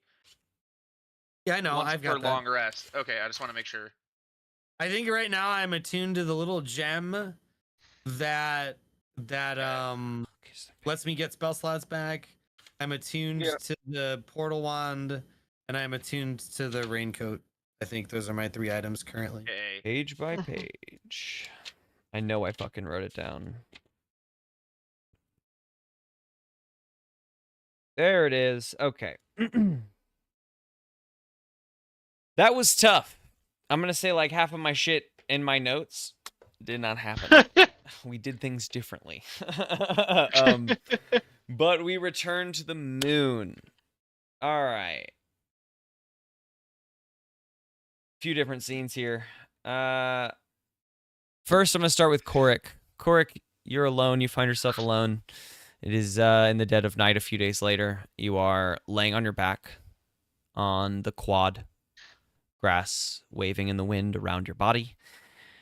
Arms behind your head, staring up at the stars. You are trying to relax and process No problem, Beely. happenings of the recent adventure and the time swap. Total fuck up that has not a fuck up. I don't mean that. I mean Yeah. you know, the timeline itself has been fuckered. Whatever that is. Not that you have fucked up in any way. I don't mean that. But trying to process exactly that, right? Like that might be a thought on your head, like trying to balance, like, did I mess up? Probably not, but you know, it doesn't feel right, this outcome. Something is weird, and it isn't necessarily what I did. It's just that this isn't exactly what was supposed to happen. And as you're thinking these thoughts and they're just like racing around your head, you're feeling a little anxious, you're staring up at the stars, and you think for a moment that there are less of them. And then that thought is confirmed as you are staring up, and one, for sure, you're 100% sure, blinks out. And then you wait and you watch and you try to find it. And 15 minutes later, because this is anxiety inducing, you have been looking for this long, and another one next to it, directly next to it, blinks out. Then we cut to Tim who has just left the director's office. He's returning to his living quarters. He opens the door, and a familiar shape sits on his greeting couch, whatever that is. I mean, it's obviously supplied by the moon base, but it is a greeting couch nonetheless. A familiar shape sits there, clothed in a black robe, but different than you recognize. She sits, hand on her staff, and she says, 12 more deaths. We're gonna have to have a talk. And you recognize... He died 12 more times. It was 12 cycles. 12 cycles. Oh, got it. You recognize Craven, but very clearly a different form having been taken. Whereas if you remember, Craven from the Crystal Ark was like death incarnate from the Raven Queen. Still definitely that force in front of you, but very feminine. No different. She just undergone some form of transformation. She says, we're going to need to have a conversation about those 12 deaths. And then we cut to Yi in his living quarters, all alone, with the leather scroll that he opens up and really begins to examine. He saw what he saw, and that... You'll tell me what that did to him. Enough to stop him from doing it in that moment. But what he sees now is 2 sheets of paper. The first one, an old design, hand-drawn, of the statue in the center of town, of June, of Jack, and of the red-robed figure. There is a date in the corner. You know when this was done, although the date is of no, consequence to you. The second sheet is the same design, an earlier version, a roughed draft, if you will. A rough draft, if you will. The date in the corner, but a week earlier. That's why the date's important, by the way. The drawing itself, though, of Jack, of June, and of the red robe figure, this time with the red robe figure's hood down and draped around its shoulders. And the thing that you are having trouble processing, Yi, in this moment, is that it is your face that you see on that statue, on that drawing. What? But the thought around that is entirely static in the exact way that the jellyfish does its business. And then we cut to but a few days later, in which we are... Give me a few. In a few different situations. Tim, as you began to speak to Craven in this time, who has told you that she goes by Crava now. Wait, is this the lady who went to see us and told us about how many times we died? Yes. Yep. Okay. I don't know Exactly. why she came to see me, but okay. You're the crew. You've died 12 times. She's just coming to see you. We've died too many times on the watch. Oh God, that means he's died over 100 Your times now. conversation with her began.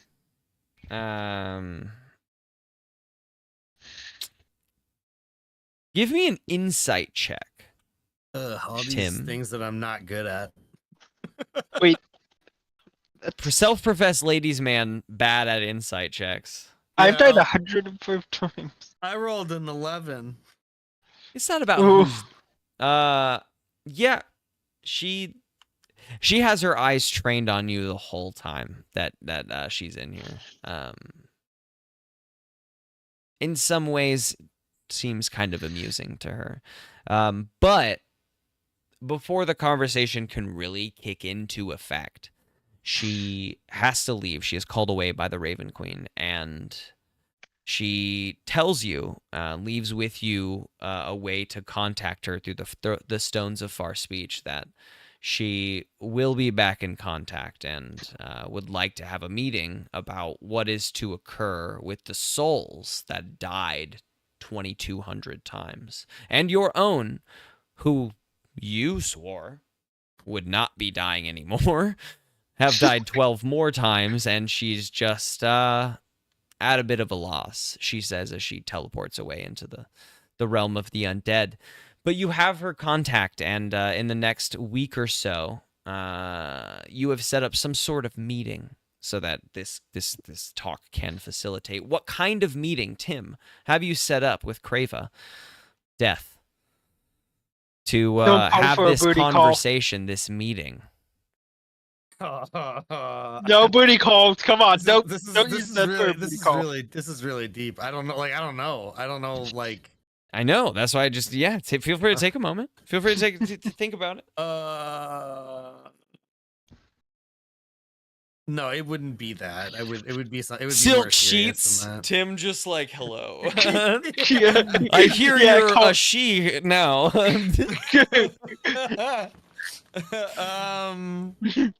No. I guess I would just say, all right. I guess we could set up a meeting to like discuss it. We did our best. There was a lot to figure out in the town. Pause real quick. What kind of meeting is this? A meet at the? Are we meeting? She was in your room on the moon base. She's very clearly aware of the moon base. Yeah. Is she? Are we meeting on the moon base? Are we meeting on the quad? Are we meeting at an activity? I would think it would be safest to meet probably at the moon base, because if anything goes crazy, maybe other people can help me fight Death Incarnate. Yeah. Yeah. That's my thought process. Not in an activity, not The like, Grim there's a lot Reaper, of maybe everyone else on the moon base could help me beat, I guess. AKA Toxic's just making death everybody else's problem. Well, listen. All right. So moon base, are we doing an activity? Because we can narratively set up anything. We are in a week of home time. There could be festival. There could be like library. We could meet at the local bar. Let's just say we're having like a meal with her, but maybe not the director, or like it's us and her. Sure. There is a Neutral small ground. cafe on the grounds that you can do this at. You find yourself in the corner. I'm not a wild magic sorcerer. I'm a draconic sorcerer. I'm One of these answering days your I'll question go. of the day. Oh, a wild magic sorcerer. I was like, I'm not a wild magic sorcerer. I've thought about maybe doing a wild magic character, but not They're this one. fun. The fun part is when the DM just chooses the list for you. Oh yeah, that's in my opinion, the wild sorcery is my favorite. Wild magic barbarians, kiss. Just kiss. I do not like their random roll table. I wish there would be a different one, but I love the concept of a random roll every time you use the ability. Wild magic sorcery, you fucking kidding me? Let's go. I also love the way that you're doing. I'm not no skin off on you for. Yeah. I love what you're doing, 100%. But No, we hate it. Change we it. hate it. Why aren't you wild magic sorcery level 10? Because how could I be a draconic parlor magic? Wild trickery magic person? sorcery fits you even better then. No, that would actually be worse. That's how we all die. Yeah, the fun part. You thought Buddha was Dubs. upset when I It's actually a accidentally- poison cloud. Yeah, you thought Buddha was upset that I He grabbed says his dubs sash? and he's a plant. Wait till I make a magic roll and it fucking cast teleport on all of us and we teleport away. Yeah. My No, dead that's the favorite fun is like part. 99 or some shit that is turned into a household plant for an hour. Like, there's nothing you get besides 10 health and you are an awakened shrub. Like, that is fucking amazing. No, that's not my favorite thing, Toxic. Just We're remember, playing I with can lucky die. egg fucking good rolls too, man. Buddha might die. If I was a magic sorcerer, like he would just die. If you're a magic He'd be like, sorcerer, "Oh, that's it's the for me." fun part. Because you're Damn. playing with the deck of many things in the Okay, person's let's just keep hands. going down a path that we're actually on. Crava. Crava and Tim are at the cafe in a corner booth. Some brunch on the table. I thought she was talking to everybody. No, Not no, just this me. is No, a you she thing. only Everyone's decided got on their you. own thing. Ugh. Sorry. You invited it's her. amazing She that- also that parlor in did. narrative. I know that you didn't choose this, but like she I didn't. said that, you know, I want to talk with you about these deaths, and you set up the meeting narratively. And I just wanted you to pick the spot so we could have this meeting I'm that just we were so going to glad continue from Tim your. didn't choose a bar. I mean, he chose a cafe. Cafe is first date territory. It's not. That's I- not. But That's that's where not- you that's meet not it, somebody if you man. want to talk. Is a That's bar. not it. That's No, not it. That's not it. That's no She- ulterior motives. She sits with a cup of coffee untouched in front of her. You're a fucking hill dwarf. There's always fucking alcohol. She is not in her like Grim Reaper robes, right? It's a lot more comfortable. Not like it's not in any means like dressed to impress, but not dressed to scare, right? It is like black cloth wrapped around her. You can see her form a bit more, but it's not a giant robe. So, I guess what do we have to discuss? What questions do you have? What can I try to answer? I have to speak on behalf of the rest of my party also. Indeed. I This is felt a lot of weight on this situation. So, Yep, but the three of you are inextricably linked. That has become more than apparent in the amount of sort of upheavals of our rules that you have committed in the past, as well as this strange occurrence now. We're just the Raven Queen is just curious about the fate of those souls. Have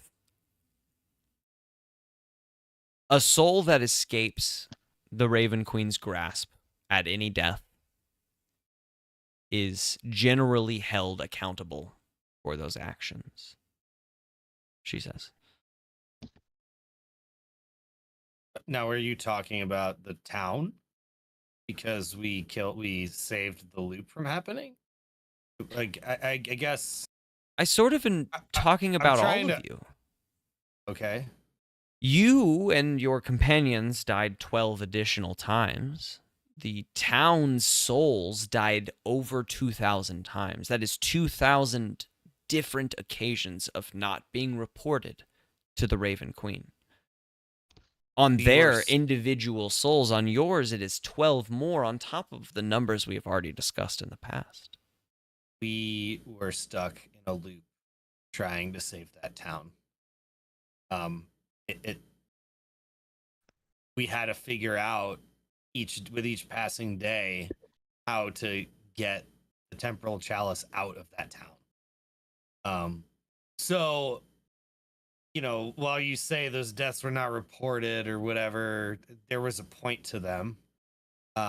Because we only had an hour each day to figure out how to get through this entire situation, to get the item that we needed to bring back here, which we have now brought back here, and it has been destroyed, you know, along with some of the other ones.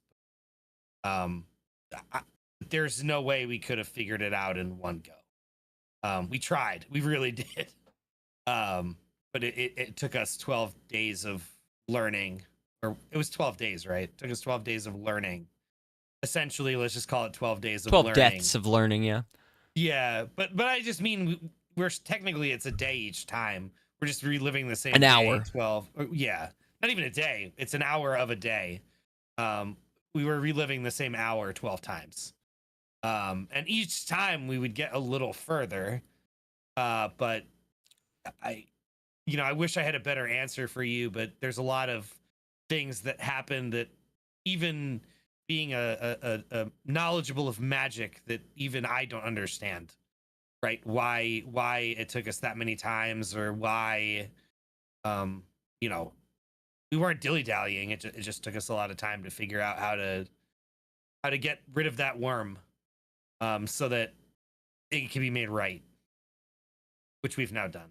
The whole time that you've been talking, she has been silent, just sitting there listening and nodding here and there when appropriate. She sipped her coffee twice. About halfway through, she sipped it for the first time, which made you open up a bit more and continue to talk. She glances around at the other patrons in the cafe and then back at you. She says,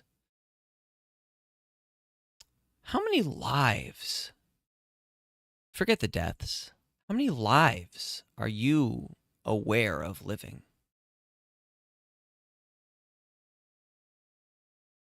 2? I would think I would have fragments of memories from before I landed in Verdansk, right? And then I woke up in Verdansk. So 2? I would say 2. Honestly, like unless I feel like I that's missed with that description. I feel like that's accurate. No. I feel like that's accurate. Character development moment. I 2. Before coming to Verdansk and after that, like, and I don't even remember like Really, yeah, before really Verdansk. anything before Verdansk. Like, Yeah, we're talking like fragments of a percent. But you're aware that that's a separate, yeah, lifetime. And I kind of explain. I've been able to in the times where we've been stuck in the temporal chalice. I've seen flashes of that life, but like I don't have any recollection. So 2. And anything past that, I don't know. Like you would be giving me more information than I've been privy to up until this point. Those souls are lost in a deep torture of having relived that death over 2,000 times. The rest of she motions around the cafe. One life. You are a bit different, you and your crew, in that you get the opportunity to relive this multiple life in an aware fashion.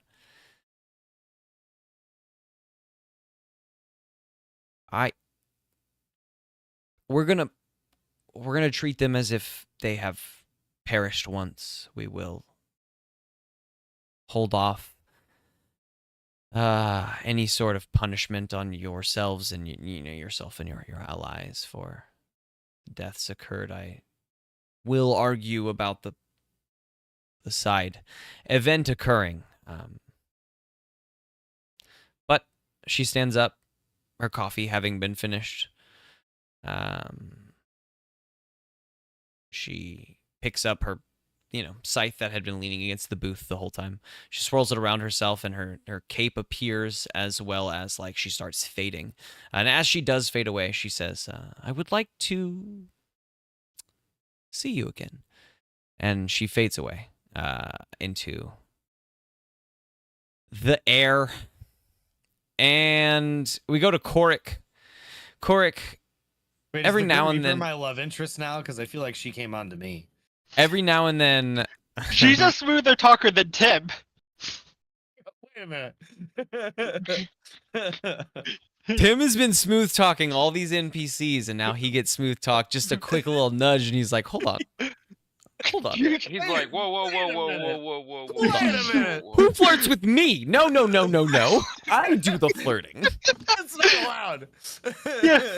You know what? She goes. She peers back in through the mist, and she winks at you once, and then peers in and disappears. Tim, you gotta up your game. What's that parlor magic dick? Where's the parlor magic dick? But Korik, might have gotten us eternal life, guys. I don't know how to tell you this, but I got a free life for us. I think I might have done it.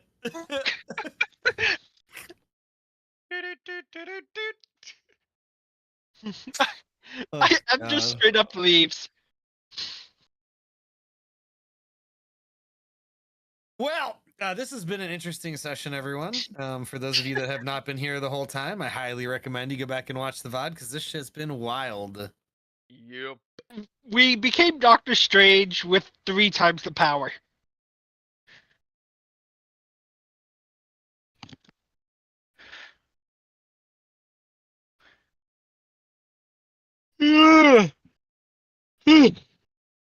And now we wait for our DM to come back. I have a feeling he needed to think because I feel like I he needed to go went to the place bathroom. Falcon. No. Oh, I just okay. needed to go to the Never mind. bathroom, and I didn't want to get started in Coric's situation before anyway. Coric, every now and then Yes. when you are on these lunar interludes, we don't hit every moment. Obviously, we just hit a few moments in between Yes. each mission, but you are allowed to leave the moon. Not allowed, everyone's allowed to leave the moon, but you're sent, on official secret business to leave the moon. And no one knows really where you go, but where you go is back to Verdansk.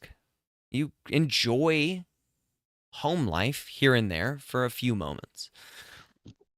What do you do in the few days in which you're back in Verdansk? Every now and then, like right now, you have about a weekend back in Verdansk. What's the big focus here back home? So, especially after this time and the choices that we were forced with having, I feeling a little homesick. I really wanted to come back, and so I I came back and I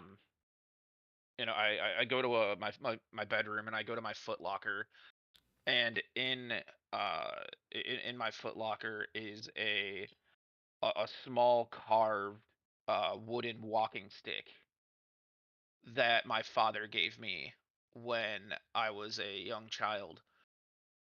And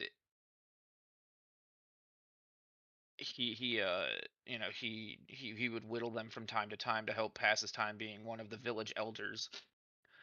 And it's it is the last piece I have from him.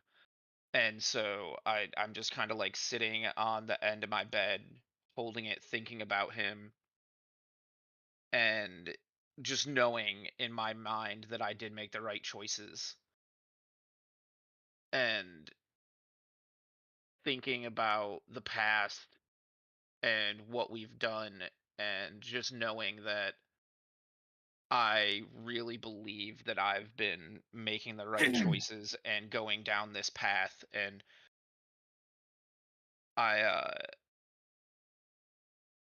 I decide to not put the staff back in my foot locker, but instead I put it in my book bag. As you're having this moment of bringing bringing out this family heirloom that you have never felt adequate to wield before because of what decisions you felt you made in that moment. But having relived it and realizing that like those decisions were not like a choice. It wasn't an A or B choice. It was only A choices. You only had one choice to survive. And because like you surviving is not a negative. Others dying because you survived it's not because you survived, right? This is not on your shoulders. You witnessed this event from a totally different direction. And you realize that in this moment as you're putting it in your bag that you are, in fact, you're feeling that like my father would have been absolutely proud of me in what I have shown and what I have done, and that I am living up to this reputation. And you're having this very, very personal moment. And there is a knock on the door of your apartment. Light taps. Quick knocks. I go answer the door. You slide the door open, and outside stands a young Angus MacDonald staring around himself. Oh, sir. I wanted to make sure that you had all the backup you needed on your secret mission. And he's like looking around to make sure he's not being followed.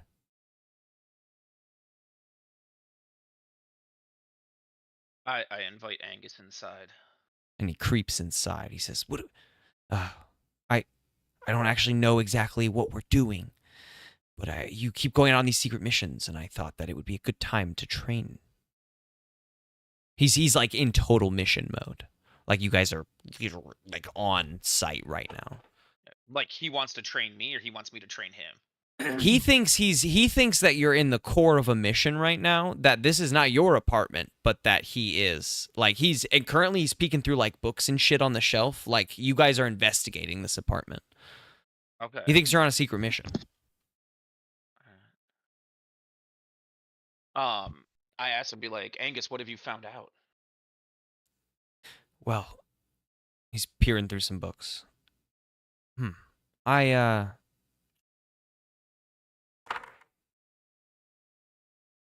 Initially, when leaving the base, I knew nothing. I saw you leave the first few times, and the director just said secret missions. He's doing research. And I didn't like the way she said that, so I thought I would follow along, me being the world's greatest investigator and all. I followed you here to Verdansk. It was a little bit more difficult trailing you through the city, but I followed you to this hovel. He looks around himself, and he says, what are we after? Is there a grand relic here? He looks around, he peers through a few books, and then he stops,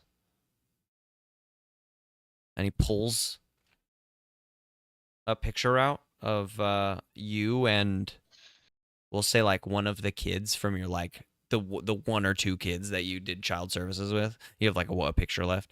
And he pulls up the picture, and he looks at the picture, and he looks at you. He says, is this your apartment? Did I just call your apartment a hof? I'm so sorry.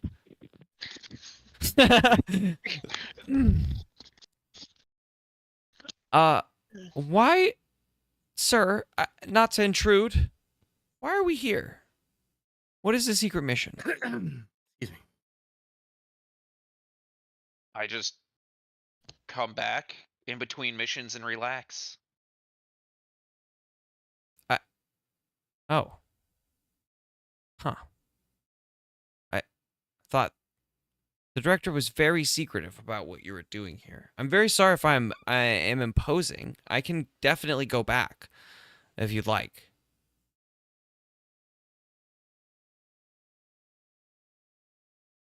I mean, the director has had ulterior motives in the past. Do you know what my coworkers are up to right now? Tim's on the they're both just on the moon base doing various trainings and whatnot. Yee's hard to keep track of as always, but I left and, wasn't really worried about him. What made you decide to follow me? The secret missions. It's super secretive. Like, I asked around. No one really knows what you've been doing down here, and that felt like super spy training to me. I figured this is a step up from being the world's best investigator as being the world's best spy. So I thought I would trail you. But if it's just relaxing, I apologize. Just thought it was a secret mission. Well, let's keep it a secret that I come back here. Sure. Between you and me. And if we ever need to talk in confidence about something, we can always meet here.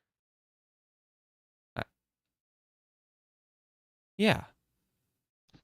He turns to leave, and he looks back, and he says,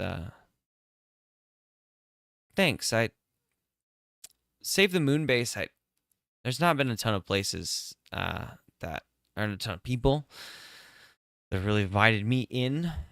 So that means a lot. He turns around and he looks at you in the face. He says, "I'm sorry I intruded. I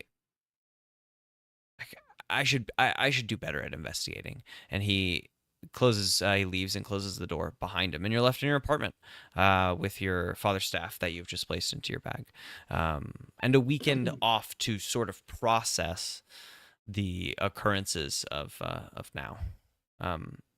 Just as a curiosity, what do you do with this weekend? Is it just like a weekend of Choric comatose processing? Shit, I was trying to find in my notes what I was working on the last time. And when I found that, we had already done that. Like I had the ability to make healing potions. You And could then I spend some had- time making them. If you already have that. No, If there you don't was want to like learn new something skill. else I messaged you Let that me I'm see if I trying can to find based on a tweet that you had. Oh fuck. That's That's fun. interesting. Uh-huh. I And I'll I be didn't honest. think we would get here to this point, so I never didn't either. There was a lot of I other didn't things in my decide to like notebook. write it down or like bring it back up. Um I think the DM is more confused than you, Buddha. Oh, it's got to be here somewhere. I remember this conversation. I remember you saying, I don't think you sent me the tweet. I think you just said, like, that tweet you did, blah, blah, Yeah. blah, blah, blah.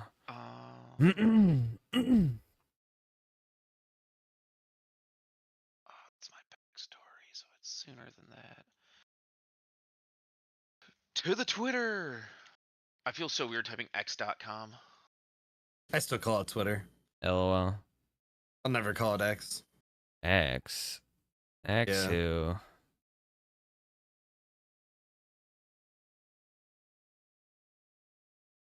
It has It to had have to been do- after December 18th. Yeah. It had to do with one of your Blightwood updates.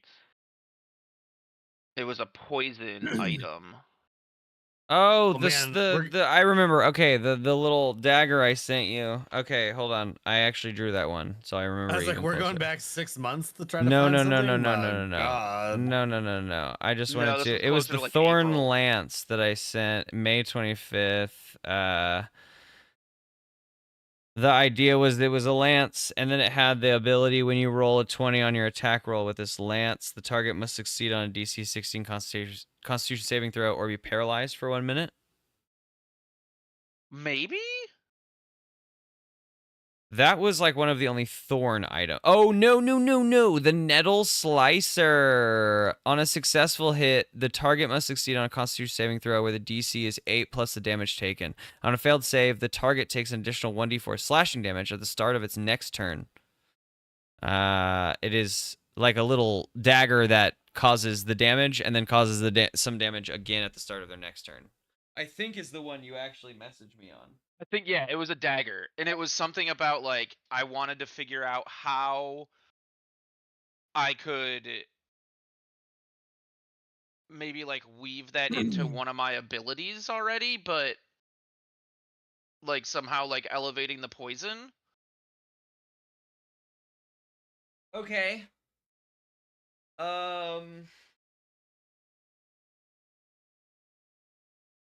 I will say, if you dedicate a little bit of your off time to this, you guys have level 12 coming up, and level 12 is a moment where you guys get a feat. So, as your feat... Wait, what level do we get a feat? 12? Now? Every 4 levels. Which actually, Oh. yes, sorry, would be now. You guys are going to be I level still- 13. I Level still need to 13. train. Mel, I need to welcome. train my feet. You do, and we're gonna do that during this narrative for sure. But after this narrative and the fantasy gashapon, before the next adventure, you guys will be at level 13. Just so you know. We're gonna go Level 3 up. levels. Oh my Yeah, God, you would be at level 12, but you guys killed more purple worms than I could have counted. Yeah. Didn't expect it. So, higher level than you were planning. Yeah. Level 13. So with that, whatever I was gonna say, yes, you are gonna get a new feat. I will say that your training should be focused on that. Like, that should be your new feat, which will be on your, what I imagine, first thought, is when you cast your Thorn Whip or, what's the other one? Spike Growth? Yeah. As your special class ability cast, not every time you cast Spike Yeah. Growth, but as your, like, one-time use cast. It will also do this. If they fail that saving throw, the same saving throw, not like an additional saving throw. Yeah. If they are paralyzed, or sorry, so many fucking effects. with this feat, if they are poisoned by your effect, they will be exhausted because of your additional effects, and then take an additional damage based on fucking something. It'll have to be. This effect lasts until the target receives magical healing or succeeds on a DC 10 Wisdom saving throw. Hold on, to staunch the bleeding.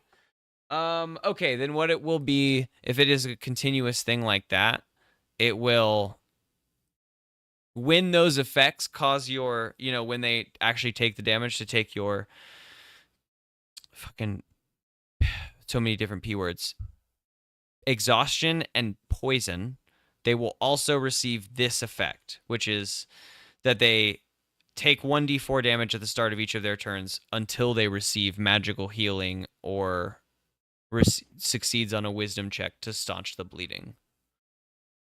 So it requires an action, or they take an additional d4 points of damage every turn. That was the effect of this. I will screenshot it and send it over to you, and you can think that over with as I'm saying that. We have some time to, we don't have to say yay or nay to anything right now, because this is random at the moment. Select more photos. So do I get a second feat and then I get my spell snipe one, or do I just get the spell snipe one because I thought I had to train? You are going to get your spell snipe one because you were training that in your off times. That is a special feat you have achieved by giving off time towards it. Then you reach level 12 and you get to do whatever you want at level 12, which could be raise ability score or a feat.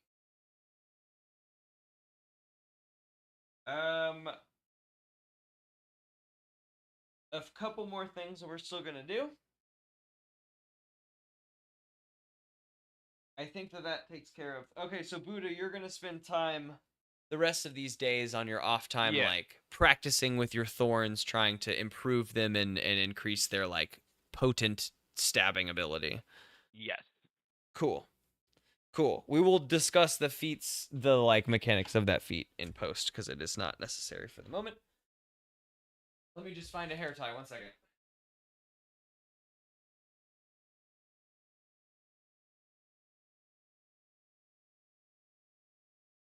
Okay.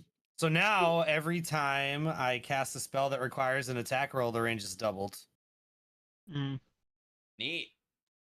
Sniping. And ranged attacks ignore half cover and 3/4 cover. Nice. Oh. So fuck. does that mean Fireball just ignores everything? It's Fireball's DC is spell save. It's attack rolls.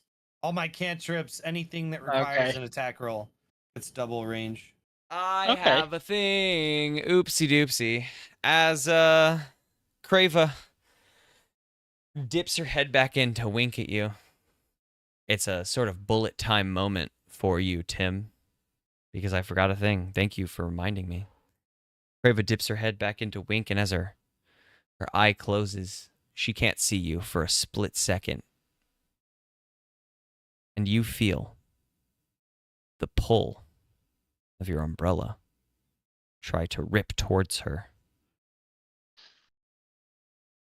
And as you know in this moment, it is to consume her. It's a wild retcon, but it is important. We will continue down whatever path you choose, but this is a moment. She, you know what? Even better to set it up. She rips her head back in to wink at you. She's like, haha, it would be cool to meet back up. And then she stops and she sniffs and she says, you're not. She looks around. She's like, there's no like dark magic around here, is there? Just got a whiff. And she turns her head away from you. That's what it is. She turns her head away from you to like look behind her just to see. She's looking for dark magic. She smells something. You can also give me an insight check. Didn't I earn the umbrella? You did. 100%. 100%. I mean, I'll make an insight check, I guess. Yeah. Why not? 15. The umbrella is reacting to what she is doing. So because The she winked at umbrella me- feels called out. No. The in the moment, not the wink, the post of that. When she said, when she said, "Is there dark magic here?" "Is there dark magic here?" The umbrella is responding to that as if it is trying to grab Have her. we ever determined if I can communicate with it? The only thing we've determined with the umbrella is that it consumes wizards that you've defeated in combat, giving you bonuses when you consume them. And it, during your last time when you began training the spell sniper feat, it exploded, which is a post scene that I had to text you.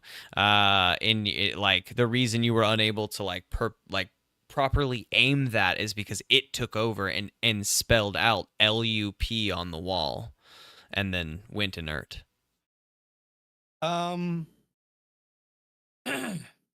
know what? I'm gonna try something, and I don't know if it'll work.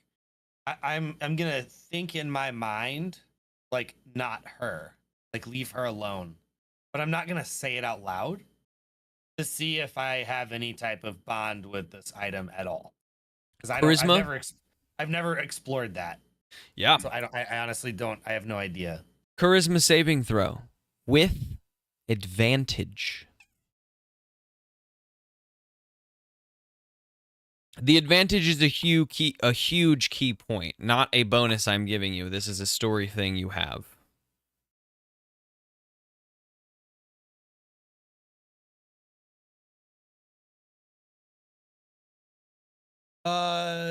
16, 17, 18, 19, 20, 21, 22. The umbrella jiggles and whips up as if to consume her, and then stops. And she turns her head back to you, and you're just holding your umbrella, and you whip it back up onto your shoulder as if there was nothing wrong. Easy charisma saving throw. And you say, and you maybe even nod charismatically, and she smirks, and then she I wink disappears. back. Exactly. Actually, you know what? I wink back. She's like, oh, okay, maybe not. It just must be burnt bacon, and she disappears into the rift, and you're left with your umbrella.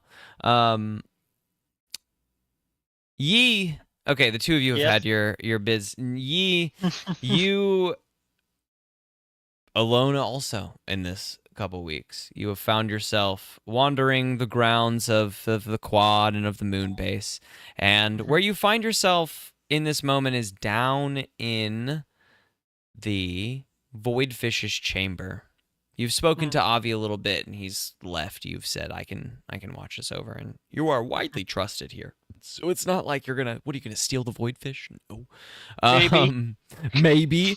Don't the test whole me. Voidfish I is will fucking steal it. gone. Yeah. Well, okay. They come down, the fish is gone. I just You have it in guys my changed time. I will not challenge you on stealing the Voidfish. You are correct. But it is you and alone in the Voidfish's chamber, and the Voidfish is active. It's dancing a little bit. It's singing. It's dancing. It notices you alone in the chamber with it, and it sort of wiggles its tentacle up and towards the surface of the tank, and is seemingly pointing at the surface of the water. I'm gonna go over to it. Did I leave? Do I have the book on me, or did I leave it someplace safe? I just want to know this before, because knowing Yi, he'd be very cautious about this book. He wouldn't keep it on him just in case, it fell or something. But the 2 he pages wouldn't leave it on the opening. that the 2 secretive pages you discovered. Yeah. I mean, that's up to you if you have it on you. I would imagine you do have it on you. He would keep it on him, but someplace nobody would look. Definitely not the shared bag of holding. Yeah, no, that'd be a dumb thing. So Yi will go over to the jellyfish and kind of see what it wants, since I'm going to kind of sit at the top of the tank, fly up and just sit gently on top of the tank. It wiggles its body. Now it wiggles several tentacles upwards, and then it seems to be motioning you downwards. He's first going to just dip one of his feet in there, just to see what happens. I mean, as you dip a toe in, nothing happens. The Voidfish is beckoning you inwards. before Yi goes in, knowing that something may disappear on him, he's going to put the papers he has on him and his satchel off to someplace safe, but where nobody would find him, but someplace he knows he can get to quickly if he needs to. Mm-hmm. And then he'll go in to see what the void fish wants. Sure. The voidfish appreciates you very much as you get into this. It is so excited. It sort of wiggles its tendrils around you almost like in a dance. Like it's just so excited. Mhm. It's so happy that you're in here. It sort of calms and slows, and you find yourself, the way that the light reflects off of the glass in the interior makes this sort of small cylinder that you find yourself in seem infinite, because you just don't see the wall. Like you don't really see anything because you were alone. There's also no one outside of there, so it just really does seem infinite in this moment. And you're in this space floating with the voidfish, and a tendril reaches out and gets very close to your head as if in invitation. Yi will agree to it, but he'll say, "Do you want to come explore some places with me where it looks kind of boring in this tank? We can go do some other fun things." You get the voidfish lights up as if the supernova is going off inside of it. In total excitement. That's all that is. Just total excitement you feel. It's like wiggling with excitement. And then it taps your head, and your head is pushed back because it's pushing with, it's like it's so excited. It just taps your head so hard. And you're drawn back into a blackness. And in this blackness, you're looking up, and you realize there's a few twinkles, and you flip yourself over, and you're sort of floating in space. And below you, you see a cave. Very black ceiling, kind of twinkling in what low light is here. And what you see is a number of these void fishes floating around in this cave as like a little community, bouncing off of each other, communicating through their song as they do. And you see one small void fish floating down near the bottom of the cave next to 7 red-robed figures, the slightest, not the slightest of which, but a slighter one of which is reaching out a feathered hand to the voidfish, and the voidfish reaches out a tentacle and interlaces it with those fingers, and the red robes lead the voidfish out of the chamber, and you catch just a glimpse through that tunnel of the big silver ship that they are leading it onto. You struggle for a moment and kick upwards and then gasp for air as you break free of the surface and realize you've been holding your breath for that whole time, and you find yourself back in the room. And the voidfish is floating contemplatively. What do you do? Yi will put he'll do what he saw the guy, the feathered hand in the red cloak, did, and kind of put his hand out to see what happens. The voidfish reaches up a tentacle and interlaces it into your feathers exactly the same way. And then a shiver runs through the voidfish, just like it's remembering. And it stops, and with one of its other tentacles, it points, and you turn your head above the water, not in this infinite space anymore, and realize it's pointing towards Avi's desk. Nope. Yep. Yes. Haha. Avi's desk. He's the one that runs the voidfish and does music. Nice. Got it right in the first time this time. It's pointing towards Avi's desk. Alrighty. You will tell it to. They'll be right back, and they will hop out and go check out Avi's desk. What is your musical instrument? Like, what's your musical knowledge like? Well, Yi was a fan of Avi's music. He has a whole thing. He has his own True. music sheet signed by him.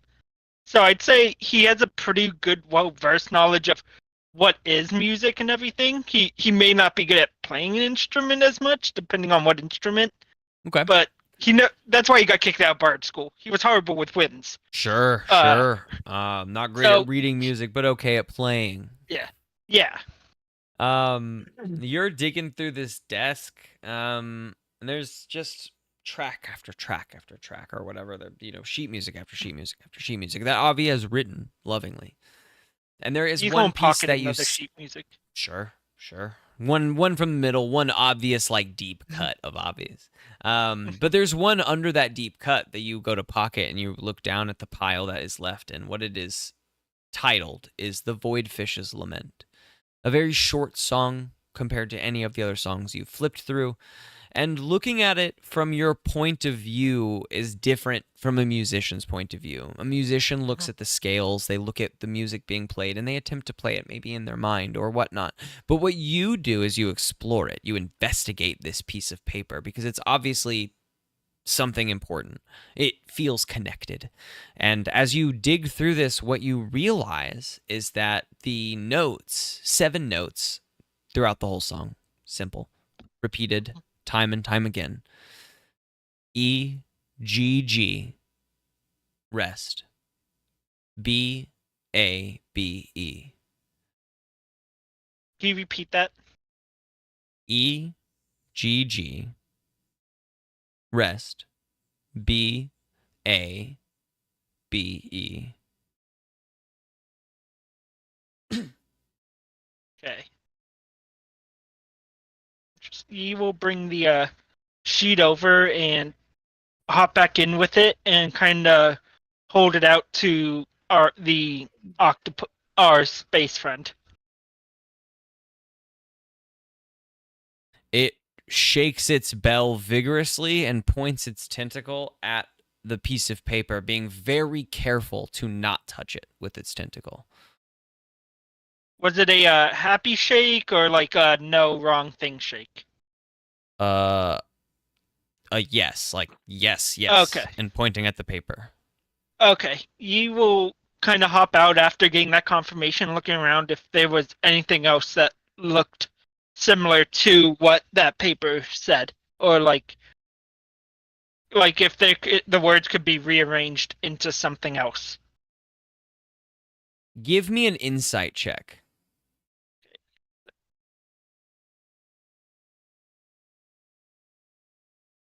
Just picked my second feat.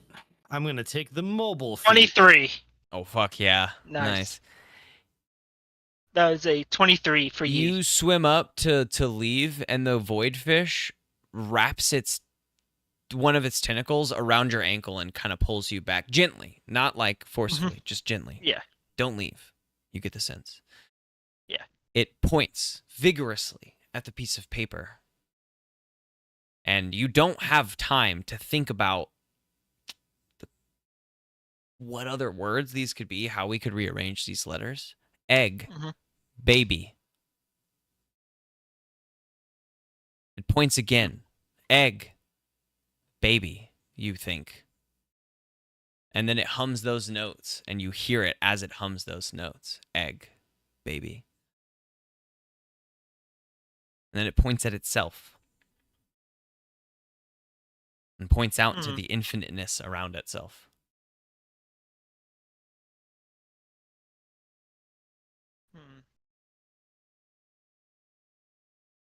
So, are you saying that you were that child in that vision? It shakes with glee, happiness. Yes. Had we known each other before?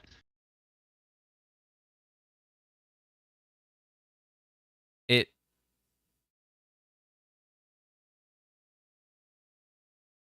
doesn't 100% know how to answer that. It's not a no. But it's not it no, isn't a but raw it's yes. not sure. It isn't just like, yes, Okay. ye, I know you, right? Yeah. It isn't 100% sure. It's a little quizzical. But it shakes that away. Like, that's not the point. Yes, that was me. Yeah. And then it points at the paper again. and hums the notes, the 7 notes. Egg, baby. I guess egg, babby, but that's the point, baby. Yeah, no, that's what I'm trying to figure out is that egg part. Can I do a insight check, see if he comes up with anything about Sure. what egg might mean? Yeah. I'm listening. I'm doing all Cool. of my Oh, leveling I love up. that. I love that. That's a 11. Not the greatest, but This thing has a desire for something outside of where it is now, tied to that paper. You know that. do you have a child outside of this area?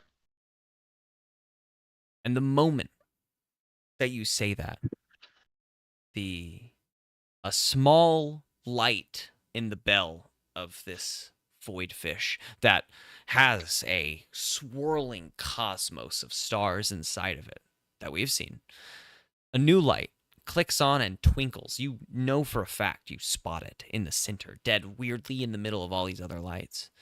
And somewhere else, maybe nearby, another void fish spins in its chamber. And the light twinkles in the void fish in front of you. And you're left in this silence for a moment. And with that insight check, 100% you know the answer was yes. Yes, that was Okay. 100% the baby. Yes. Yes, there is a baby. Yes. And there's mostly just silence. It kind of wiggles around you for a little bit. You're not getting many more answers. And after a bit, you leave. And you're left with that thought. And the rest of you are, left in your days for a few as you come down from the recent adventure. But where we gather back up again is the Fantasy Costco, where all of your dreams come true. The Fantasy Costco. Yeah. Fantasy Costco. Wonderful. It's been about a week off for all of us. We gather back up in front of the sliding doors of the Fantasy Costco. Cool AC rushing out, greeting you in the hot summer sun, I guess.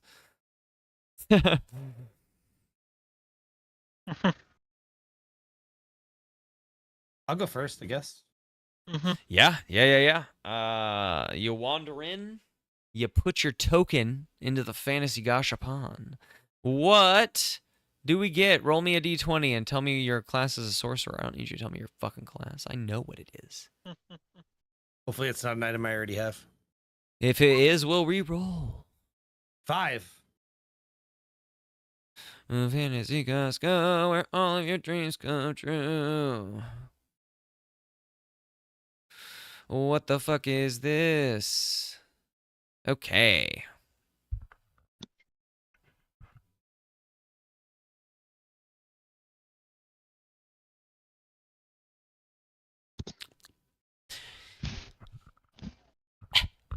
A small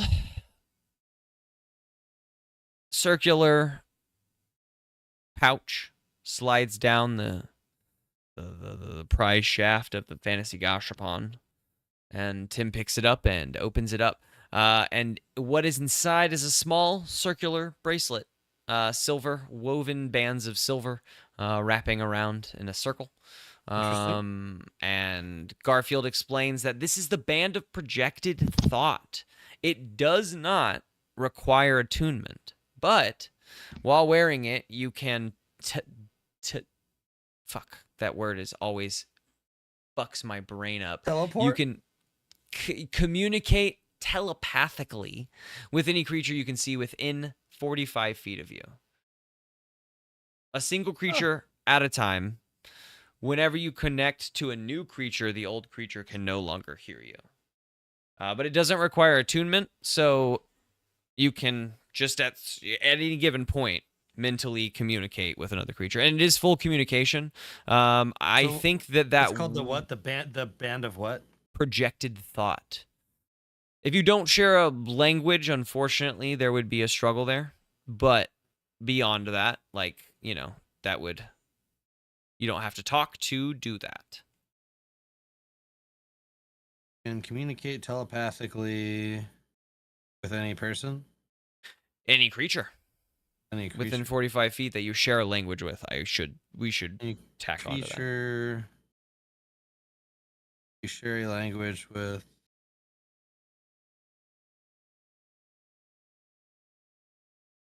That's pretty cool. Not mad about it. Doesn't require attunement. I can just use it. Yep, you just put it on. Good to go. It's pretty cool, actually. One of the few times the low roll doesn't hurt. Actually, I was reading it over. I was like, this doesn't seem fine. And then I was like, you know what? Actually, it doesn't require attunement. So it's just like a free communicate through brain. Why not? Yeah. Hey, before I put my coin in, can I try sneak around the guy and try steal his wallet? Wow. Garfield the Deals Warlock? Yeah. Wow, dude. Okay, sure. That's a bold move. Well, I want to try something. That's all. I love it. Please give Garfield the Deals 29. Warlock. To stealth around him. Okay, you know what I'll say? You stealth around him. He doesn't seem to notice you. He's very focused on what is coming out of the Gashapon at this moment. We'll reverse to that moment. He doesn't notice you, though. You are behind him, sneakily. Doesn't know you're there. Slide a hand to see if I can at least grab his wallet. Sleight of hand. Oh god, that one. Oh, that is not the right one. That's why it didn't work well. Exclamation mark, not a 1.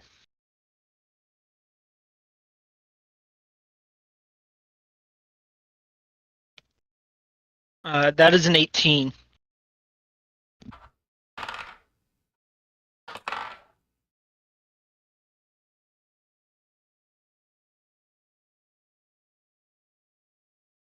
You slip his wallet out of his pocket.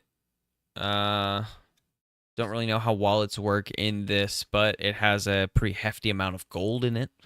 However that works without him knowing the weight is gone. You know what I mean? We'll say I'm skilled enough to know that how to counterweight it. yeah, we'll say like a cool 123 gold pieces just in his wallet. That's fine. And a key. Okay. 123 gold, add. Small silver key. and Brightly small polished. silver key. Inventory. Item. Okay.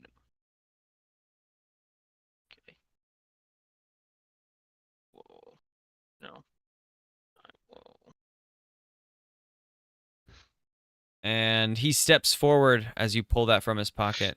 Not as if he noticed you, but he steps forward and he says, the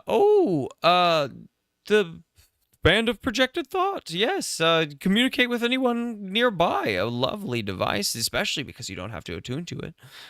Would you like to, friend Korik? Your turn. And he steps like away from you and comes up to the machine and sort of pats it and says, and about you? Yes, I'd like to put my coin in. Fantastic. And you turn the dial and drew I it. gotta roll. What is it? D20. D20.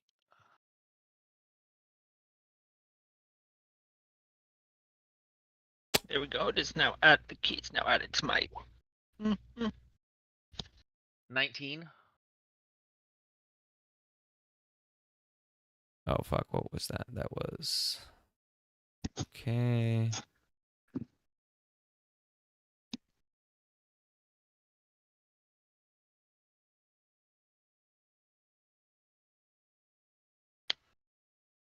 A large oblong shape slides out and you pop it into two like a big pill. And inside what you see is a leather bound, sort of a leather built cuirass with feathers all over the shoulder pads. And Garfield, the deal's warlock, describes this as the featherweight cuirass. Whatever armor you're wearing now, it's going to be the same AC, but it's going to grant you a +3 to acrobatics and athletics checks. Oh, fuck yeah. Yeah, as you are able to sort of jump around and move more easily in the air. Yeah. That's pretty badass. Do you have a question for you, sir? Yes. Also, it doesn't that's one that doesn't require the attunement as well. The attunement, I love that. The extra like nettle slicer feat we were working on, is that my level 12?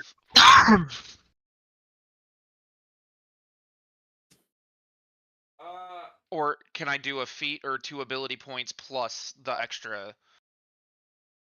So it's All right. either that we were Sorry working about that, on. everybody.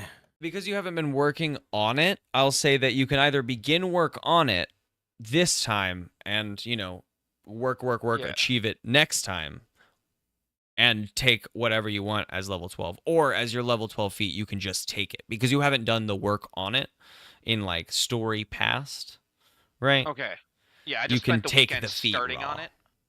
Yes, or if you want to take a totally different feat or do whatever you want for level 12, you Okay, can spend the weekend trying to figure this out for yourself. And the next lunar interlude that we have, depending on if you guys fuck up time again, which we almost didn't have a lunar interlude at all, which is but I'm so back and forth like a coin fucking flipping in the wind on this one.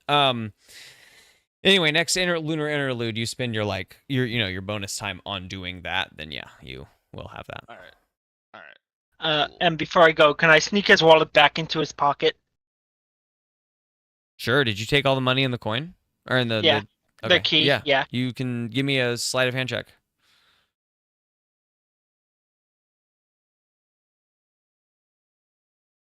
$30.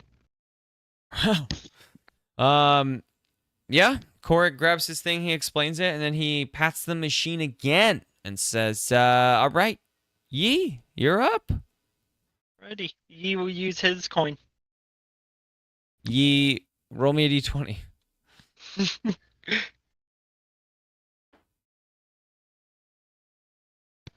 $17. Okay. 1 second.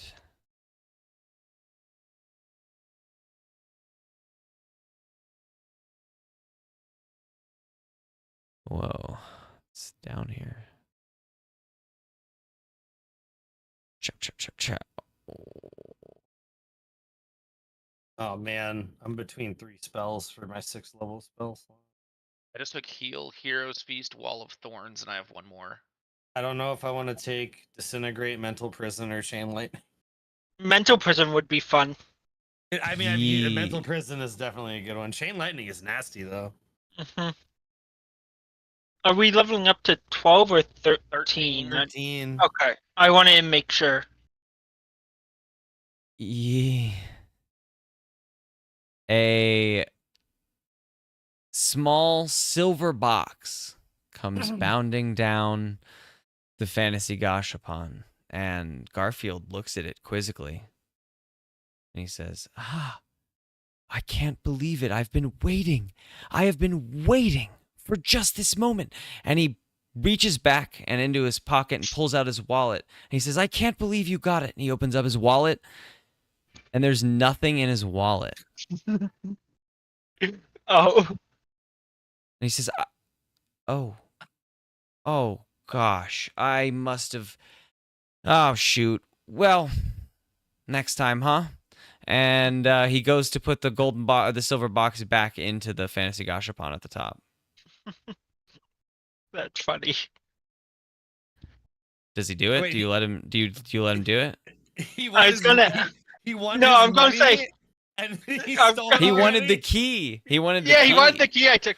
I'm going to ask, hey, I used my coin on that. At least let me keep the box. Oh, no, let me give you an item that actually I works. want the This box. is Come on. nothing. It came out. It's fair and square. I get the box. That's just how it rolls. Yeah, but this is my business. I can't have you leaving with not like the whole point is that you are trading hard work. They give me for a 10% off powerful my next magic item. purchase. Oh, I can't do that. I'm so sorry. Sometimes the machine is a little broken. Next time I'll have the key on me. You get this. Can I Guy somehow next time, oh boy. secretly toss the key off to like the side where he was standing around? Sleight of hand check with Okay. disadvantage. Okay. I First did one is not know. Oh. I did not 14 with the know- nat one. The key Some- clangs to the ground. Clang, clang, clang, clang.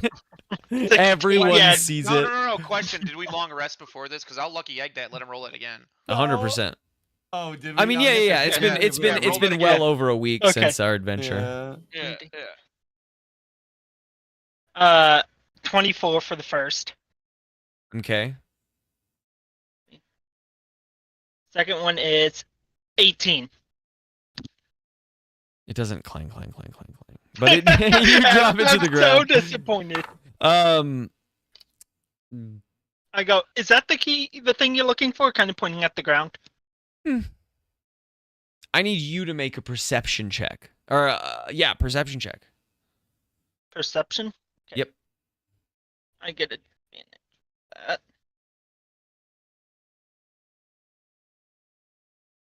First one is a 5. Luckily, I have advantage.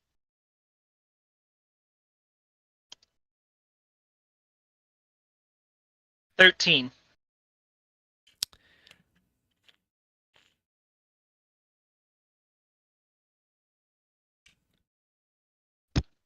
Yee. Garfield shrugs. In the moment, you threw the key. You watched it hit the ground. You look up at Garfield. You say, "Do you mean that key?" Garfield shrugs and nods and says, "Oh, I guess I did mean that key." And he hops on down, picks up the key. He unlocks the box. It opens. And what is inside is like a little velvet pillow. And on this velvet pillow is a small spoon. Interesting. I'm going to be Is this- really upset about this description, but I'm still going to read it as is because it's funny. He says, "The soup spoon of improbability. At first glance, this small yellow fork doesn't seem to do much."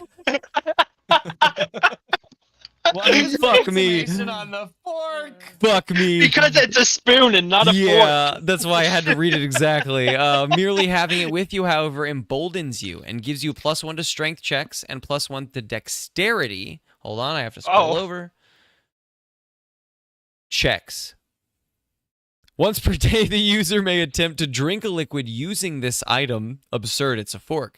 Using a DC 15 dexterity check, which prevents the user from having disadvantage for the following hour. Failure causes embarrassment and removes all bonuses conferred by this item until a long rest.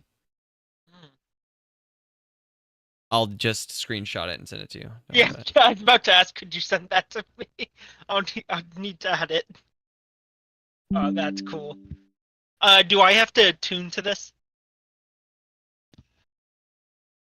No. Oh, sweet. Another item I don't have to tune to. Actually, My sorry. Yes.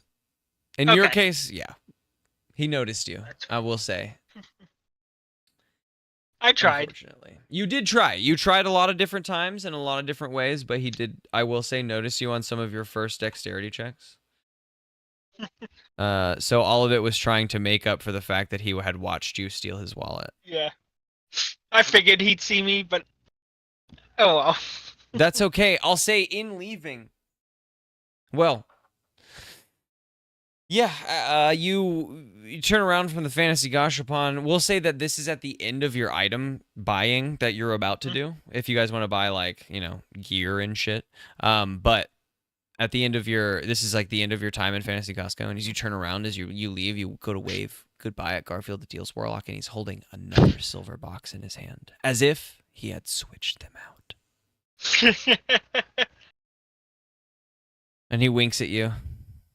And if you could hear him, you would know he said, "That's sleight of hand, bitch." I put at him in mouth. I'll get you next time. I'll get you next time. Competition begun. And I toss him one of his own coins. Fair. So, what do you know of the spell Prismatic Spray? I'm contemplating taking that spell as my 7th level spell. You get a 7th level spell? Oh, you guys are I'll level be- 14 or 13. 13. Yeah. 13. If you're making us I 14, unlocked we 6th won't and mind. 7th. No, I do mind.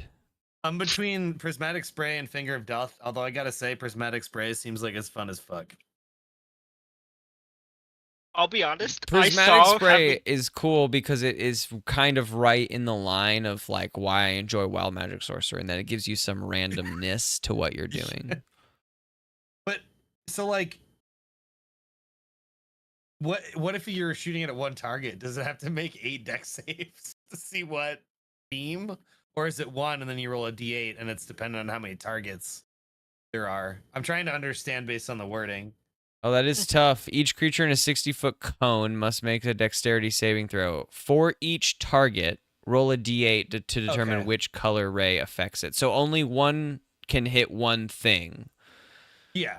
But you would, if there was only one target in that, you would still have to roll the d8 to figure which one hit that target. Got it. Okay. But I if have there's a like 13. if there's 8 targets, then they all have to save, and then if they fail, they would each get affected in theory by a different beam depending on what d8 I roll. Is that accurate? If it's multi-targets, then it's multi. 8 multicolored rays of light flash from your hand. Each creature in a 60-foot cone must make a dexterity saving throw. That to me says that there could be more than 8 creatures in that cone. Oh, got it. But it's just 8 beams. So it can be any number of creatures, but there's 8 effects. There's 8 effects there could be. So no matter how many creatures, Right. every creature rolls a different d8 to decide what the effect is. I feel like I'm gonna. That's take what that. it I was sounds gonna- like to me. I was gonna take Finger of Death, but like it doesn't sound as fun as Prismatic Spray because that's just 7d8 plus 30 necrotic damage, which is still nasty, but I don't know. Plus, like, Prismatic most of Spray's them have a bonus effect. Not all of them, but most of them have like a... No, they all have. Additional has a effect bonus on an effect. exceptional failure. What is an exceptional failure? When they fail it by 5 or more. Well, I don't know.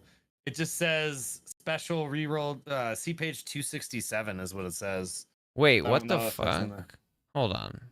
The thing I was reading might have been a special thing, but also the thing I was reading was really kind of cool, and so I would go for it if this Send me the doesn't... description over, and I'm gonna take that spell for my 7th level slot, and I think I'm gonna take Mental Prison for my 6th level slot.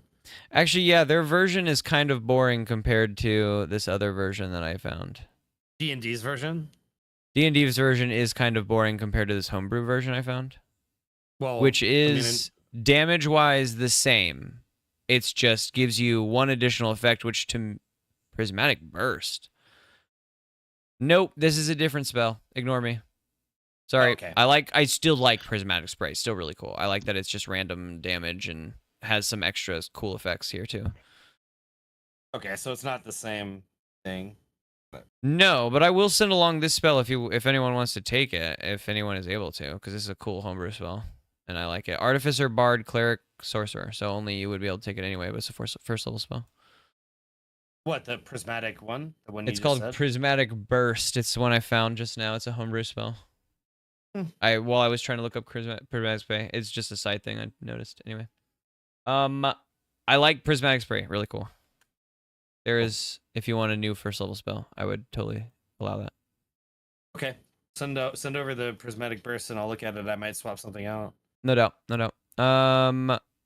Anyway, I love the name. It's just so That's such a dumb name. The soup spoon of improbability, and it's just a fork. It's a fork. I love it. It's so Yeah. cool. I will say, because of all of the switcheroos that just occurred, the item you rolled was the one directly above it, and I was reading it over. I was like, this is a really good item. And then I read the one below it, and I was like, this is a really funny item. And this makes more sense that he fair. would slip this to you if it was a sleight of hand reversal. That's fair. And unfortunately, that is the way that turned out. That's fine. It was it was fun. What was the other item? The other item was the Ring of Peerless Magics, which is a real normal D&D item. Hold on, ring of. I gotta find one of my. I'm gonna swap out Ice Knife for that prismatic whatever. that's Right. done. It's cool. Now I can shoot rainbows from my fucking fingertips and shit. This goes right in with my parlor magic. Oh, I mean more rainbow handkerchiefs. Okay, maybe it isn't. I thought it was. Let me reopen this and I'll read it to you. It was something about. I was like, once per long rest, when you cast a first level spell, you can instead make it a 5th level spell or some shit. Oh my goodness! Yeah, I was like, that's a powerful item, and it is particularly for warlocks because of your spellcasting Yeah. shit. That is a level 5. Just any spell that'd be insane. Level 5, cease fear, cause fear, hellish rebuke. Let me see, Oh. 835. Reread it. Actually, because now that I'm saying that out loud, what I will say is that what I've learned about warlocks is that all of your spells are always the highest spell slot that you can cast them. Right. So no matter what, if you... Yeah. Let's see. This copper ring has 5 small shimmering gems embedded around the base of the ring. Once per day, this ring allows the wearer to cast... Scroll over. Any level 1 spell as a level 5 spell instead, expending the level 1 spell slot. So actually, I would say specifically as a warlock, that's pretty fucking weak. Mm-hmm. Because you're already doing that. Oh yeah. Interesting. Well, then I think you actually came out on top because that's kind of useless for you. No matter what, if you can cast a 5th level spell, it's going to be 5th level. Although if you can't cast a 5th level spell, then no matter what, your spells are 5th level. Well, so I'm stuck at level 3 with it anyway right now, so. Yeah, okay, so it would have been good. But anyway. Well, that depends. Well, right now anyway. With the way I saw my part going, I upped my animal handling to plus 11 within the next. Oh, with cool. the 13 level increase, because I was like, I am getting myself one of those jellyfish. I don't know. I don't care which or if it's both. I am stealing those now. I've found out my next plan. They're already your friends, though. Yeah, but I don't want the seeing how this is happening. I don't want that jellyfish being stuck at the place anymore. So I've decided I'm going to steal it. Okay, I love that. I love that for you. As well, yeah. I'll actually, now that we're here, we'll give. This is a good time to wrap up. You guys will have time to go over items you may want to purchase with your cool amounts of money, your level ups and such like that. Buddha and I will talk. Elite and I will talk. We've got lots of switch ups to do or go over. But what I will leave us is more of a narrative cutscene. Let me think over really quick because there was another thing I was thinking of that I might want to do too. But for now, there's one. And it is that as you guys are on the base, hanging out, Cork, you've been worried since your personal time when you've realized that the stars are slowly going out. And every night since then, as you have looked up, there has been less stars. Although, this is very specifically centered around an area. And as you look, it seems that the other stars seem to wave almost as an illusion to give you the sense that there are stars there. But you know, because you've seen it, that area is basically a black hole now. And every night as you watch, another star disappears from its spot in the cosmos. And our camera pans down and into a cave below, not directly below, but somewhere below on the Earth side of the planet. And there is someone hard at work. They are working feverishly on whiteboards and in notebooks, moving around a lab that is unequipped and ill-furnished to the activity in which they are working. Their red robe billowing around them as they move. They move across to a tank growing green in color, a shape inside, humanoid in stature. They tap the glass. The shape doesn't move. They put a few notes in a notebook and they return to the mouth of the cave and exit. And inside, the shape kind of jiggles and moves a little bit and presses its face up against the glass quickly and then removes it. That's all enough that we, as the audience in this moment, need to see that it was, in fact, Korik's face pressed up against the side of the glass before it removed itself and back into the green ichor of the containment. But we are up on the moon. Korik is up on the moon, along with Tim and with Yi. That is not something you know. That is just something the audience knows. As I think this time we can fade to black. That feels like it's been long enough. Because last time when we were about to end, I was like, fuck me. That's like right away. We can't end now. Yeah. Yeah. But that feels a lot better. Fire. GG's level 13s. I don't even know how to DM a level 13 party, so I'm going to have to do some research. Oh, trust us. We'll just break time again for you. Well, I have 103 hit points now, so there's that. And you have I have 7 80 level something. spells. I have 81. Yeah. I might do a personal thing with Yi. It would probably be like off camera, like the same kind of like time personal scene where I sort of chat with him about what's happening with his god. I have a few ideas, but Yeah. I think it's important to know where your warlock sits, and then we'll probably also go over your stuff if you would like. Yeah. Buddha, so we can discuss, like, you know, if any of that is opposed to what you have been thinking of as your character. So yeah, perfect. No pressure to accept any of those. We have been playing a campaign in very specific places, so if in the end you're like, you know what, I don't like these changes, we can go back to what it was and we can just play and have fun. I'm not like trying to make it the most mechanically sound thing in the world. I just want to have fun. So yeah, if anything is off-putting, please tell me and we can adjust.